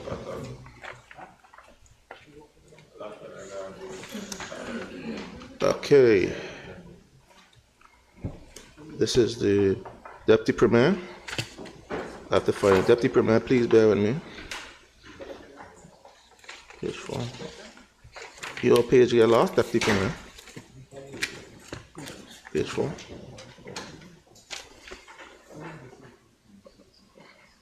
Okay. Madam Speaker, can the Honourable Minister for Financial Services, Labour and Trade please answer the following question? Madam Speaker, could the Honourable Minister for Financial Services, Labour and Trade please provide this Honourable House with the following information? A, all amounts budgeted and spent for each line item for projects or initiatives for 2024 under her entire ministry and departments for capital and recurrent, and B, provide a cumulative amount budgeted and the amount unspent to date. And you could just give me the cumulative amounts, Minister, and I'll be satisfied with that for now.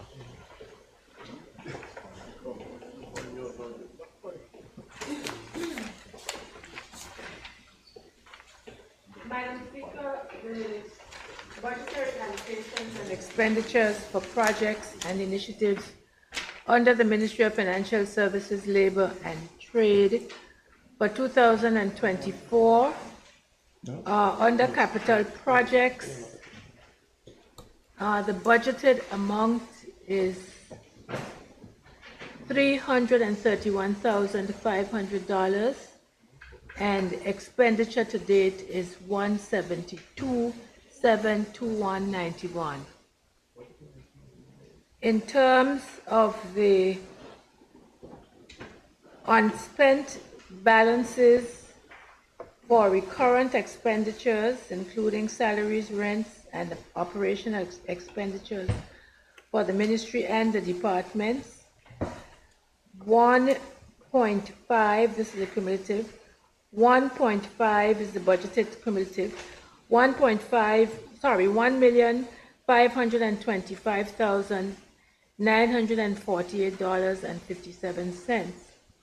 and the budgeted amount remaining cumulatively is $453,337.19.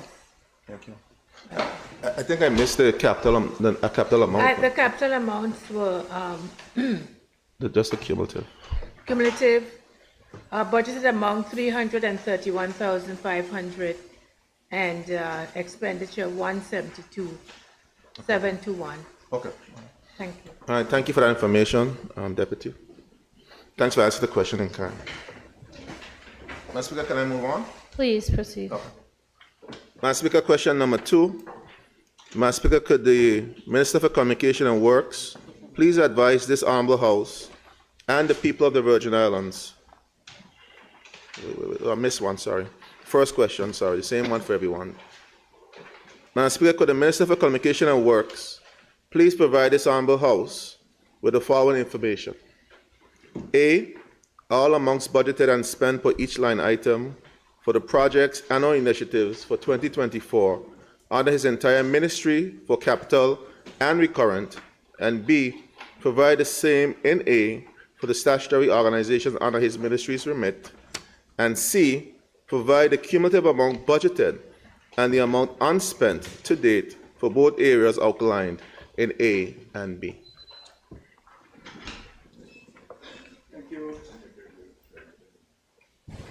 Thank you, Madam Speaker. Madam Speaker, Communications and Works had a cumulative budgeted amount of $23,289,900 with $12,915,397.54 unspent to date. Madam Speaker, that is for capital. Say that again. Say that number again. Unspent? Yeah, unspent. $12,915,397.54. Okay. Madam Speaker, let me confirm the recurrent, but I could move on to BVI Ports Authority. Cumulative budgeted amount $3.4 million with 3.1 unspent to date, but expected 1.8 to be spent by year end.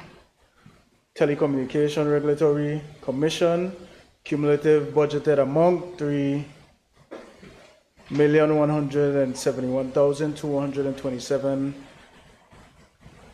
with 3,244,932.89 spent to date. BVI Electricity Corporation, recurrent $79,918,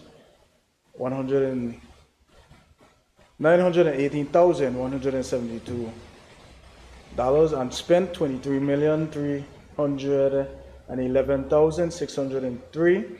For capital, they had $6,318,263, and spent $4,519,032. For BVI Airports Authority, capital $4,678,617, and spent $1,062,660. Recurrent $3,423,976, and spent $3,079,736. For the ministry, You just repeat the one for BVA. You said that the last one is what was unspent, you said? yeah, 3 million unspent? yeah, And the budget was 3 million? yeah. I could confirm that with you. That don't sound accurate, but I'll write it. For the ministry, current $6,832,722.46. Budgeted total, remaining $2,796,279.04. Thank you, ministers. I just want to make sure I wrote them down correctly. So 12.9 million for the ministry unspent in capital, 2 million unspent in recurrent, so that's about 14 million total in capital, 14.9 million total unspent for capital and recurrent for the ministry. And the statutory boards, based on the numbers I have written down, we have about 30 million unspent for capital and recurrent expenditure.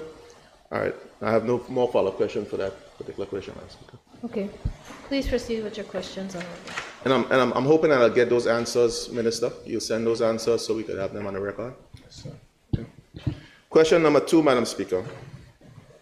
Madam Speaker, could the Ministry for Communication and Works please advise this Honorable House and the people of the Virgin Islands when the stretch of road from the community center to the police station will be overlaid, which is without doubt, and we're just there this morning, one of the worst stretches of roads in the entire Virgin Islands. I'm sure your colleague to your left could attest to that. Thank you, Madam Speaker. Public Works and the Ministry have embarked on a program to address areas where the roads have been persistently damaged by sewage overflow of the roads or ponding of water on the roads due to poor drainage despite periodic asphalt patching. As a result, we would be replacing these road segments with a granular subbase finished with reinforced concrete to ensure the durability of these areas. Madam Speaker, the most problematic segment along the stretch of road leading to the community center as axed to the police station of approximately 465 linear feet has been earmarked for construction of a new concrete road. Madam Speaker, a restricted tender has been issued for the works reference and is scheduled to return by the end of next week. We anticipate that the construction works in this area will be undertaken and completed by the end of November. Madam Speaker, after the conclusion of these works, we would assess the road for potential overlay and patching in other areas beyond the concrete pavement. Thank you, Minister. You project, you said, by the end of November, that road will be addressed. Thank you. Madam Speaker, question number 3. Madam Speaker, could the Commissioner of Communication and Works please give this Honorable House an update on the status of both the lower and upper Shepherd Hill roads that have been undermined and pose a danger to residents of that community? Thank you, Madam Speaker. The ministry is cognizant of the challenges associated with the Shepherd Hill Upper Road, and we have gone through various processes such as developing designs and engaging property owners to obtain consent for land access to bring the project to tender. My ministry sent the tender application for procurement of the project on the 3rd of July 2024 to the Ministry of Finance for open tender, following the completion of the various processes leading up to ensuring all documents are in place for the tender. On 15 October 2024, the tender bids were received by the Central Tenders Board at the Ministry of Finance. The bids received will be evaluated and a contract will be awarded upon Cabinet's approval in due course. Madam Speaker, the designs and bill of quantities for the Lower Shepherd Hill Road has been prepared, but due to the nature of the works, it will result in the closure of the road in that area. The Upper Shepherd Hill Road is currently closed due to the hazard posed, and the only access route for the residents in the area is through the Lower Shepherd Hill Road. As a result, we are pursuing the completion of the Upper Shepherd Hill Road so that we can undertake the works necessary for the Lower Shepherd Hill Road thereafter. Madam Speaker, we are currently discussing with the member from the 8th a suitable time to conduct a community meeting with the residents in that area to provide an update and to obtain their feedback. Thank you for that, Minister, and I'm happy to hear that the tenders are in, and I look forward to that Upper Hill Road being completed. But the reality is that we know this is a major tender. By the time that is done, it's going to be end of the year. And the issue with the Lower Hill, I think we could find an alternative to get persons home and get the Lower Hill completed, because the Lower Road, Madam Speaker, and my question is, Madam Speaker, is that the Minister should consider, because we all know in this House how long these processes take to get those contracts let. Should the Minister consider moving along and getting the Lower Road completed so at least one section of the road can be completed in this budget cycle? Thank you, Madam Speaker. If that's the wish of the member, we can definitely do that once that has been discussed and approved with the residents. We can move forward with that. You and I had this discussions, Madam Speaker, as to having a community meeting. I think we will confirm the date and then we can proceed from there. But what I can say is that designs are completed, bill of quantities submitted, and we have an idea of what the cost would be for the Lower Shepherd Hill Road. Well, thank you for that, Minister. I am available anytime you need to be available, and we just set the date and let the public know, because I think the community is very concerned about either of those roads, and we need to get at least one of them done in this budget cycle. And I think they will be okay with us working to get the Lower Road done in this budget cycle, Madam Speaker. Madam Speaker, question number 4. Madam Speaker, could the Minister for Communication and Works please give this Honorable House an update on the undermined road above Mr. Perkins in Greenland that the Ministry, District Representative, and the Director of Public Works visited in 2022 and ascertained imminent danger this road poses to the landowner and the residents that traverse this road on a daily basis? Thank you, Madam Speaker. The designs and bill of quantities for these works have been received by the Ministry for the construction of a retaining wall and road pavement in the area mentioned. The Ministry is cognizant that the erosion and undermining of the road poses a danger to residents and motorists in that area. Once the available or allotted funding is identified to undertake this important project, the Ministry will initiate the tender documents to engage a contractor for the construction of the wall and road works necessary. Thank you, Minister. Minister, as you know that if we make the decision to do the Lower Road, there will be funding available from the Upper Road. And I think this project is a critical project, as I already sent in the request to the Ministry and to you, Minister, in terms of getting this road completed, because there's a lot of persons that live in that area. And if you agree, Minister, we could get that road done from the funding from the Upper Road until we could get that fully tender process completed. Thank you for that, member. I'm happy that you're confirming we'll forego for this year the Upper Shepherd's Hill, and then we'll use the funding allotted to do those repairs. Okay. Once the tender, and as we know, the tender cannot be completed by this year, Minister. So we don't have revotes. So we essentially lose the money if we don't utilize the money in this budget cycle. And it would be a shame to not fix those very dangerous areas in the district as well if there's funding available. So that's my wish, Mr. Madam Speaker, I thank you. Question number 5. Madam Speaker, could the Minister for Communication and Works please provide this Honorable House with the scope of works and the proposed 30 million plus for the proposed 30 million plus miles of roads that was tendered with only one contractor being evaluated? Thank you, Madam Speaker. The scope of works for what has been referenced as the 38 miles of road is as follows.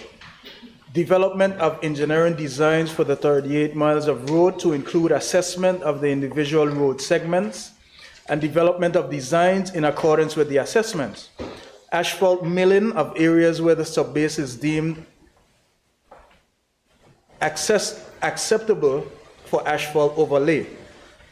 Complete demolition of roads inclusive of the asphalt layer and subbase for complete rebuild of the road to include either granular or concrete subbase and asphalt overlay in accordance with the designs. Construction of curb walls and slipper drains for approximately 17 miles of road as soon as some road segments already have existing curb, slipper, or sidewalks. Construction of short retaining walls, particularly along the ridge road from the east to the west, to shore up the road where there is erosion and undermining. Asphalt overlay of the 38 miles of road and road marking of the center and edge of the road with pavement of road studs or cat eyes for the 38 miles of roads. Thank you, Madam Speaker. Thank you, Madam Speaker. In absence of having a document in front of me, Madam Speaker, I've hazarded to ask a follow-up question of the Minister. So, Minister, based on what you expounded on, it seems like this contractor or whomever gets this contract is really responsible for the labor, that they're not responsible for materials. Am I accurate in that? Do they have to purchase the asphalt? Is that part of their costing? Do they have to purchase the concrete? Is that part of their costing? The steel and all the things that would require to do the curb wall? Are they responsible for purchasing those things, or they're just responsible for overlaying, constructing, the labor construction, and so forth? Just want to be clear, Minister. Thank you. You are correct.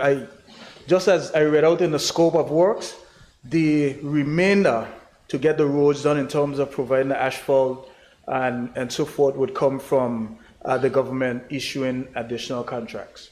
So it is basically labor. As I mentioned, the assessment, the designs, the engineering, and the demolition, and it is the construction of the walls, slipper drains, and so forth. Minister, how are we going to afford this? Because based on my understanding, if this contract, based on the estimates that we were hearing in this House, that this is almost $30 million plus just for the labor side of things. Imagine what the cost is in terms of the material side of things. So you're looking at least this project could potentially cost the people of the territory close to almost $100 million with material and labor. Thank you, Madam Speaker. If we want to get good roads, I think we have to invest in whatever is necessary. I think we are doing the same thing right now with the 4.5 miles of road. The government is providing the asphalt, the material. The company is laying the asphalt. They are doing the paving. And I think we're getting value for money. I think if we want to see these roads done, that's, I guess, the approach right now. I hear you, Minister, but I think this is, when this was initially started out, it started deceiving, because the perception was that we're getting 30-something miles of road for $30-something million. But essentially, this is going to cost the taxpayers of this country, this project in particular, close to almost $100 million. If you count the materials that we have to provide, the concrete, the steel, the asphalt, has to be provided by the government. And I don't think that's clear to the public. And I think that is something that we have to always be clear to the public how we're going to spend public funds. And that's shocking to me, Madam Speaker, to say the least. But I'll stop there. Next question, Madam Speaker. That one there's a Bamako. Question number 6. Madam Speaker, could the Minister of Communication and Works please tell this Honorable House the following? A list of all the taxi licenses issued between 2019 to date and names of each recipient, the number of persons that have applied and are waiting on a decision, and C, the date each of those individuals applied. Thank you, Madam Speaker.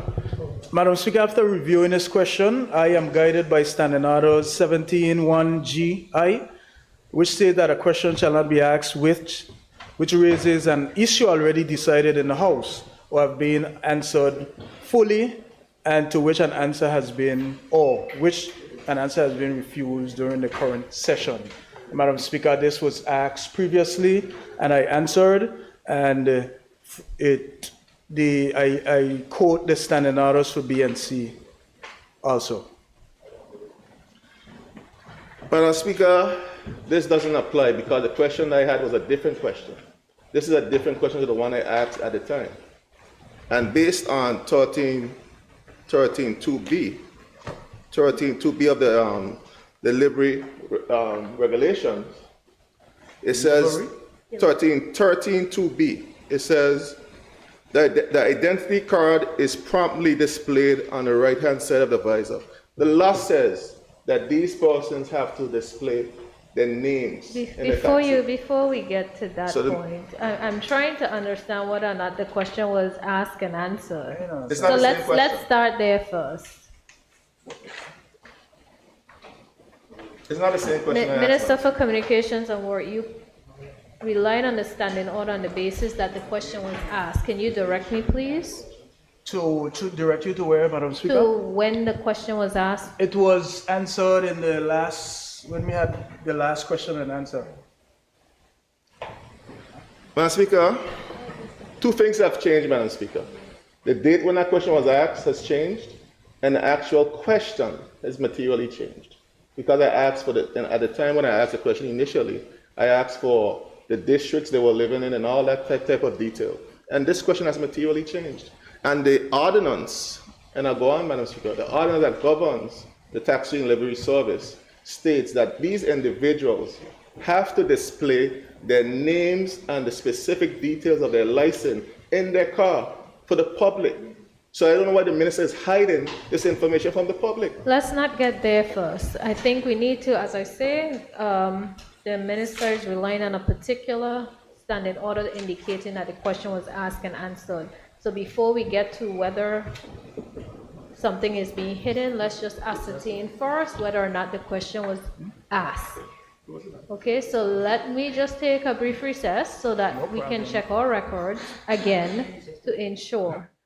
All right, so we'll take a brief recess.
This House now resumes its sitting.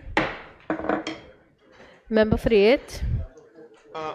Thank you, Madam Speaker. Madam Speaker, the minister have agreed to share the information with the House, Madam Speaker. So we'll move on from this question. I want to thank the minister for his cooperation and helping me to conduct the people's business. Thank you, Madam Chair. Speaker.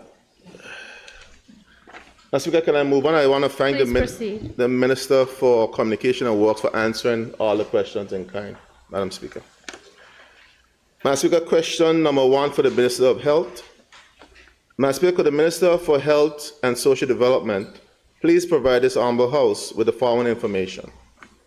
A, all amounts budgeted and spent for each line item for projects and or initiatives for 2024 under his entire ministry and departments for capital and recurrent.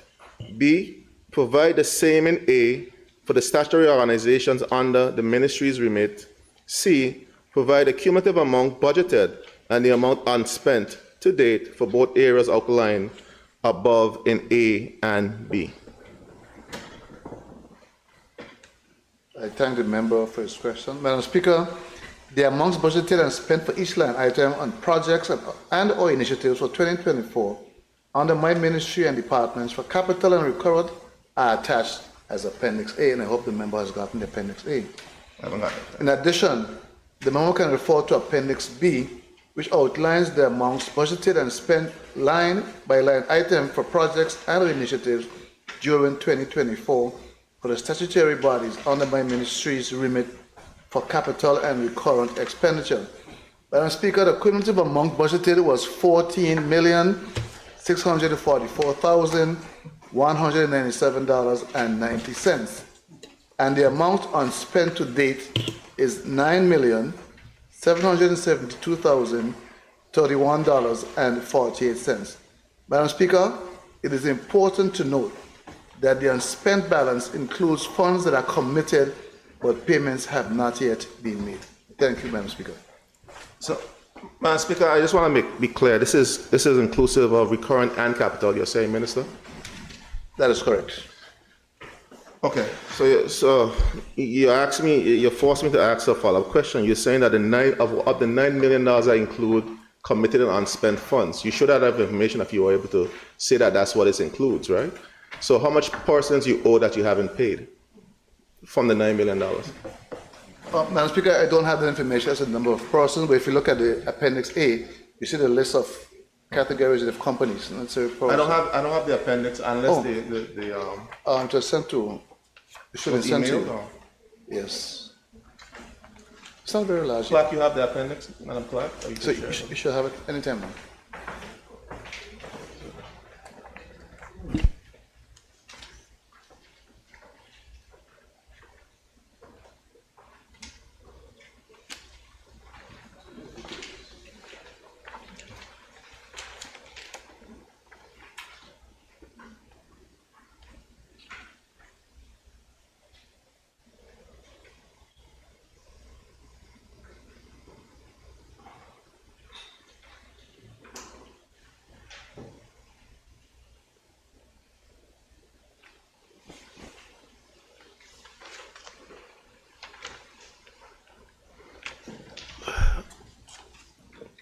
Thank you, Madam Speaker. I'm trying to go through this information, Madam Speaker, but it's not very clear, particularly with the recurrent and the capital expenditure. But based on the minister's cumulative number, you said $9 million, and some of that is monies that you owe to persons that you haven't paid. That's correct. Most of the $9 million, how much? You don't have? I understand all of it. All of it? You owe $9 million to vendors? That's my understanding. In October, and we're in October?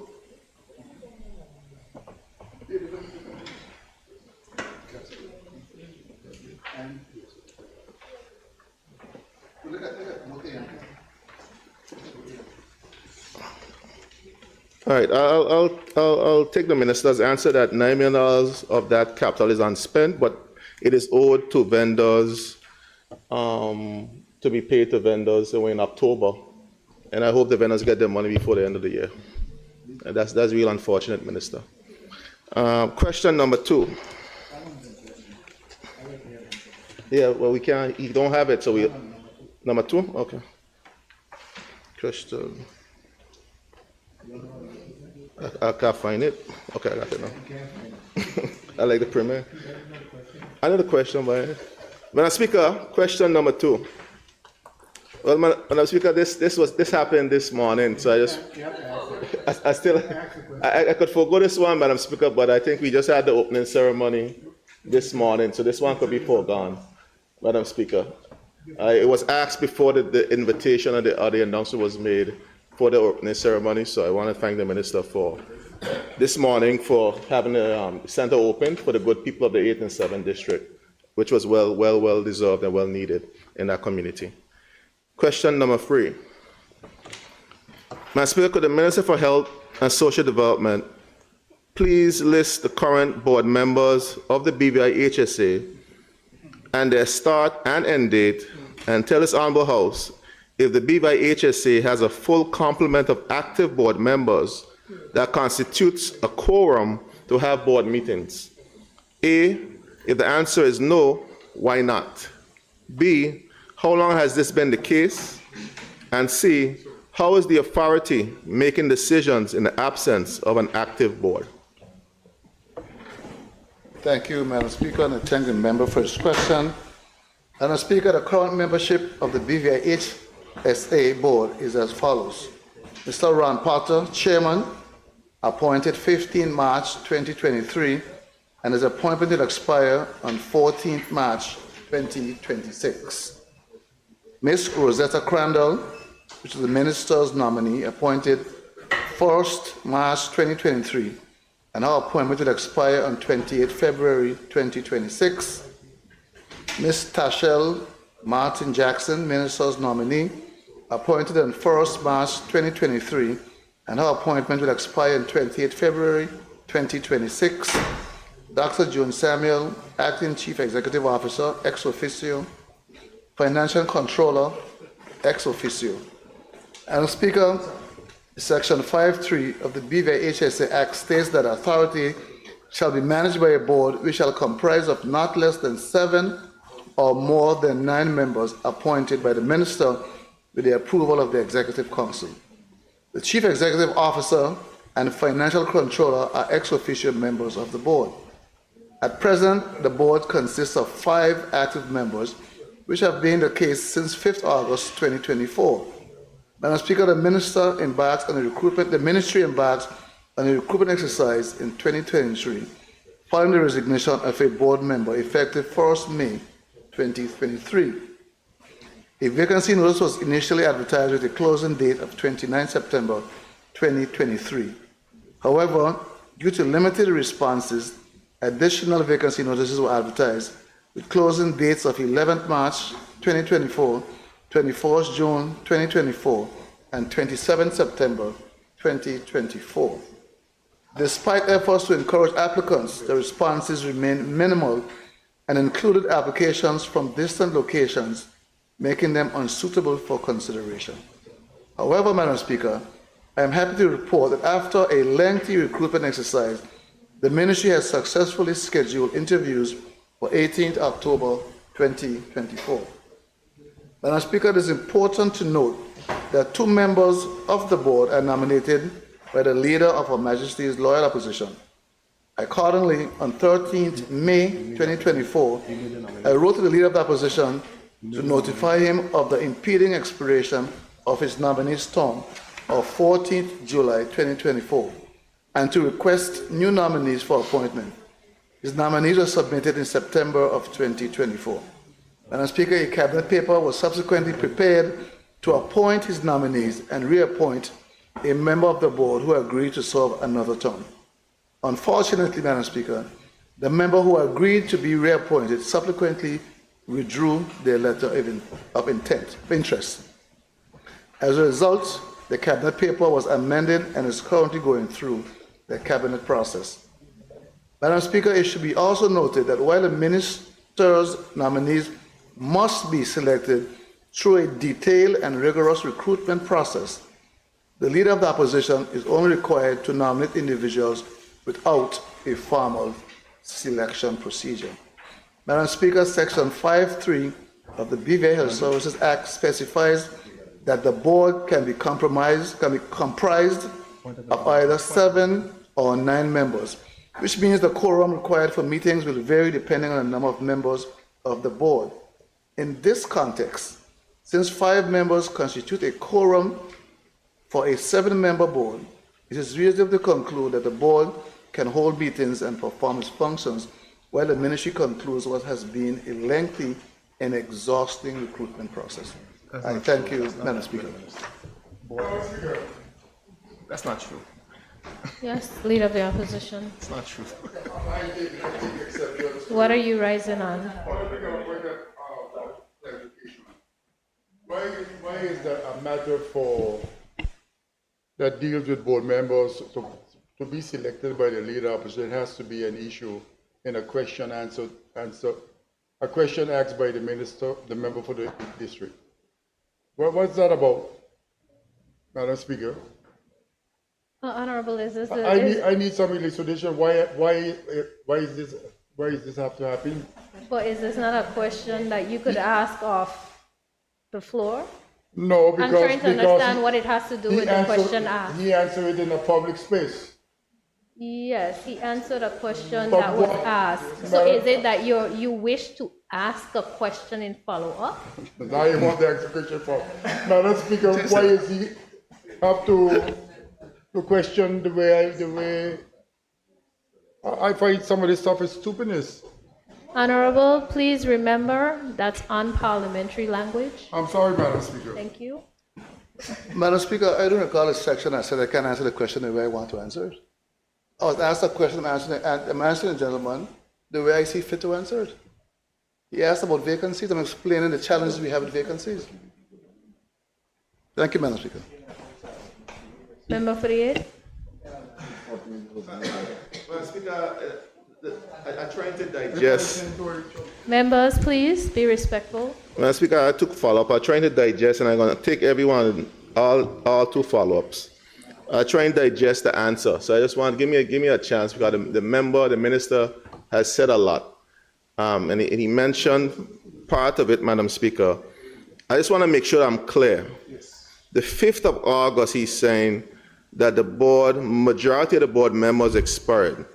So essentially, he's saying that the board has been without an active board for the last 2+ months, going over 2 months. So we have an institution that has been without a board going on 2 months. And he made a comment about the board could hold meetings, which is inaccurate. That's a stretch. You stretch the meaning of the law. Let's be careful. You're asking a question. Are you seeking clarification? Well, let me rephrase that, Madam Thank you. Speaker. I apologize for the misphrasing of it. Well, can the minister cite?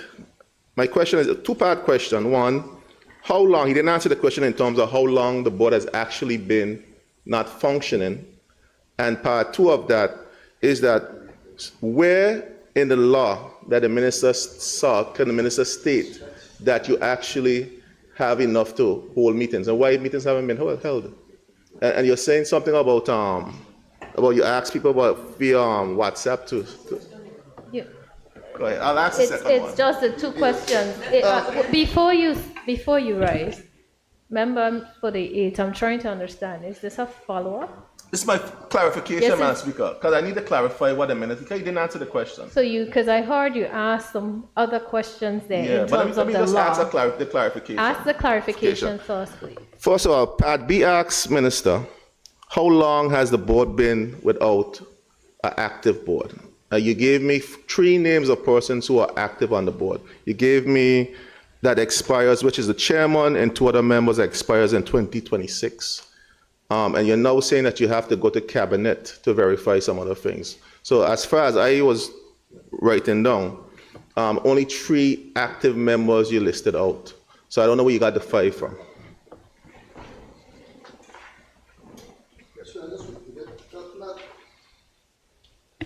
Madam Speaker, I said at present, the board consists of 5 active members. which has been the case since 5th August. 5 active. Meaning that before 5th of August, we had more. Okay. Right. And I said we embarked on a recruitment exercise in 2023, following the resignation of one member. This is 2023. One member resigned then. Then I give you the last part. According to Section 5.3 of the Beaver Health Services Act, specifies that the board can comprise of either 7 or 9. There were 7, which means that a quorum required for a meeting will vary depending on the number of members on the board. In this context, since 5 members constitute a quorum for a 7-member board, it is reasonable to conclude that the board can hold meetings and perform its functions while the ministry concluded there has been a lengthy and exhaustive recruitment process. There were not 9, there were 7, so 5 is a quorum. Okay. I thought that was clear. Okay. No, it wasn't clear, Minister, but it's much clearer now. There are a lot of hubbubaloo mixed up in it, Madam Speaker. But so you're saying now, so have you instructed the board to meet then? Have the board been meeting? What is happening then? Why the board hasn't been meeting if you're saying that?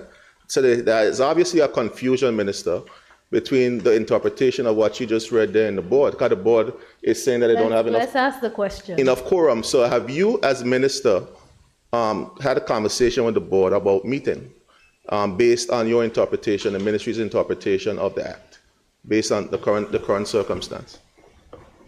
Madam Speaker is asking a question about the board meeting. I don't know what he said is true. I'll have to find out and get back to you. I have not heard that the board has not been meeting.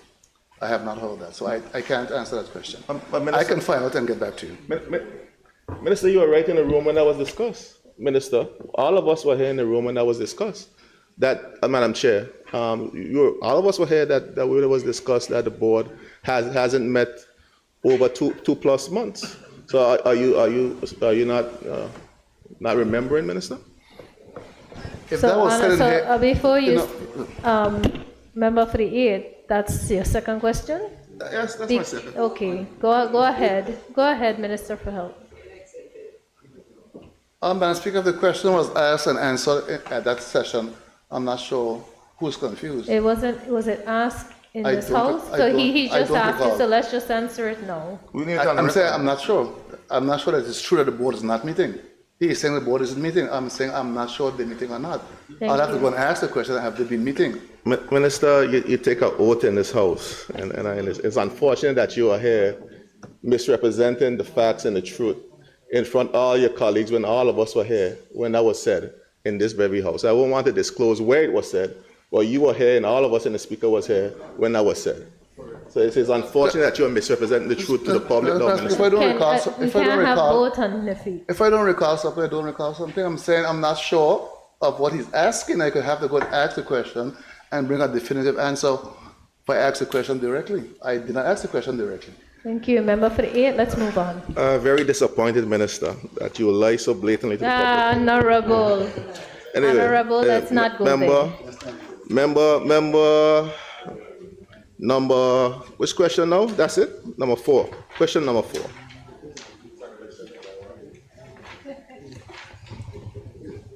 I'll take off one. Madam Speaker, could the Minister for Health and Social Development please tell this Honorable House which senior positions at the BVI HSA require the Minister's or Cabinet's approval? A, of those positions which are filled or are awaiting the Minister's or Cabinet's approval, and B, how long have they been awaiting the approval of his or has been unfilled? Thank the member for his question. Madam Speaker, according to the BVI Health Services Authority Act 2004, the positions of the authority that require the Minister's or Cabinet's approval are the Chief Executive Officer, the Director of Hospital Services, the Director of Primary Health Care Services, the Chief of Medical Staff of the hospital, the Senior Medical Officer of Health, the Chief Nursing Executive, the Financial Controller, and the Human Resources Manager. Madam Speaker, of these positions, the recommendations for the Chief Executive Officer, the Director of Primary Health Care Services, the Senior Medical Officer of Health, and the Chief Nursing Executive were submitted to me as Minister, and are currently going through the Cabinet process.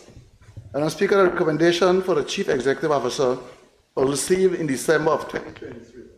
However, additional information was requested before it could be submitted to Cabinet. The recommendation for the Chief Nursing Executive was received on 12 June 2024, followed by the Senior Medical Officer of Health's recommendation on 27 June 2024, and the Director of Primary Health Care Services recommendation on 12 July 2024. Among the remaining positions, the Human Resources Manager role is filled, and a Director of Hospital Services is currently serving in an acting capacity. Additionally, the Chief of Medical Staff of the hospital position is the substantive post of the acting interim CEO, who continues to perform those duties. The Financial Controller position is also filled on an acting basis, and the authority is actively conducting a recruitment exercise to substantially fill this role. Thank you, Madam Speaker. Madam Speaker, I have two follow-up questions, and I mean two follow-ups this time. Madam Speaker, the minister said that the CEO position was recommended to him in December of 2023, Madam Speaker, and he's awaiting additional information. Madam Speaker, it has taken almost a year for the minister to get additional information to make a decision towards Cabinet. Can you ask why is this such a critical position of the authority has been languishing for over a year? Madam Speaker, truth be told, it's been longer than a year. I don't think there's been one at the hospital for many, many years. The issue is before me, there was some misinformation, because I have to go and dig deep, Madam Speaker, as to how we got to where we are. I mean, sometimes the wheel of the system turns a little slow. Madam Speaker, I intend to have this matter rectified in short order. That paper should be before Cabinet, hopefully in a few weeks' time. Hopefully before this month is up. Yes, the hospital, the leadership is very, very important, and I recognize that. And I'm going to do my best to get this matter rectified as quickly as I can, Madam Speaker. Thank you. Okay. Thank you, Minister. Minister, just a follow-up question on the other positions. You also mentioned that there's some positions that persons are holding dual roles in. Isn't there, why wasn't somebody asked to act in those positions, or just like we do in government, if somebody's in a different position, you put persons to act instead to make sure that you have efficiency in the operations? Do you have reasons why? Or? Again, Madam Speaker, I can't answer that question right now because I'm really not sure. Okay. Specifically, which one were you speaking of? Which one are you speaking of that you said no one is acting in? Yeah, the case of the CEO also acting as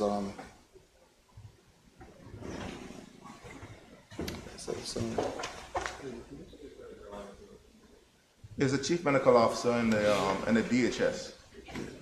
The DHS and the chief medical officer, the ones he said that are dual roles. Yes, the chief medical officer. Acting interim CEO. I'll have to get back to you on that answer for that. I can't say no for sure exactly why you're not acting. Thank you, Madam Speaker. Thank you. Member, time to move on. Yes, thank you, Madam Speaker. I'll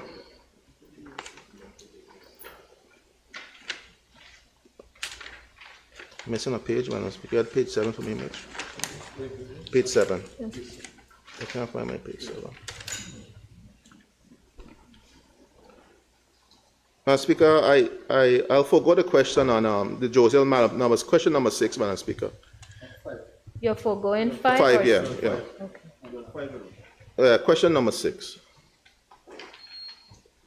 Madam Speaker, could the Minister for Health and Social Development please give this Honourable House a detailed breakdown of the money spent to purchase property by Social Security Board for similar housing initiatives like the Josiel Manor project and other land purchases? B, give a detailed breakdown of the properties available to be sold and the price point. And C, of the properties available for sale, which units have been sold thus far and for how much? Thank you, Madam Speaker. Madam Speaker, a detailed breakdown of the money spent to purchase property by the Social Security Board for similar housing initiatives like the Joes Hill Manor project and other land purchases is attached at Appendix C. Hopefully you got Appendix C, member. Madam Speaker, please see a detailed breakdown of the properties available to be sold by the Social Security Board and their price points attached as Appendix D. The units that have been sold are highlighted in green, while the pending purchases are highlighted in red. You have that appendix? No, I don't have it right now, Minister, but Madam Speaker, based on the fact that when I look up there, it dark, it can't be that many sold. So based on that assessment, we could read out the number of properties that have been sold. What are you doing to turn that down? The dark now, we gotta leave here when it dark. Okay, I'm sorry. So, Madam Speaker, if the minister don't mind, I would like him to read out that information because it cannot be that much. Okay. In terms of actual properties that were sold. Thank you, Madam Speaker. I'm happy to do so. So the first one is lands purchased. Madam Speaker, Long Trench. The land project, I read the cumulative amount for the land. You don't have to read every. I know the land amount is a lot. Okay, the total land purchases are $15,196,957.50. I'll repeat, $15,196,957.50. And the other one, I'll have to do the other one each by each case. The units that have been sold, Madam Chair, if I may, Madam Chair. So the ones in green, right? Yeah, the units that have been sold and the amounts they've been sold for. Hold on one second. You don't have to tell me who buy them. I need to know that information. So I think I just said to you, the ones that have been sold are highlighted in green, right? Yeah. Okay, so look at the green ones. So 1-bedroom condo. Let me make sure I get this right.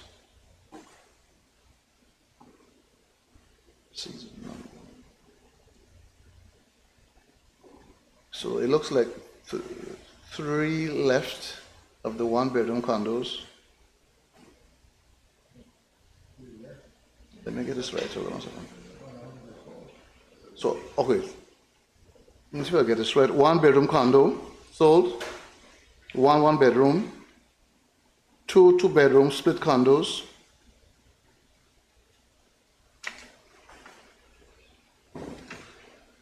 2-bedroom house. 2-bedroom house. 3-bedroom house. 3-bedroom house. So that's 1, 2, 3, 4, 5, 6, 7. How much of each group was sold? Madam Chair, I was asking how much of each group Members, was both of you can't be on your feet at the same time. So 1 bedroom was sold. Okay. 2 2-bedroom split condos were sold. 2 2-bedroom homes. 3 3-bedroom homes. Thank you. 3 3-bedroom homes. So that's why 7, 8 properties. 8. So 2 3-bedrooms. Okay. 7. Yes, 2 3-bedrooms. No, man. Just for clarity, Madam Speaker, and I thank the Minister for answering that question, Madam Chair. So based on what the Minister just said, 1-bedroom condo, 2 2-bedroom condo, 2 2-bedroom homes, and 2 3-bedroom homes were sold. Of these, can you tell us how much units are left to be sold in categories, please, Madam Speaker?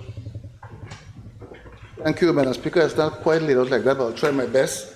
In terms of pending sale, Madam Speaker, the sales that are happening now, we have 2 1-bedrooms pending completion of the negotiations.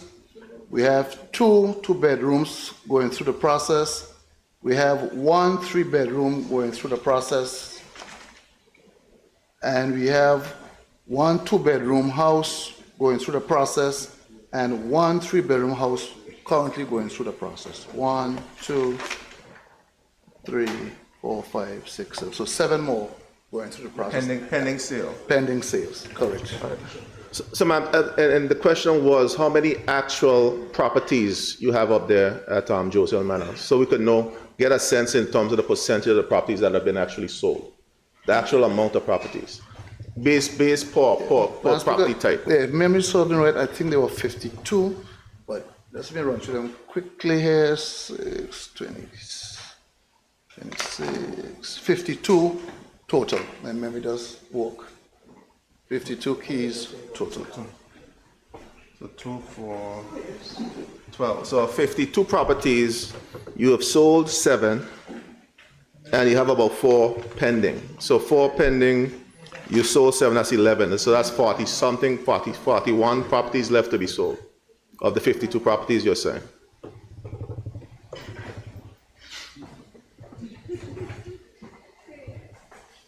Yeah. All right. No more follow-up questions for the Minister, Madam Speaker. Thank you. Okay, please proceed with your question. Madam Speaker, I think my next question is for the Minister of Education. You take back it. Sorry. Yeah, you get kept well, you know. Madam Speaker, the question for the Minister of Education is, Madam Speaker, can the Minister for Education, Youth Affairs and Sports please provide this Honourable House with the following information? A, all amounts budgeted and spent per each line item for projects and/or initiatives for 2024 under the entire ministry and departments for capital and recurrent. B, provide the same in A for the statutory organizations under the ministry's remit. And C, provide the cumulative amount budgeted and the amount unspent to date for both areas. Thank you. Thank you, Madam Speaker. Madam Speaker, I thank the Honourable Member for the 8th District for his question regarding the budget and expenditures of the Ministry of Education, Youth Affairs and Sports, as well as its statutory agencies for the year 2024. Madam Speaker, I must reiterate that the way in which funding is allocated in the annual budget does not allow for a detailed breakdown of spending on individual projects or initiatives by line item or subhead. Despite this limitation, I can confirm that the ministry remains fully committed to transparency in its financial management. To provide members with a clearer picture, I have included a detailed spreadsheet in Appendix 1. This document outlines the overall budget allocation, expenditures to date, and the remaining balances for each of the ministry's capital and recurrent expenditure areas for 2024. Madam Speaker, the ministry provides annual subventions to 2 statutory bodies under its remit, the H. Lavistel Community College and the Recreation Trust. Similarly, a breakdown of the budget allocation, expenditure, and balances for both of these statutory organizations has been compiled. These details are included in Appendix 2 for the H. Lavistel Community College and Appendix 3 for the Recreation Trust. Finally, Madam Speaker, the cumulative amounts budget and the amounts unspent to date for both the ministry and the statutory bodies are reflected in the attached appendices. These figures provide a comprehensive overview of the ministry's financial status, showing our ongoing efforts to manage resources efficiently while ensuring the continued development of our education, youth, and sports sectors. I thank you, Madam Speaker, and I have the breakdown here provided that I can give to the member for any potential follow-up. Just Minister, if you may, Minister, if you could just read out the cumulative amount just for the unspent amount. I won't let you read all the other So, Madam Speaker, please, I think it's important for the member to Sure, see. that's fine, that's fine. But the Sergeant sergeant of Arms, arms Sergeant Arms, isn't Madam here. So, Madam Speaker,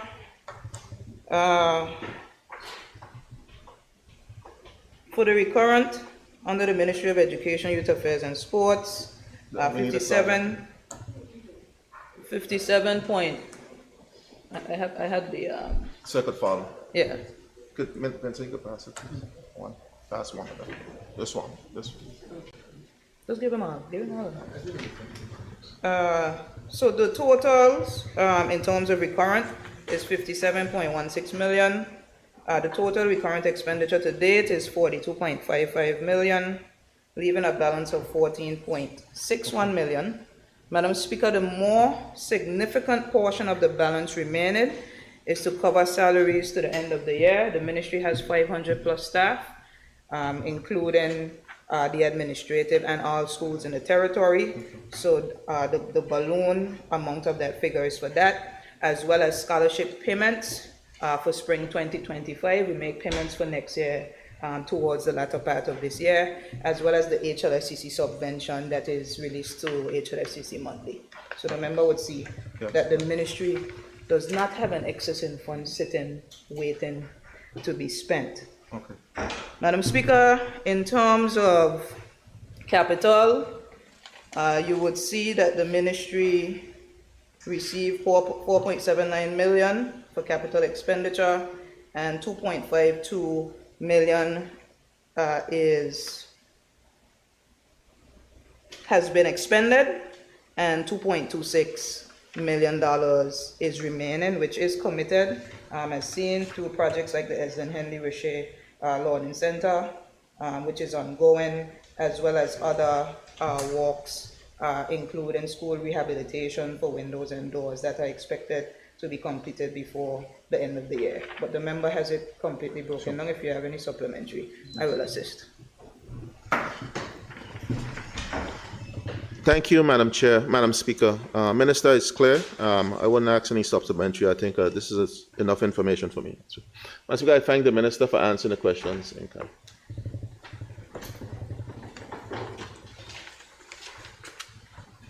I call on the member for the 6th District to ask his questions. You'll go back to Will- You'll go back to You're not ready? Oh, you go. You last. He would have to be last. Yes. You go.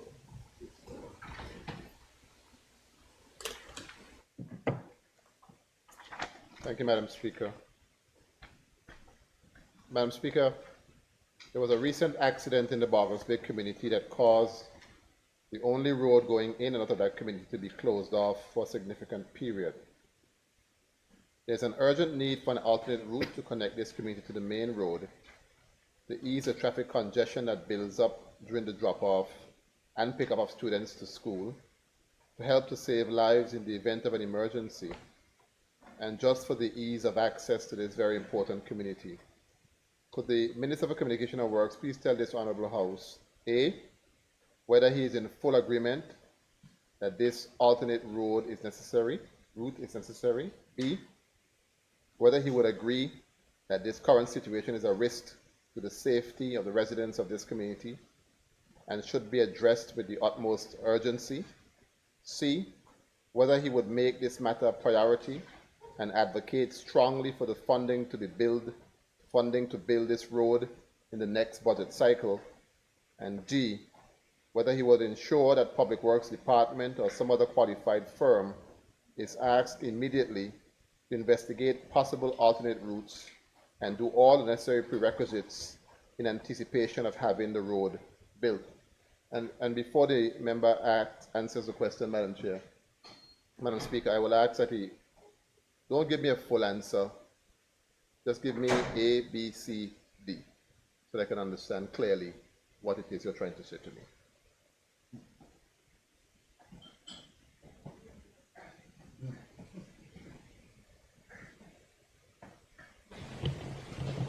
Thank you, Madam Speaker. In any community, having multiple access roads enhances safety and improves traffic flow. Therefore, I agree that alternate roads are necessary in any community, including Bargos Bay. A. B, Madam Speaker, any community with one access road poses a risk and should be addressed with urgency, including Bargos Bay. C, Madam Speaker, having only one entry point to a community makes it extremely vulnerable and poses a risk to residents. Therefore, any community facing this issue should be prioritized for the development of additional access routes to enhance safety and security. The process for constructing an alternate road in Bargos Bay would entail a thorough assessment to identify where the access point should be, topographical details, development of designs, negotiations to mitigate any relief issues, and community consultations.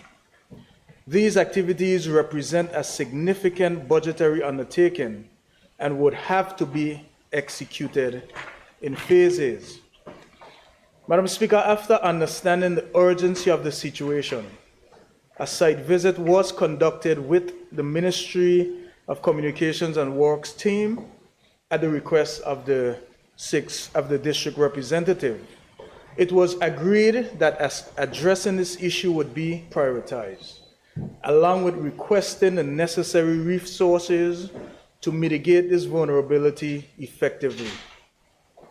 I understand the members' advocacy for funding to build the road, but as previously mentioned, it is a long process with various steps. Designs would be critical, and we would advocate for funding for engineering and design in the next budget cycle. Madam Speaker, D, after the site visit mentioned above, it was agreed that an external engineering firm be engaged to explore the various options for presentation, which includes the community meetings that are expected to be had. So, Madam Speaker, just a follow-up or perhaps two. Could the member say, he didn't indicate that he will be advocating very strongly for funding in the next budget cycle. If that funding or some level of funding is provided, could you say how soon at least we can start to see something happening, not necessarily in terms of the actual physical work, but at least the prerequisite work that has to be done ahead of the road being built? Thank you, Madam Speaker. Madam Speaker, I was expecting that a member would say that work has started since we have engaged in a site visit. We were down in the gut doing the assessment, and it was from that Public Works Department thought it was necessary for us to get a firm to start working on the designs, Madam Speaker. So work has already begun. Thank you, Madam Speaker. Madam Speaker, the residents of the Freebottom Estate remain concerned that there is only one road in and out of that community. There is an urgent need for an alternate route to connect this community to the main roads running through the district, particularly in the case of emergency. Could the Minister for Communication and Works please tell this Honourable House, A, whether he is in full agreement that this alternate route is necessary, B, whether he would agree that this current situation is a risk to the safety of the residents of this community and should be addressed with the utmost urgency, C, whether he would make this a priority and ensure that he advocates strongly for the funding to build this road in the next budget cycle, and D, whether he would ensure that the Public Works Department or some other qualified firm is asked immediately to investigate possible alternate routes and do all the necessary prerequisites in anticipation of having the road built. And again, I'll ask for the response to be given individually. Thank you, Madam Speaker. A, in any community, having multiple access roads enhances safety and improves traffic flow. Therefore, I agree with the alternate road. I agree that alternate roads are necessary in any community, including Freebottom. Madam Speaker, B, any community with one access road poses a risk and should be addressed with urgency, including Freebottom. C, Madam Speaker, the process for constructing an alternate road in Freebottom will also entail a thorough assessment to identify where the access point should be, topographical details, development of designs, negotiation to mitigate any relief issues, and community consultations. The initial step would be a site visit with the Ministry of Communications and Works team to gain an understanding of the options to improve accessibility. Then further steps can be taken to address the vulnerability effectively. And Madam Speaker, I just need to add that since the site visit, we have gotten quite a lot of requests for alternate roads out of many communities on Tortola especially. Spooners for one, Lock Hill. So persons have been requesting alternate roads.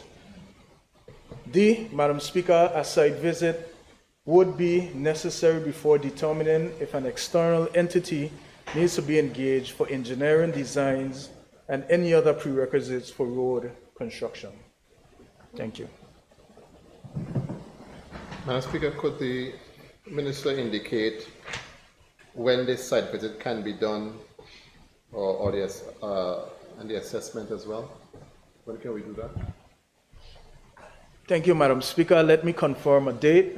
The member knows once it's of urgency, he can contact me and we would make ourselves available to do the assessment and the site visit.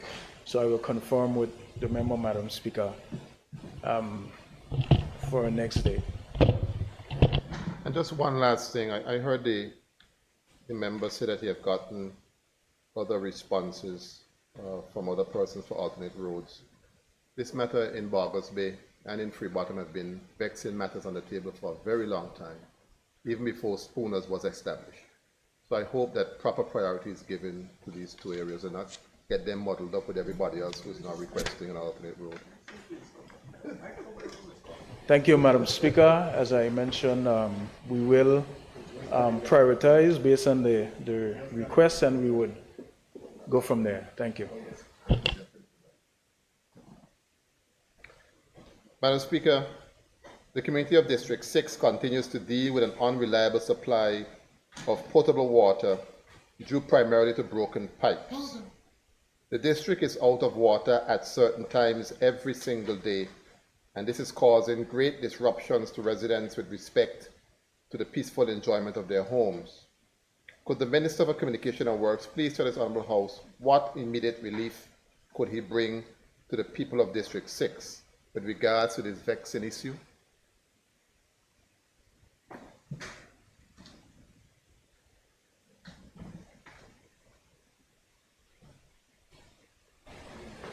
Thank you.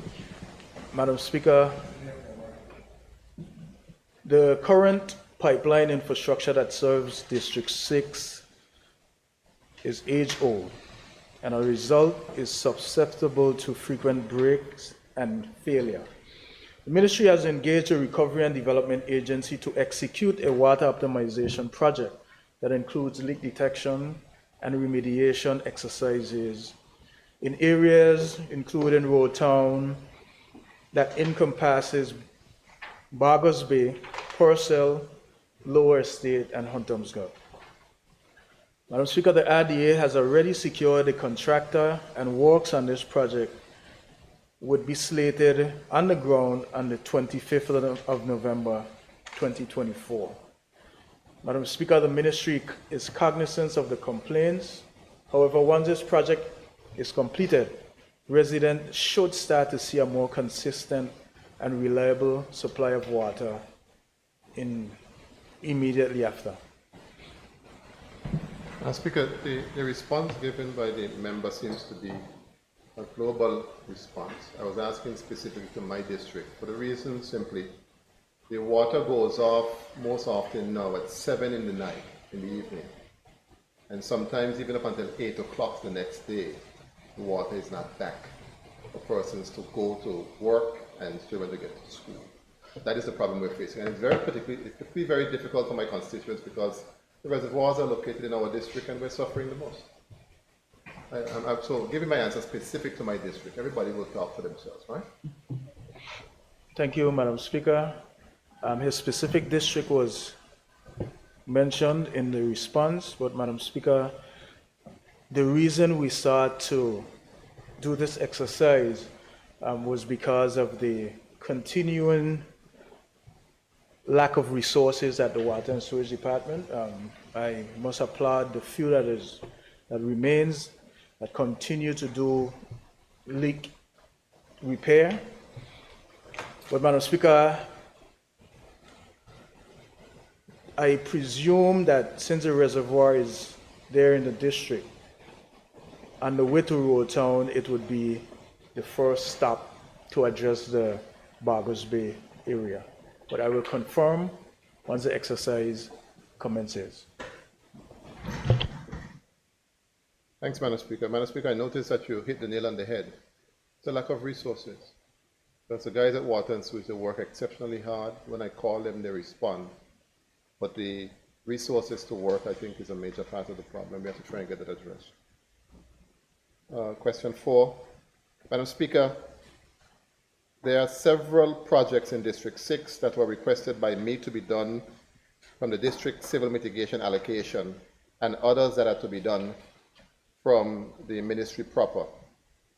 Could the Minister for Communication and Works please give an update on the following projects? A, the requested road improvement and stabilization project in Butu Mountain in the area of the Toms family residence. B, the request for additional street lights throughout the district made on 4th September 2024.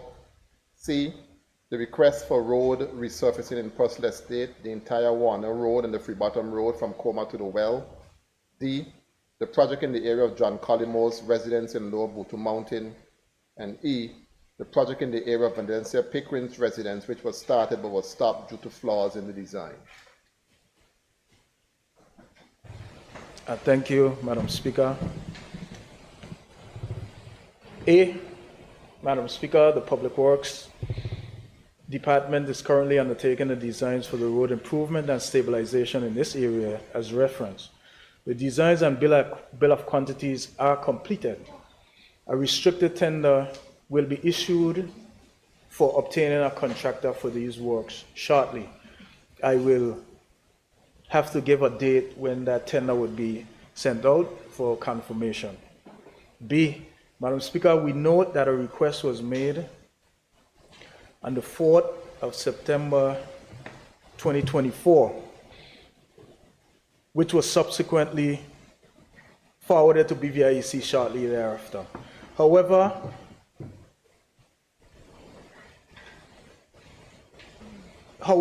due to unforeseen circumstances there at BVIEC, which included the malware attack, we had some delays. However, Madam Speaker, the quotation for the request for the lights was received this week, and the processing would be thereafter, and an update would be given as to when the lights would be installed once BVIC obtains the necessary funding to get that done. C, Madam Speaker, the request was received and an assessment was done for the area and the bill of quantities was completed. The ministry will initiate conversation with the district representative to confirm his priorities based on budgetary allotment. D, Madam Speaker, the contract for the works at John Cullimore has been signed and the contractor has received the mobilization payment. Public Works has completed the surveying and setting out of the area, and works are scheduled to commence next week, weather permitting. E, the ministry is still awaiting the updated designs from the Public Works Department and related bill of quantities to initiate discussions with the contractor. We anticipate this information will be provided shortly. Madam Speaker, so follow up here. On C, request for resurfacing in Purcell Estate. I note you mentioned that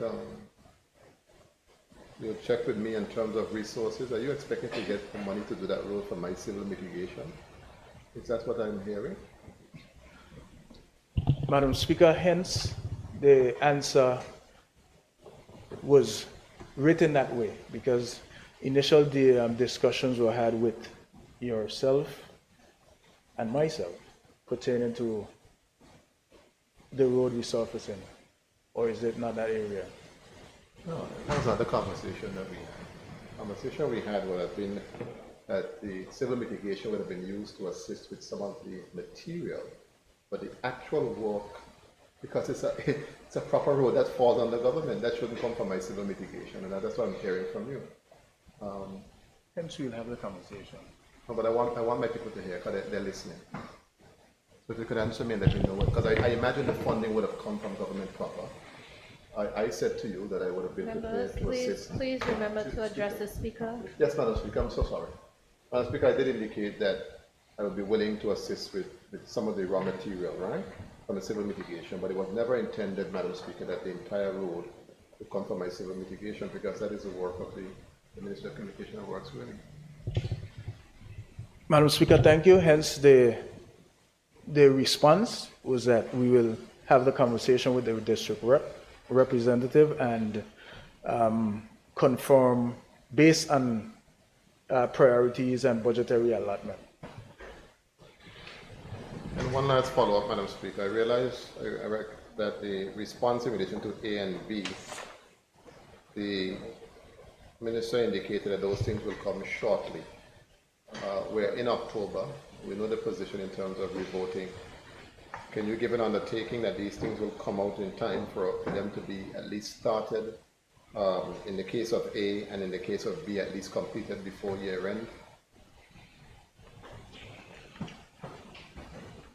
Madam Speaker, I am hopeful that the both A and B would commence before year end.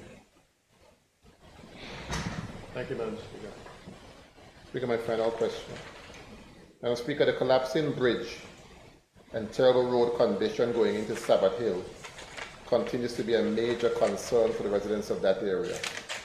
I have done numerous site visits with the officials in the Ministry of Communication and Works, and some funding was allocated in the 2024 budget to start works on these issues. But to date, nothing has started. Could the Minister for Communication and Works please give this Honourable House a comprehensive update on the progress of this project? Thank you, Madam Speaker. Public Works submitted an initial design for the Sabbath Hill project. The ministry held interval reviews with the Public Works Department.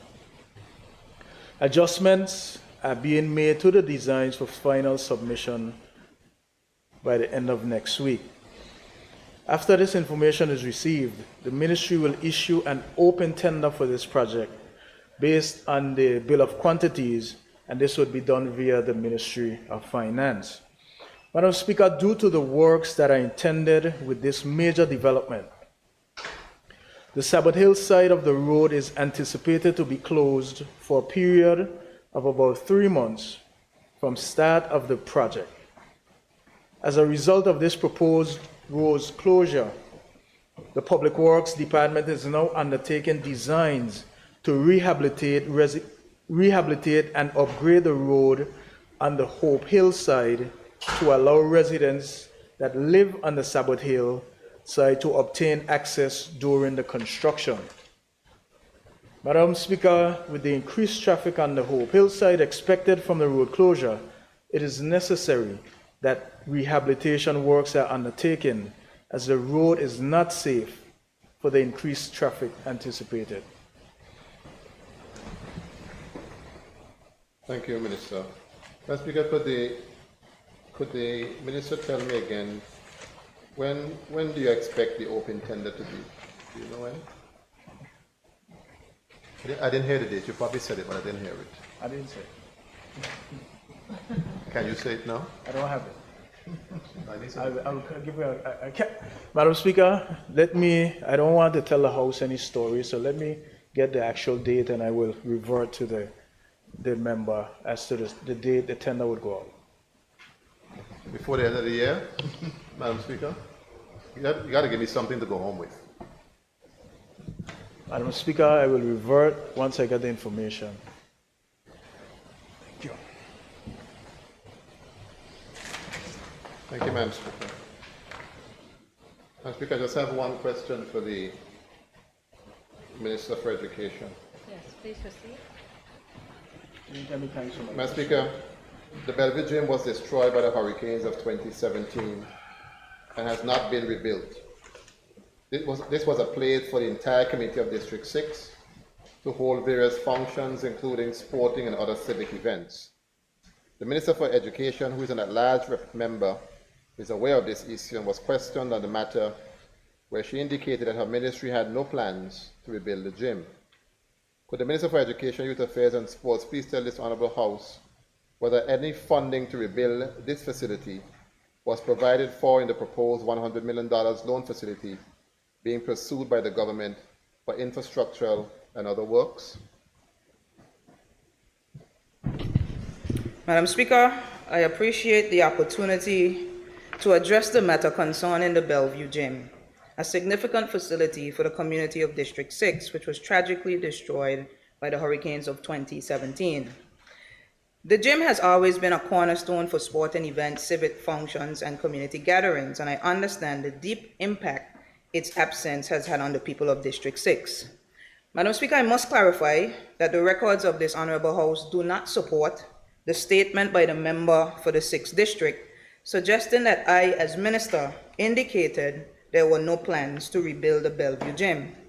In fact, I have consistently encouraged my colleagues, including district representatives, to advocate for funding in support of projects and programs that affect their constituencies. I have repeatedly emphasized the importance of making representations to support the ministry's efforts to secure the necessary funds, whether through the annual budget process or through a schedule of additional provisions. Madam Speaker, I am not one to make empty promises to the people of this territory.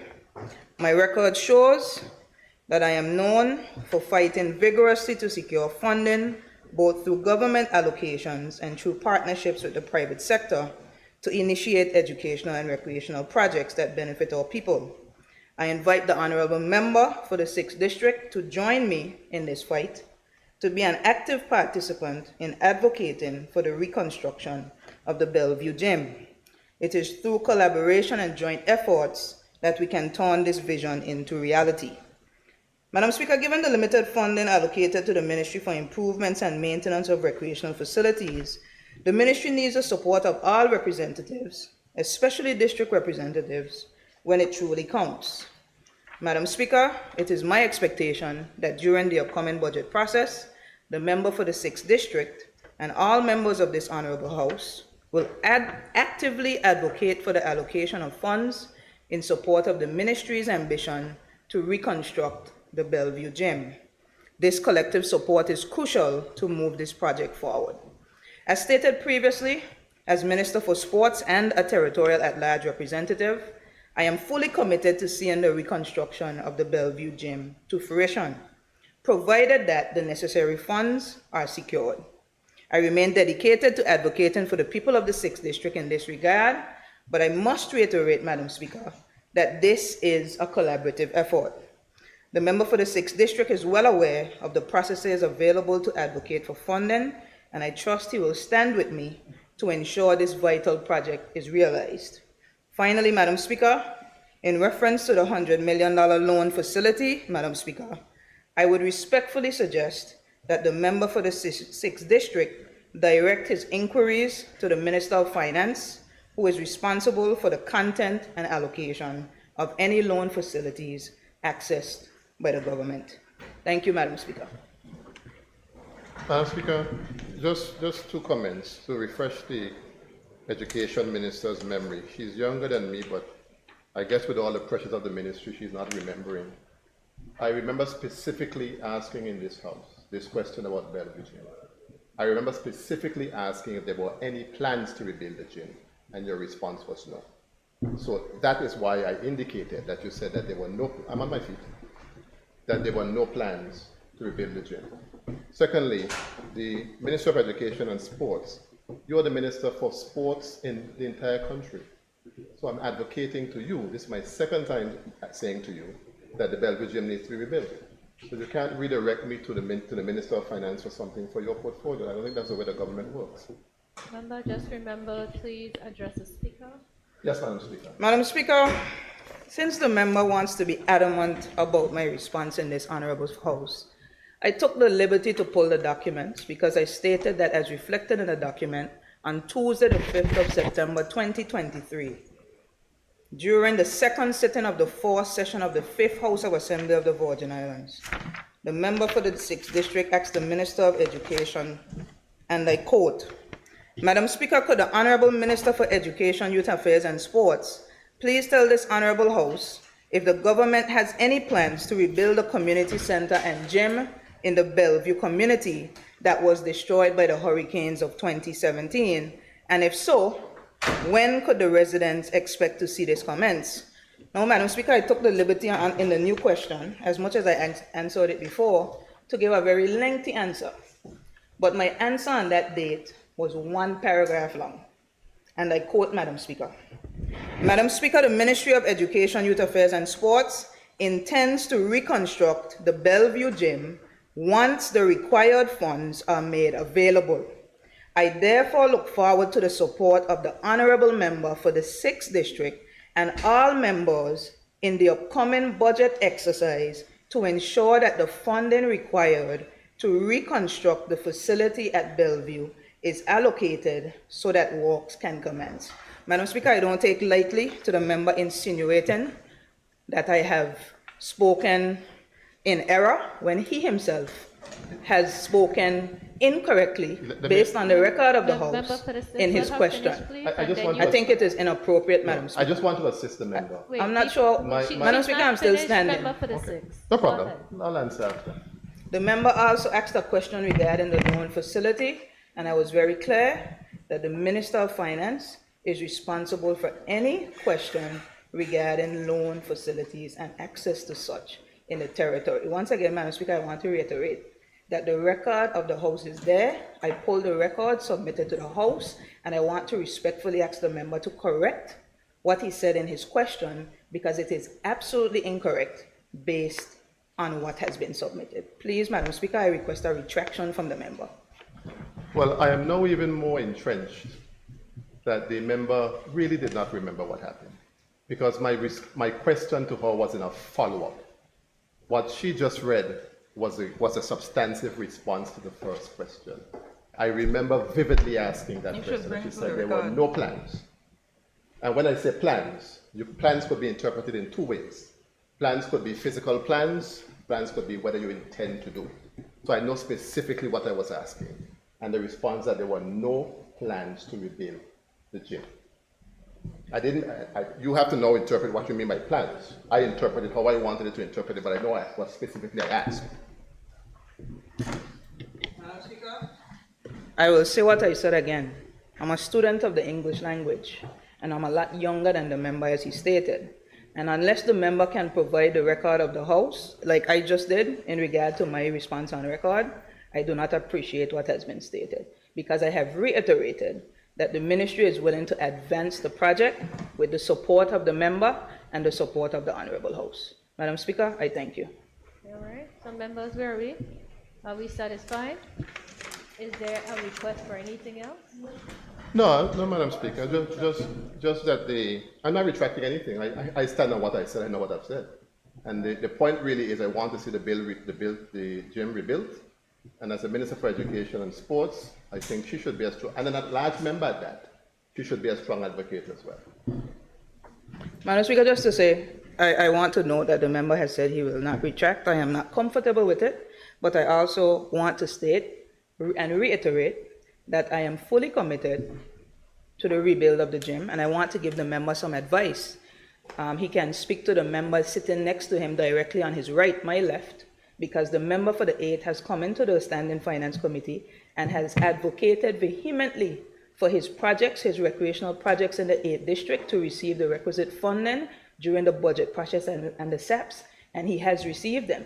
So I don't want the public to believe that it is just for the minister to allocate funding. The district representative has a responsibility during the budget process and the SAP process, which has not happened outside of questions in the House, to advocate and support the ministry in initiating projects within their districts. All right, thank you, members. Can we move on?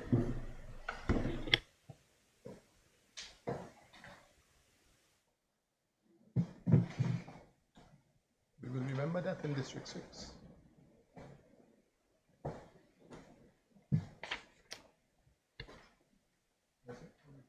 I call on the member for the 2nd District to ask his questions.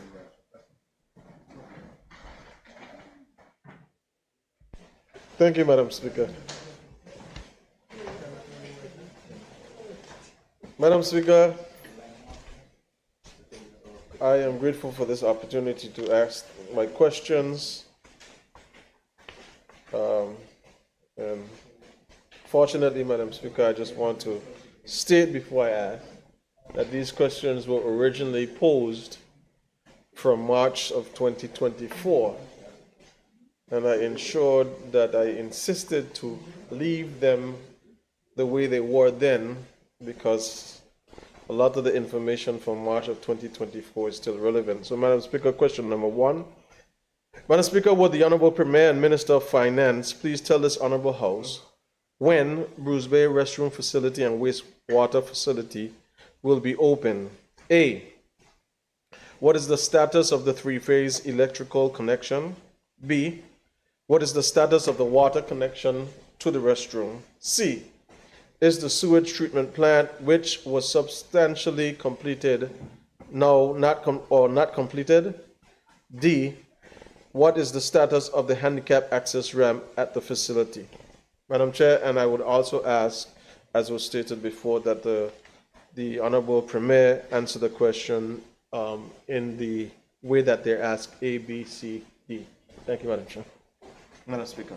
Madam Speaker, I thank the member for his question. Madam Speaker, there are technical difficulties with the connection of electricity to the sewage treatment plant. So the Ministry is currently addressing them in collaboration with the contractor and the BVI Electricity Corporation. The item needed to correct the problem should arrive on island during the course of next week, and the restroom is expected to be operational by 1st November 2024. 1B. Madam Speaker, the water to the restroom is connected. 1C. Madam Speaker, the sewage treatment plant is connected. However, as previously stated, it needs the electricity to function. 1D. Madam Speaker, the handicap access ramp at the facility is completed. Thank you, Madam Speaker.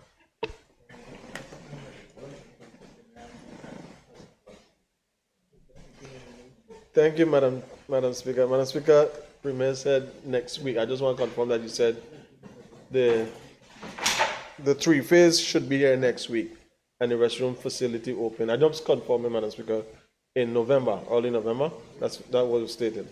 I was trying to write us 1st November. I hope you don't plan to open it while I'm away, Premier. I know you won't do that. Okay. Yeah.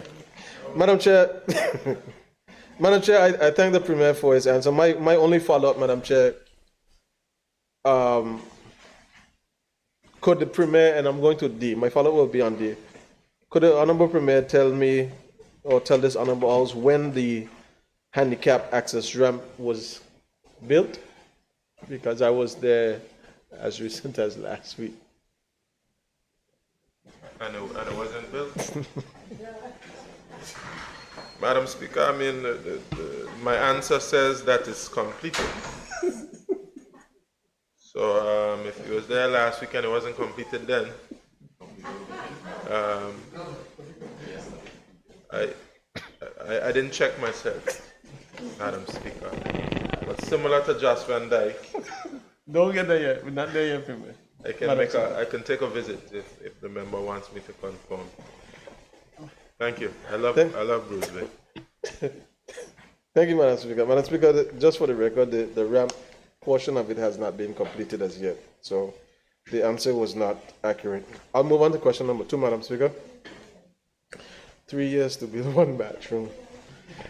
Madam Speaker, could the Honorable Premier and Minister of Finance please tell this Honorable House if he stands by his answer provided to the question asked on the 30th of January 2024, which was originally submitted to be asked for the sitting of the House on October 31st, 2023, about when he intends to address the horrible conditions and the issues in the Just Van Dyke restroom facility in Great Harbor to cater for visitors, as we have just ended our busy tourism season earlier in the year and are embarking now on yet another season. A, since his personal commitment, Madam Speaker, to visit the island and inspect the facility for himself, could he tell us what he discovered? B, When does he now expect for the works to be completed to make the facility more functional and aesthetically pleasing for the world-class tourism and revenue-generating destination of Just Van Dyke?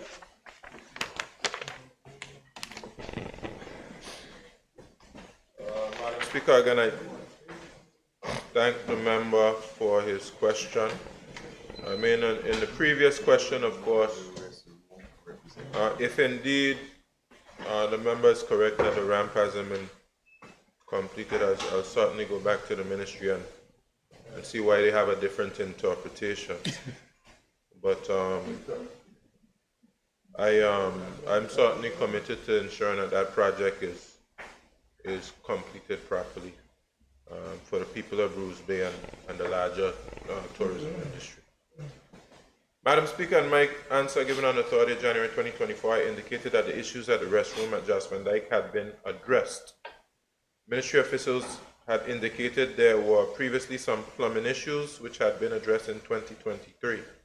Madam Speaker, since then I visited the restroom and was satisfied that the restroom facility was operational. Madam Speaker, the works have been completed in 2023 and the restroom is functional. I believe though that's A and B. Thank you, Madam Speaker.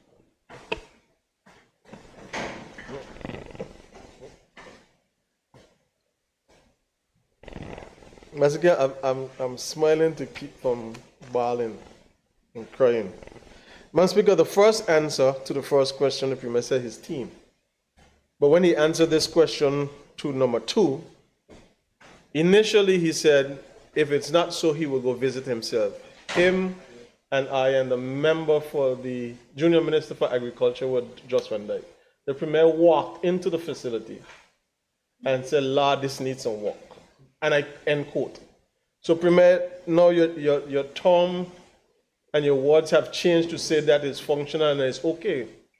But Premier, besides you changing your words, Madam Speaker, there is no way that anyone, including ministry personnel, could be satisfied with the state of that restroom facility in Just Van Dyke, Madam Speaker. So I'm asking the question, when does the Premier and his ministry, who's responsible for the restroom facility on Just Van Dyke, intend to have it fixed and aesthetically pleasing for the world-class destination that it is? Don't tell me about no pipe being fixed, Premier. The thing them in the bathroom falling apart. It doesn't look good. It is not a place conducive for where we are in this 2024 year. So Premier, please help me. Help the people at Just Van Dyke. Thank you, Madam Speaker. I thank the member again for his follow-up.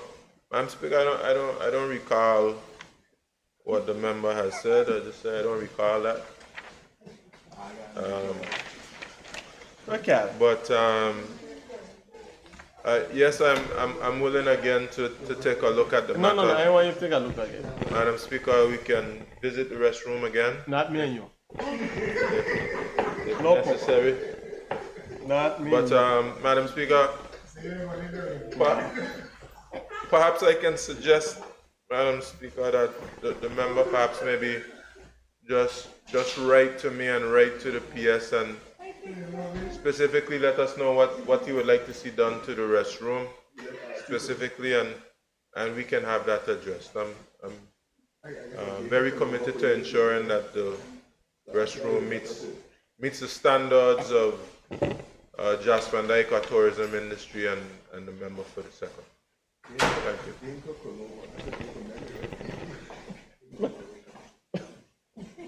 Madam Speaker, the Premier just said I must write to him to tell him what I want done to the bathroom.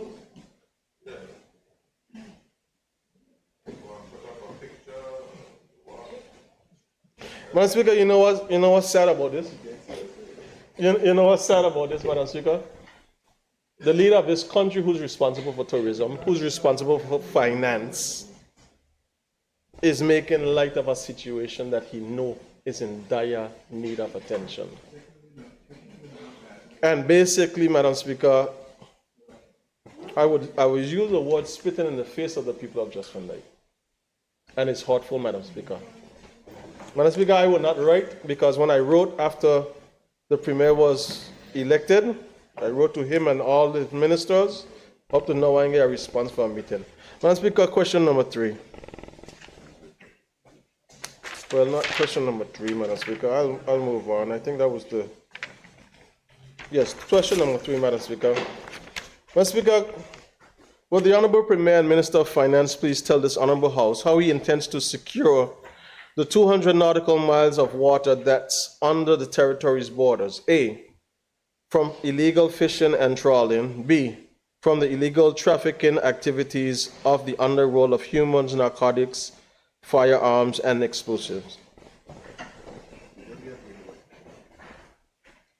Madam Speaker, just to say on the previous question, I wouldn't describe myself as spitting in the face of the people of Just Van Dyke. No, I said it, Premier.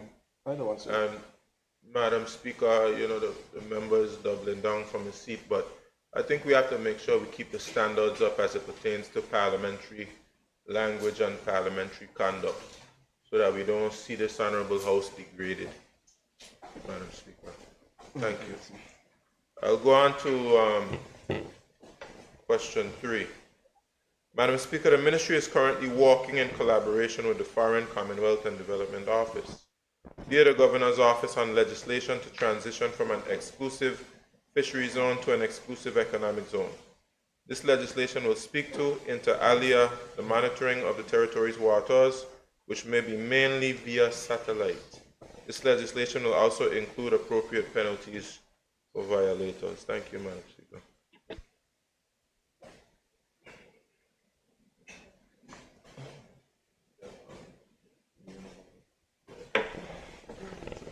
Madam Speaker,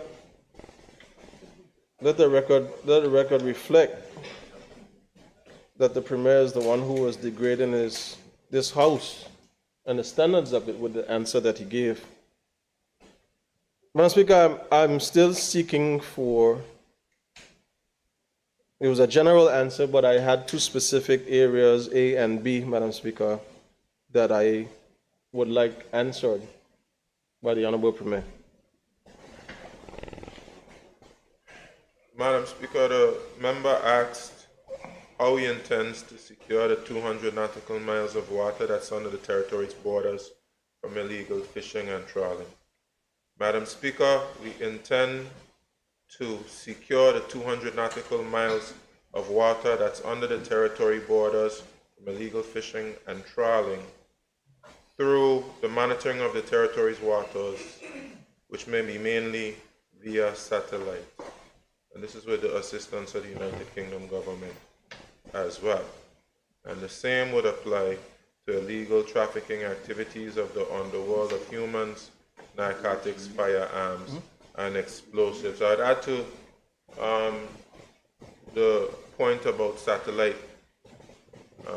Madam Speaker, to say, of course, we have to have a means of responding, whether through the police, through customs, etc. So assets on the waters as well.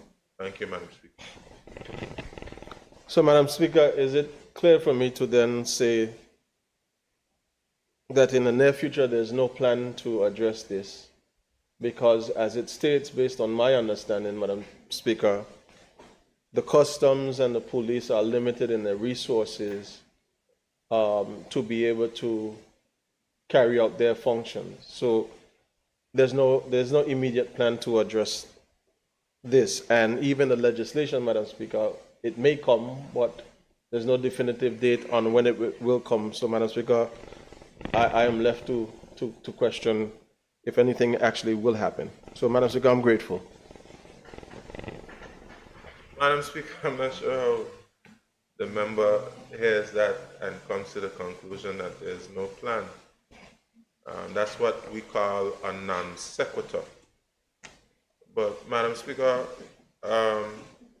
we will proceed with the legislation. The legislation is nearing completion. We'll go through the legislative phase, and then we'll move on to the next step, Madam Speaker. We have cause to be optimistic The Ministry of Environment, Natural Resources and Climate Change just last Friday received a boat to help with enforcement activities, and of course customs and the police are constantly receiving more assets.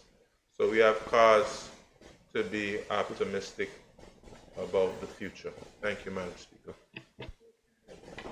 Thank you, Madam Speaker. Madam Speaker, again, the standards of the House, I thank the Premier for his response, but the standards of the House, that board for environment, natural resources, and labor is to deal with water quality testing. I was a minister then, so I'm not sure how we get to border security, but that's what the...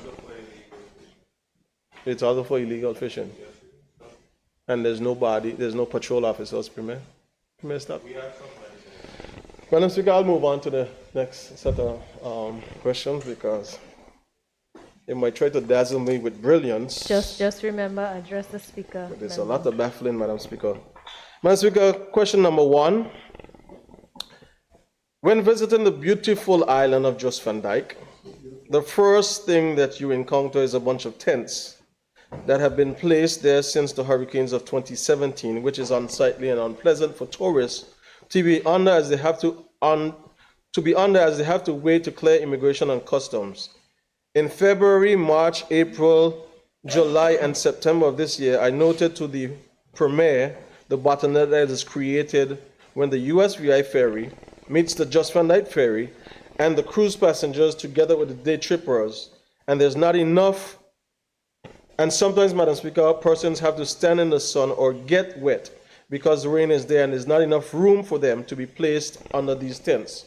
Could the Honorable Minister now of Communication and Works, who I was directed to, please tell this Honorable House the plan to address this problem? A, what is the start date for works to begin? B, how much longer will the people of Jos van Dyke and visitors have to endure this discomfort in a pristine tourist destination?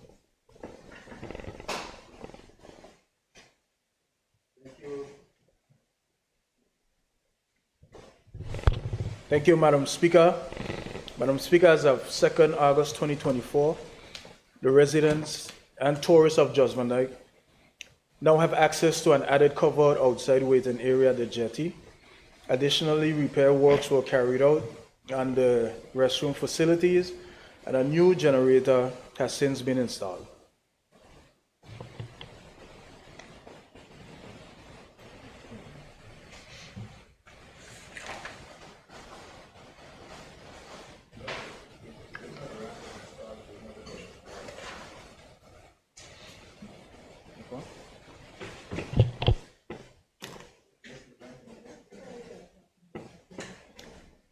Madam Speaker, I still waiting for the answer to the question because it was a very detailed question, the first part, and then they had A and B.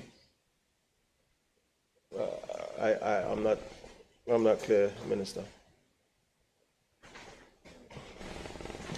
Madam Speaker, in the question it spoke about tents, spoke about bottleneck.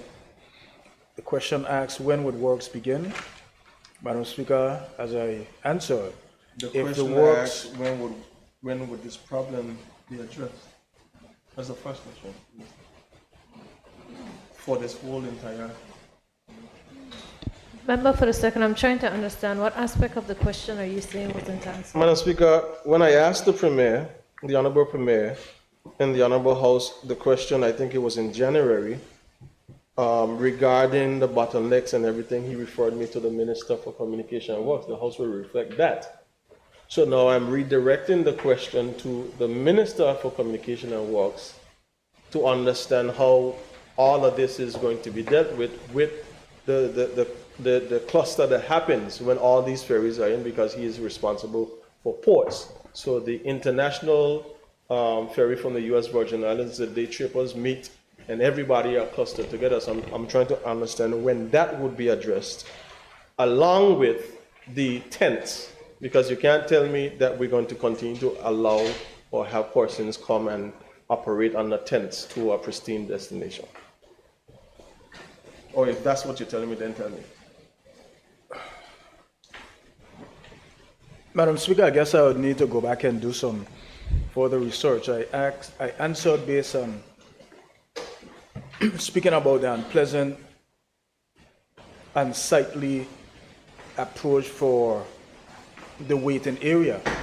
Madam Speaker, hence I answered in the works that were done with the covering, and then added the jetty and the restroom facilities.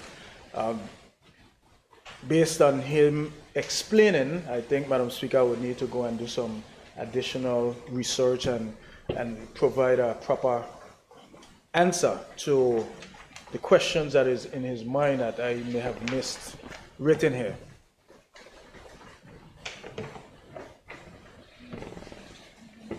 Madam Speaker, the minister stated that, and this is my follow-up, Madam Speaker, that on August 2nd, you said, 2024, that works were done. Madam Speaker, what work specifically, Minister, are you speaking about with the waiting area, with where you receive the guests and people still have to stand up in the sun and even the rain? What are you talking about, additional tent? Madam Speaker, there was an added covered area outside the jetty area that was erected. The tent? And works were carried out on the restroom facilities, and the generator was also installed. Madam Speaker, is the minister, just for clarification, is the minister referring to the additional tent that was put up that he's calling works? That's what you're referring to, Minister? Just for clarification, Madam Speaker. Madam Speaker, the covered area was constructed outside of the facility, and as I mentioned, never seen a covered area. Members, Thank you, Madam. please. Yes. Madam Chair, I'll move on to question number 2. Madam Speaker, could the Honourable Minister for Communication and Works please update this Honourable House on the portable water distribution schedule for the people of my district, since his last answer to the question asked more than a year and 2 months ago for the people in my communities of A, Chalwell, Great Mountain, Bruce Bay, Mares, Luck Hill, New Bush, King Garden Bay, Mayaba, Mount Healthy, and B, Just Van Dyke. Thank you, Madam Speaker. Rightfully so, when the question was originally asked, the ministry had no funds available. Funding was then requested, and in the 2024 budget, under water network improvement, it covers all water network expansions and upgrades throughout the territory. Madam Speaker, we received $1 million for the budget, and we're hoping to do some additional works based on what is allocated in the loan funds that was received through the Ministry of Finance. Madam Speaker, local owners reached out about pipes about the connections, and water and sewage are in the process of working to be able to assist with those connections and supervise that project.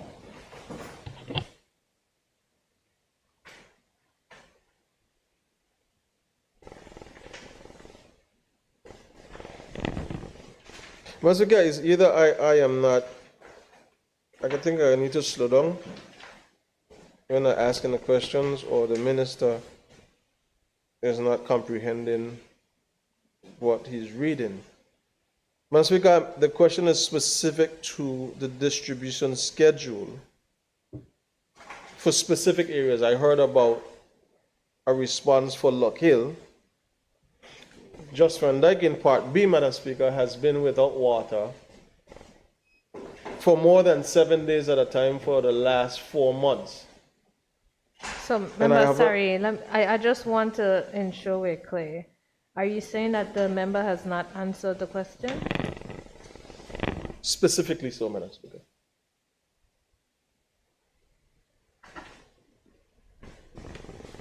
Minister? Madam Speaker, I will assume the answer.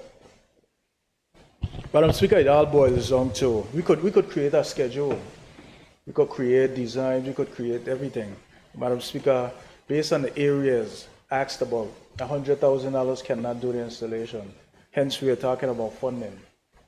So the question, when it was asked originally, there was no funds. We have $100,000 right now. An assessment can be done, and we can then confirm as to what areas can be prioritized. So what you're saying is there's no schedule in place currently? No schedule at the moment, Madam Speaker. Member for the second. Madam Speaker, water is an essential right. And you're telling me that the areas in my community, and this is not all the areas, Madam Speaker, in my community, should be thankful to Almighty God when they get water, and when they don't, they just do it out. Like what is happening in Just One Day. Madam Speaker, I would expect a more responsible response from the minister. Because this is not something that I've been asking him just now. What is the plan to get these areas of my community's water? You mentioned Lock Hill, Minister, but Lock Hill, the residents are willing to pay for the water themselves and put some $19,000 the way to pay for themselves. That shouldn't be. They applied for water. Now they've gone to the point where they're resolving to pay $19,000 for water connection among themselves. So, and there's no schedule, there's no funding. So what are you saying as minister to the people of my community? That's what I'm trying to understand, Madam Speaker. And I don't get it.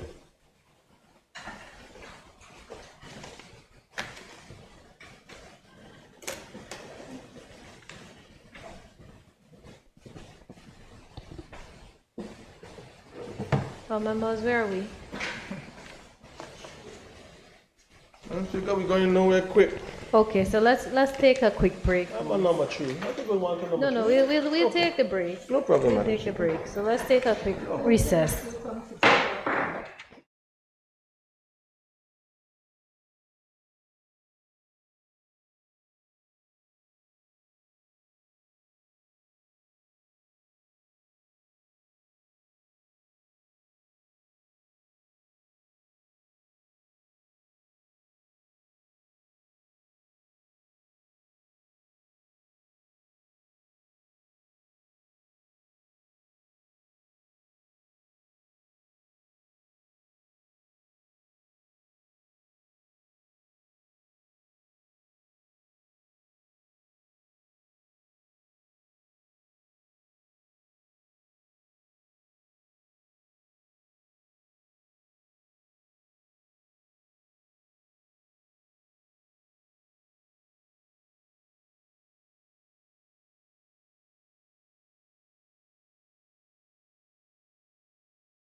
This House now resumes its sitting. Member for the second, you may continue.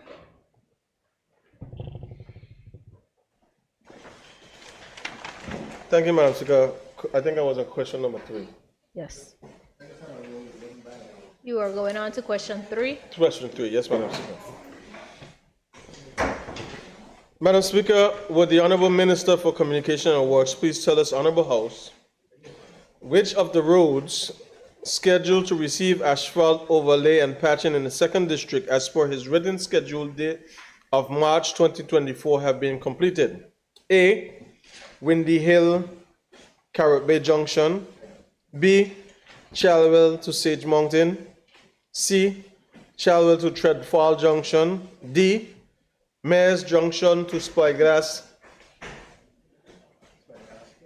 No, Mayor's Junction, Madam Speaker. E. Ridge Road to Tadman Estate. F. Ridge Road, Great Mountain. G. Ridge Road, Mount Healthy Junction. H. Tadman Estate above the pump station. I. Ridge Road to Spooner's Estate. J. Spooner's Estate itself. K. King Garden Bay to Ross Bridge. King Garden Bay, Ross Bridge to Arundel Bridge. L. Bruce Bay, Anderson and the Community Center. M. Bruce Bay, the Community Center to Soldiers Hill. N. Mayaba. O. Lock Hill. Madam Speaker, again, I'm asking that the Minister answer the question in accordance to how it is written, A through O. Thank you, Madam Speaker. Thank you. Thank you. Thank you, Madam Speaker. Madam Speaker, since the time when the schedule was initially issued to this Honorable House, we encountered some technical challenges with the asphalt plan that have disrupted the schedule as was set out. Madam Speaker, we have now repaired the asphalt plan, which will allow us to recommence our asphalt patching and, Madam Speaker, road paving works. Madam Speaker, I understand that the member wants it to be answered A through O. But Madam Speaker, based on my response here, I was advised that no actual overlaying was done in the areas asked about. Well, Madam Speaker, we did some patching in the areas of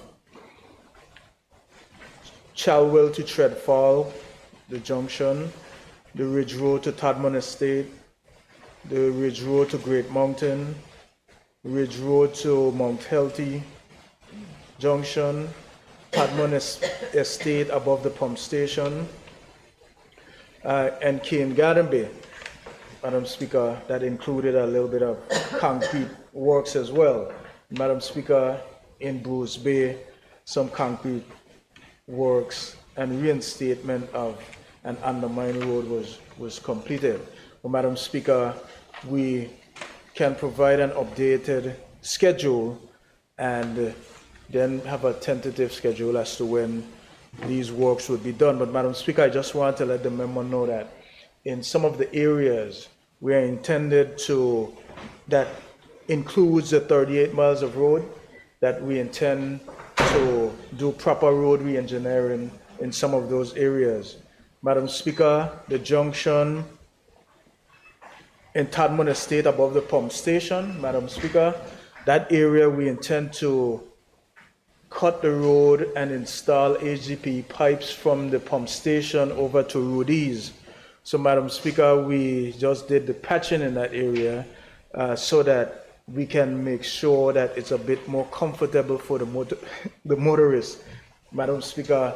But once we start those works and install those pipes, Madam Speaker, then we would be in a better position for that area to do overlaying. As we got point of information, as we got the answers that the minister is giving, I noticed for about 45 seconds, he wasn't referring to what was written. So I'm hoping that when I actually get this answer, I would see what he said. Because if what he said is not written, Madam Speaker, then it seems like the minister is bantering, according to Derek Bradford.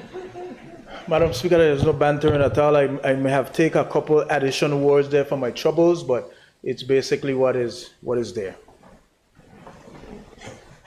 Madam Chair, Madam Speaker, follow-up question number 1, and it's specific to the Chalwood Road leading towards the Caribbean Junction, which is the Windy Hill Road to Stout Lookout.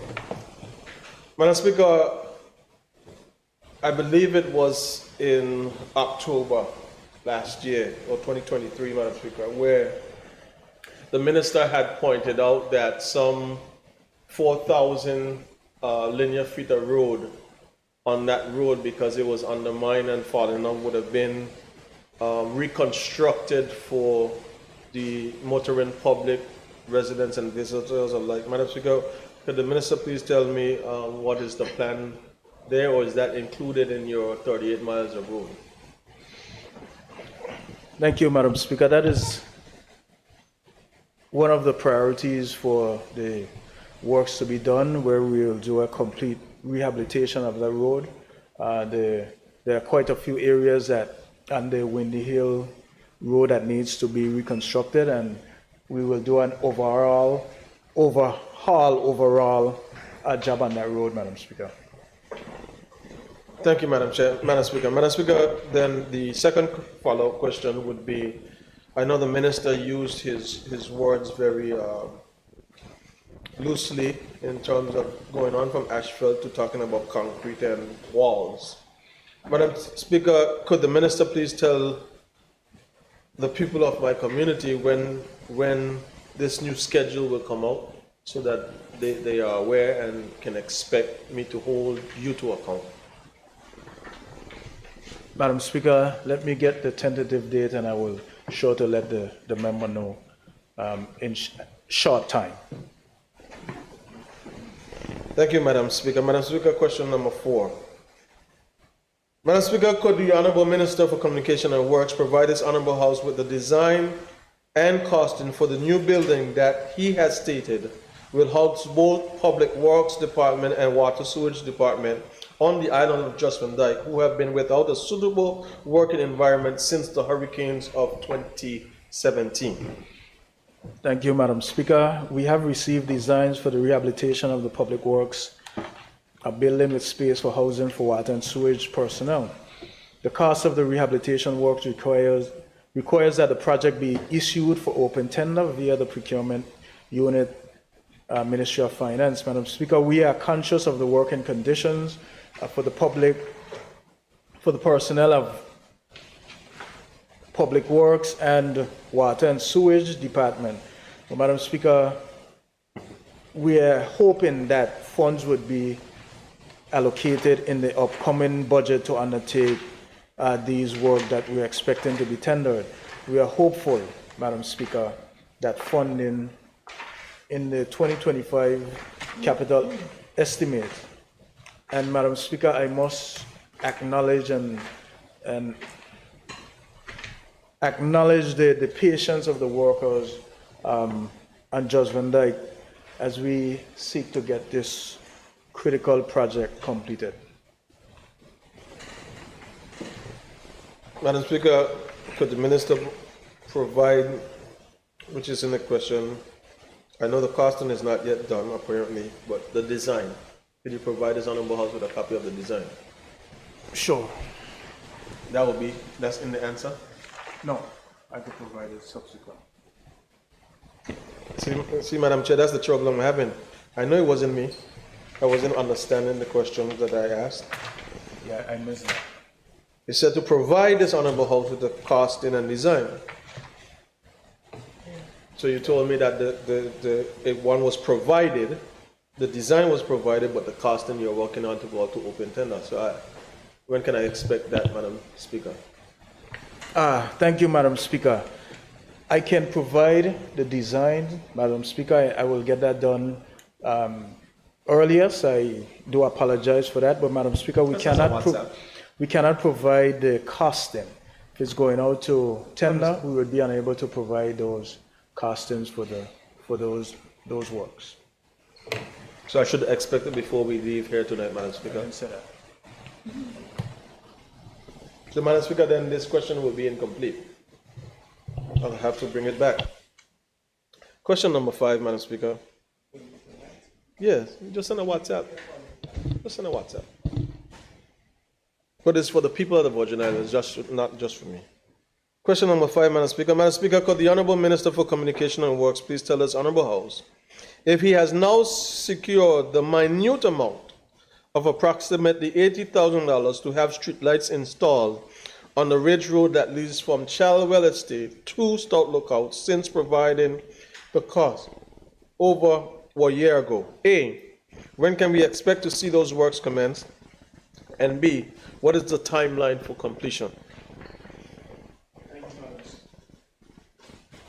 Thank you, Madam Speaker. We are aware of the request, and Madam Speaker, we await, based on conversation with the BVI Electricity Corporation, for that vast amount of lights they would need to replenish their inventory. Once that is done, Madam Speaker, we will be able to give the timeline as requested for the works to commence and completion.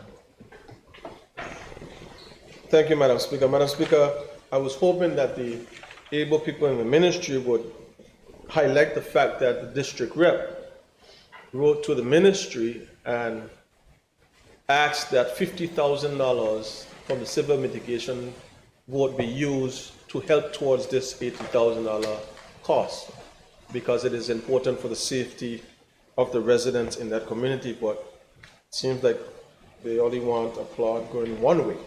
Madam Speaker, is the cost of $80,000 still relevant since it was over a year ago, or has it increased based on inflation and other matters? Do we know what the cost is, Minister? Madam Speaker, as we inquired as to the question, it seemed like it would have been relevant, or else they would have made an adjustment at that time. Thank you, Madam Speaker. So, given the fact that you now have $50,000, you could at least start and get some lights, Madam Speaker, before Christmas? Thank you, Madam Speaker. As I mentioned, once there is enough inventory, BVIC would commence, but I just want to get when that would be and then get back to you on the timeline. Thank you, Madam Speaker. Madam Speaker, I want to thank the Honourable Minister for Communication and Works for answering some of the questions posed to him. Member, go ahead. Madam Speaker, questions for the Minister of Health. I know he will enjoy this one, but this is not for me. This is for the record. Madam Speaker, this question was asked from February or March of this year. Madam Speaker, could the Honourable Minister of Health and Social Development provide this Honourable House with a status update on the works for the Bruce Bay Community Centre? Thank you, Madam Speaker. I thank the member for this question. Madam Speaker, the Ministry of Health and Social Development is making steady progress towards completing the necessary repairs to the Bruce Bay Community Centre. On 6 September 2024, a contract was signed between the Government of the Virgin Islands and ENK Construction and Trucking Services. Madam Speaker, I am pleased to report that the contractor began mobilizing on site on 7th October 2024. Madam Speaker, the Ministry of Health and Social Development remains committed to restoring the Bruce Bay Community Centre. This project follows a successful restoration of 6 other centres, each of which plays a critical role in supporting social, cultural, and emergency shelter needs throughout the territory. Madam Speaker, I intend to keep this Honourable House informed as this project progresses. Madam Speaker, I was there just on Tuesday, and the work is progressing quite well. Thank you, Madam Speaker. Thank you, Madam Speaker. Madam Speaker, Minister, you said the contract was signed when? On September 6th. September 6th. September 6th. You recall inviting the member for the contract signing, as is customary in this territory? Speaker, I'm thinking if I was even in the BVI at that time. I'm not sure. I don't recall being there myself, but Madam Speaker, I'm not sure. Madam Speaker, this side is not. The government side has a recalling issue, Madam Speaker, like Fabuloso.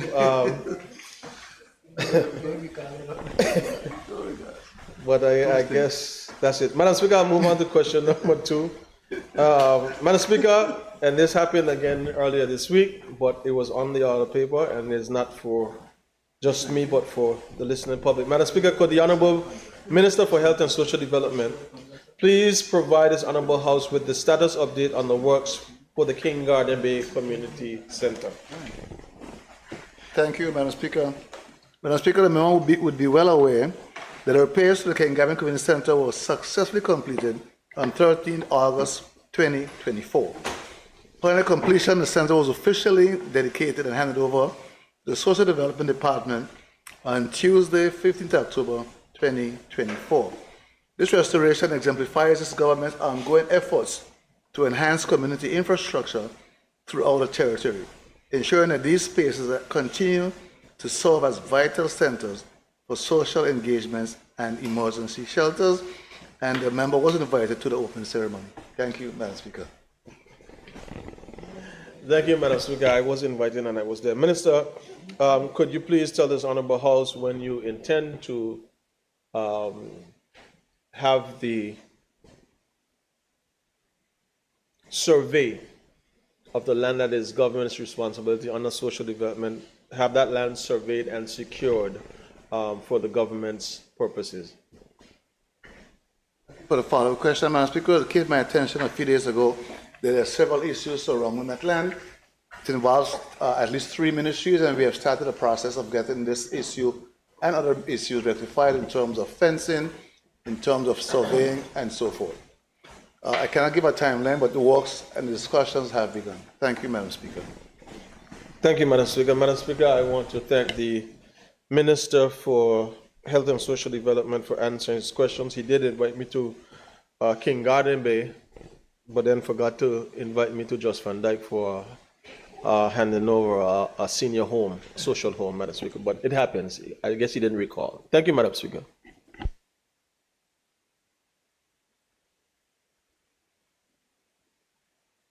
Those are all the questions.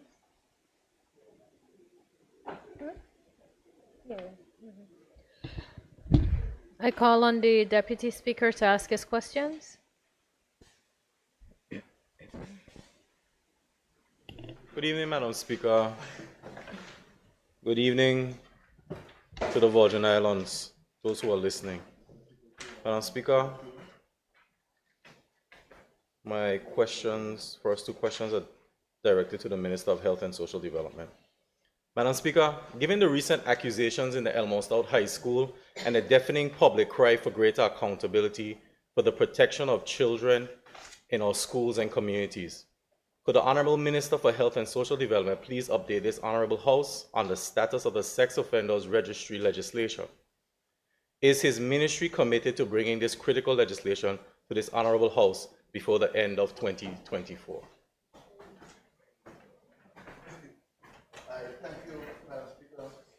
Madam Speaker, any alleged incident of sexual impropriety made against any child in this territory should be a cause of concern for all of us.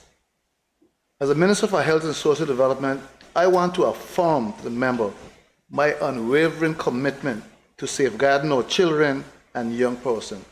And by extension, Madam Speaker, this government, through my ministry, is committed to ensuring that legislation is enacted to protect our children from the dangers posed by sex offenders. Madam Speaker, I'm pleased to update this Honourable House on the progress of the Sexual Offences Bill. The Attorney General's Chamber has been diligently working on supplying the necessary draft legislation for the establishment of the Sex Offenders Registry. In fact, the Ministry of Health and Social Development has already received a draft of the Sexual Offences Register Bill. The draft is a critical step towards establishing a comprehensive legal framework to monitor and track sex offenders, thereby enhancing public safety and reducing the opportunities for sexual reoffending as outlined in the draft legislation. However, Madam Speaker, I must emphasize that a sexual offender register bill cannot stand alone. The bill's provisions have a significant implication for other existing laws, and as such, the Attorney General Chambers has advised that a series of legislative amendments must be made to ensure a cohesive and effective legal framework. Madam Speaker, the following subsidiary and complementary legislation will need to be developed or amended in tandem with the finalization of the draft Sexual Offenders Register Bill. Madam Speaker, let's name them out. 1. Sexual Offences Bill. 2. Offences Against the Persons Amendment Bill. 3. Evidence Amendment Bill. 4. Criminal Code Amendment Bill. 5. Criminal Justice Alternative Sentencing Bill. 6. Computer Misuse and Cybercrime Amendment Bill. 7. Children and Young Persons Amendment Bill. 8. Payroll Amendment Bill. Madam Speaker, these pieces of legislation will ensure that a sex offenders register operates effectively and in harmony with other criminal justice systems. For instance, the Criminal Code Amendment Bill will ensure appropriate penalties for those who fail to comply with the registrar's registration and reporting requirements, while the Sexual Offenders Bill will finalize a list of registrable offenses, which is still being refined. Madam Speaker, I am confident in the progress made thus far. While we have received drafts of some of the necessary amendments, we are still awaiting others. In the interim, we have been conducting our own internal reviews of these submissions. Once all the drafts are received, a comprehensive review with the relevant stakeholders will be conducted to ensure that all aspects of the legislation are fully vetted and fit for purpose. I recognize that the legislative process can be time-consuming, but they are essential to ensure that we enact robust, enforceable laws that protect the public. My ministry is working diligently to ensure that this Honorable House receives a full suite of legislation necessary to support a sex offenders registry, and I remain committed to bringing this crucial legislation before this House as soon as it is practical, with the working support of the Honorable Attorney General Chambers and her team. Madam Speaker, I want to assure the people of this territory that the protection of our children remains a priority of this government. The establishment of a sex offender registry, in conjunction with a suite of legislative amendments mentioned, will be a significant step in safeguarding our communities, especially our children. I want to thank the Honourable Member for continuing to inquire about this important matter and for his support in championing the delivery of these legislations for the children and people of this territory. I will endeavour to keep this Honourable House updated on our progress, and I will welcome the support of the member when the stakeholder engagements commence. I thank you, Madam Speaker. Madam Speaker, I would like to thank the Honourable Minister and the Attorney General's Chambers for their hard work. I understand the volume that's necessary. One supplementary question, Madam Speaker. If the Minister would be willing, is it his intention, or has it been recommended by the Attorney General's Chambers to make this registry retroactive for those who have already committed these offenses in our society? It's an excellent suggestion, something I can take up with the Attorney General, but I can't give you a definitive answer at this point in time. But generally, laws are not retroactive. Period.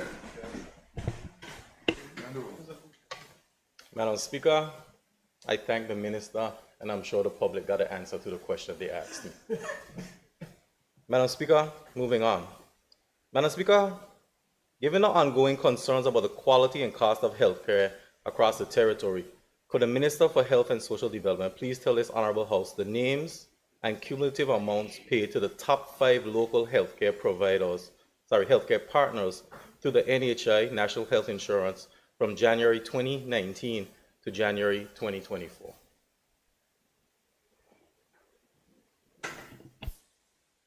the member for his question. Permit me not to call names at this point in time, but you will have the names.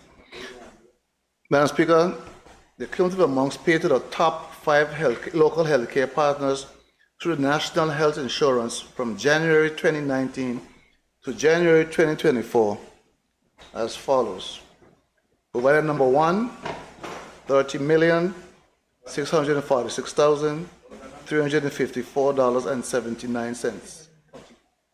$30,646,354.79.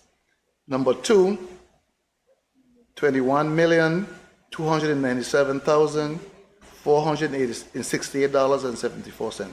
That is $21,297,468.74. Number 3, $18,480,944.11. Number 4, $11,104,358.31. And number 5, $10,850,170.51. I thank you, Madam Speaker. Madam Speaker, I am good at math. So this total is about 121 million for 5 years. Madam Speaker, with all due respect, could the minister outline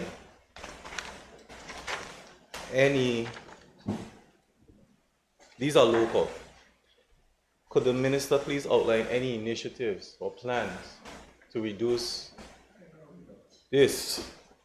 I noticed on this list, Madam Speaker, bear with me, there's one organization here, different name, but in the last 5 years it's almost $52 million. How do we spend some of this money or bring some of this business back to BVI HSC? I know it's a hot topic. Are there any plans to reduce this? No, I thank the member for his question and his concern. It's a real concern. We all have this concern. How do we get more value? This is the private sector through or HSA. There are several strategies we are employing to attack just that problem. Basically looking at the way we do accounting, we do billing, and the way the legislation works between the HSA through the Contracts Committee and the private sector. So things are afoot to address that very real concern, because we know healthcare is very, very expensive, and if it's not handled properly, even to the sense of some level of price control, if it gets out of hand, then it's a serious problem. So I really thank the member for bringing this concern to the table, and it's something we too are looking at very, very closely. Thank you, Madam Speaker. Madam Speaker, I'd like to thank the Honorable Minister of Health and Social Development for his responses. Moving on, Madam Speaker. Madam Speaker, these questions are to the Minister of Education, Youth Affairs and Sports, please.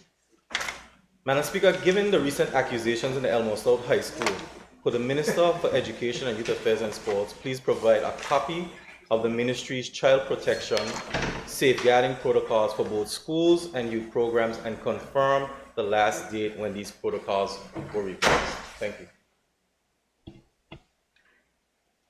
Madam Speaker, in response to the honourable member's question, I can confirm that the Ministry of Education, Youth Affairs and Sports has established child protection and safeguarding protocols as seen in Appendix 1, which apply to all schools, daycares and youth programs within the territory. These protocols outline the necessary steps to prevent, identify and address instances of abuse or neglect, ensuring that everyone involved in the education and care of our youth are well informed and prepared to act when needed. The protocols, last developed in 2014, were created through collaboration with key stakeholders, including the Ministry of Health and Social Development, the Social Development Department, the Royal Virgin Islands Police Force, and UNICEF. They serve as a guide for ensuring that our schools and youth programs remain safe environments where children can learn, grow, and thrive. These child protection and safeguarding protocols, which were informed by the Child Care and Protection Act 2013, as seen at Appendix 2, encompass several critical components. First, they ensure that all personnel involved in education and youth programs receive comprehensive training to recognize the signs of abuse and neglect, with a strong focus on preventative measures. The protocols also establish clear mandatory reporting procedures for any allegations or suspicions, guaranteeing that these reports are made promptly and handled with the utmost confidentiality.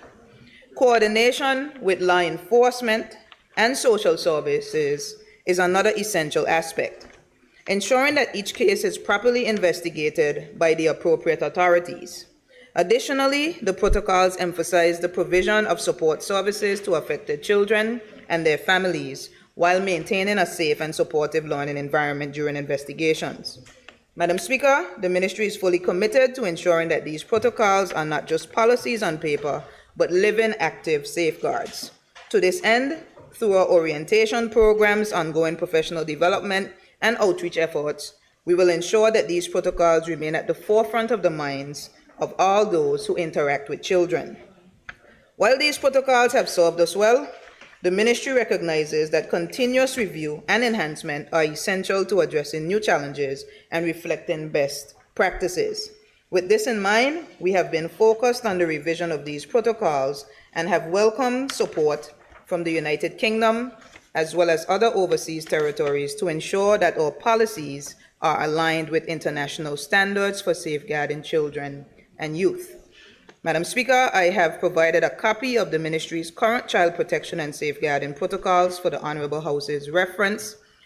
We remain committed to strengthening these protocols to meet the evolving needs of our territory and to ensure that every child under our care is protected. Thank you, Madam Speaker.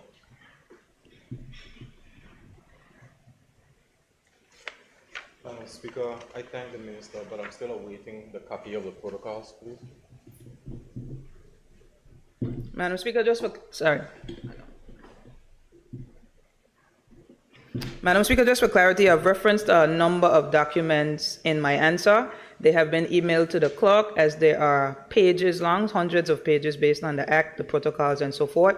So I electronically submitted them so as not to print so many papers. So please, Madam Clerk, if you could have those advanced to the member and the additional members of the House.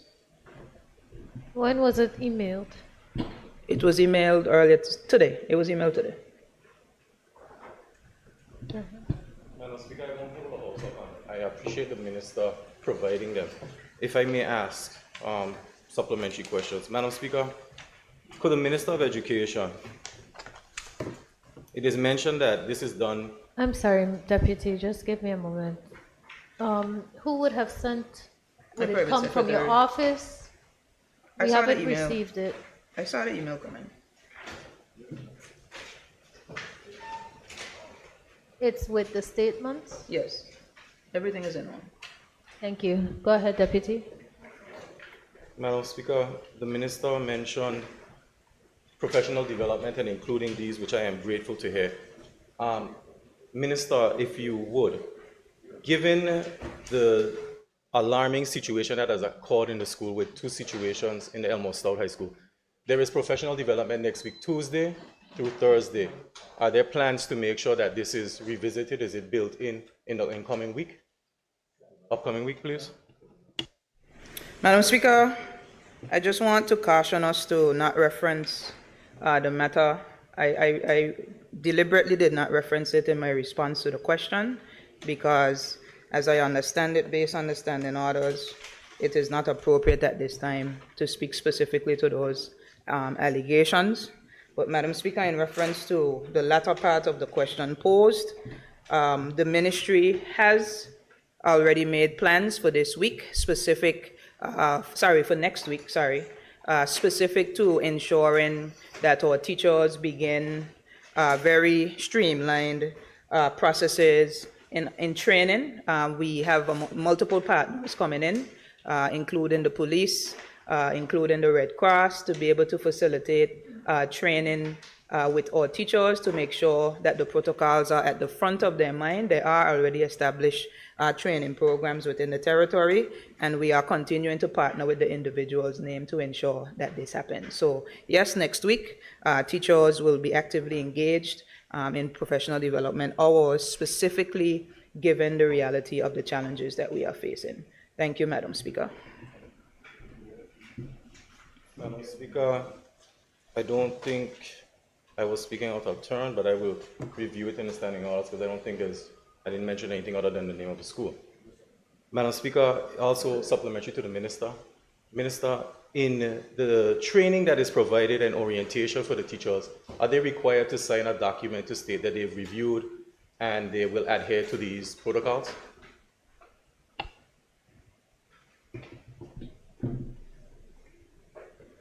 Madam Speaker, the established protocols that we have spoken about are a part of the employment obligations of all teachers in the territory.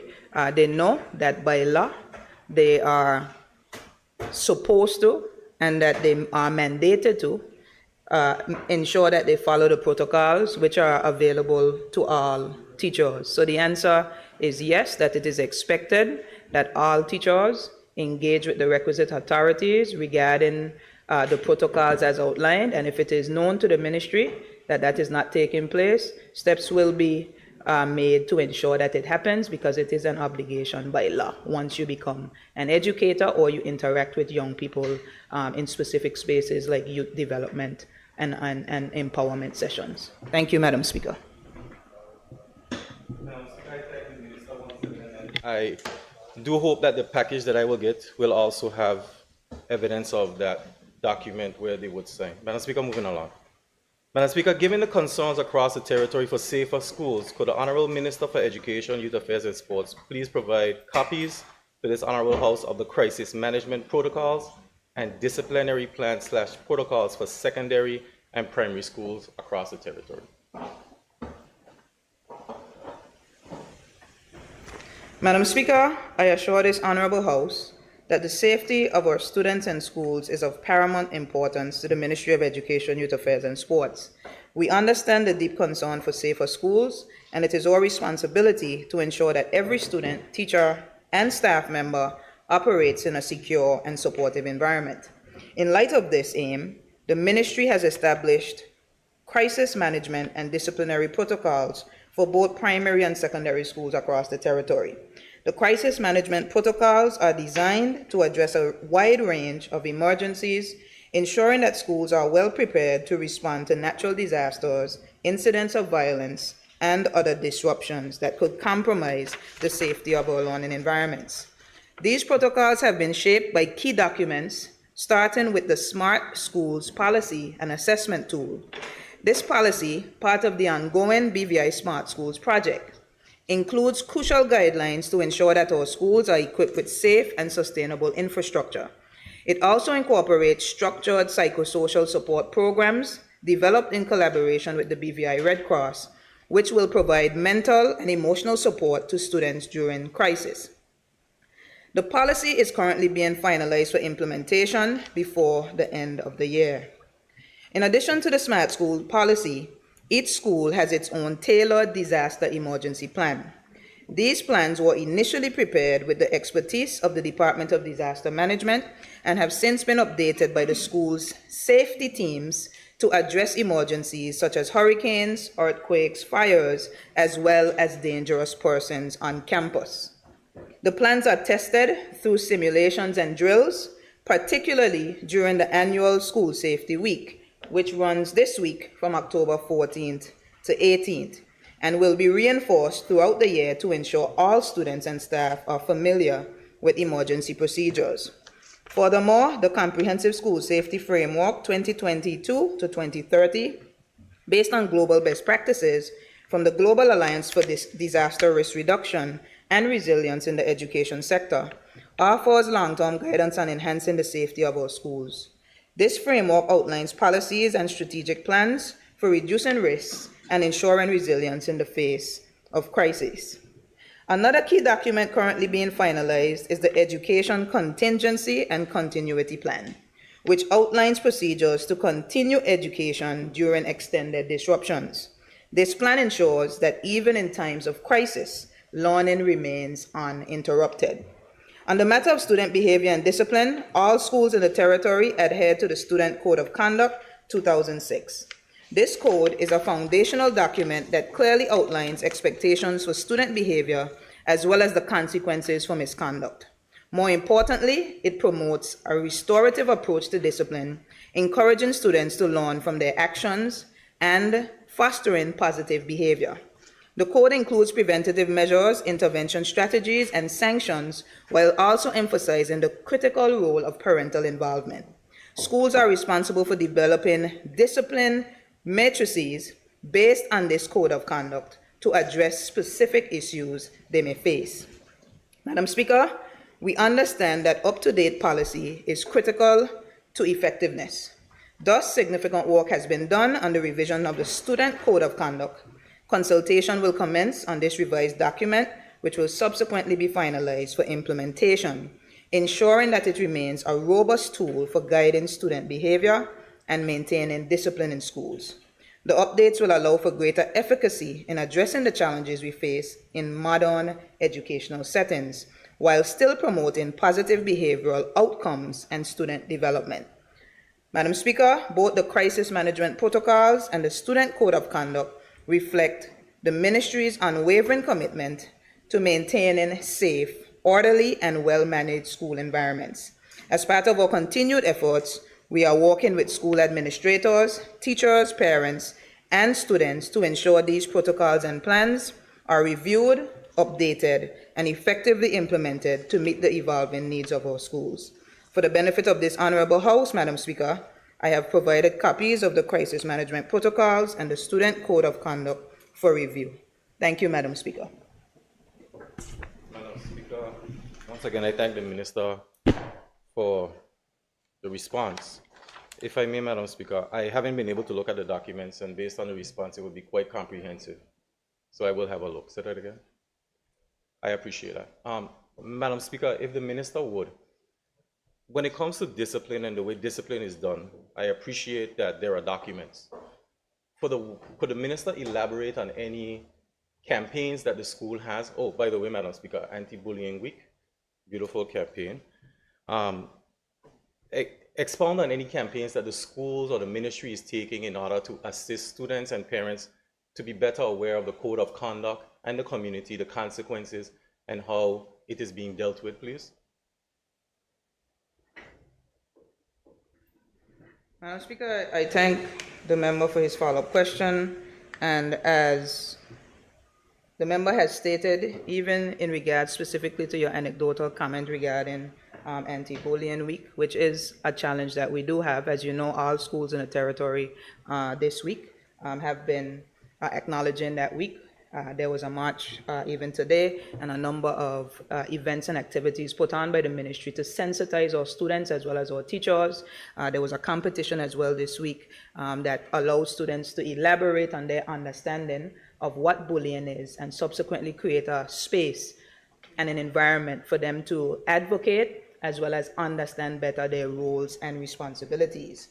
Madam Speaker, overall, in terms of the discipline policy and the code of conduct, principals engage with their parents through PTAs regarding the responsibility of them as parents as well as their children in the school system, as cited in the Education Act, as well as through the Code of Conduct and other disciplinary school-based protocols. As stated, each principal of each school, they are in charge of creating their matrix that would allow parents to understand the specific consequence for specific types of behaviors. And these principals engage with parents and students for them to understand exactly what the potential consequence would be for a specific action. So, Madam Speaker, those things are ongoing on the school level, and I'm aware that parents and principals as well as students are engaged in these discussions and fully understand the context of disciplinary measures as prescribed territorially,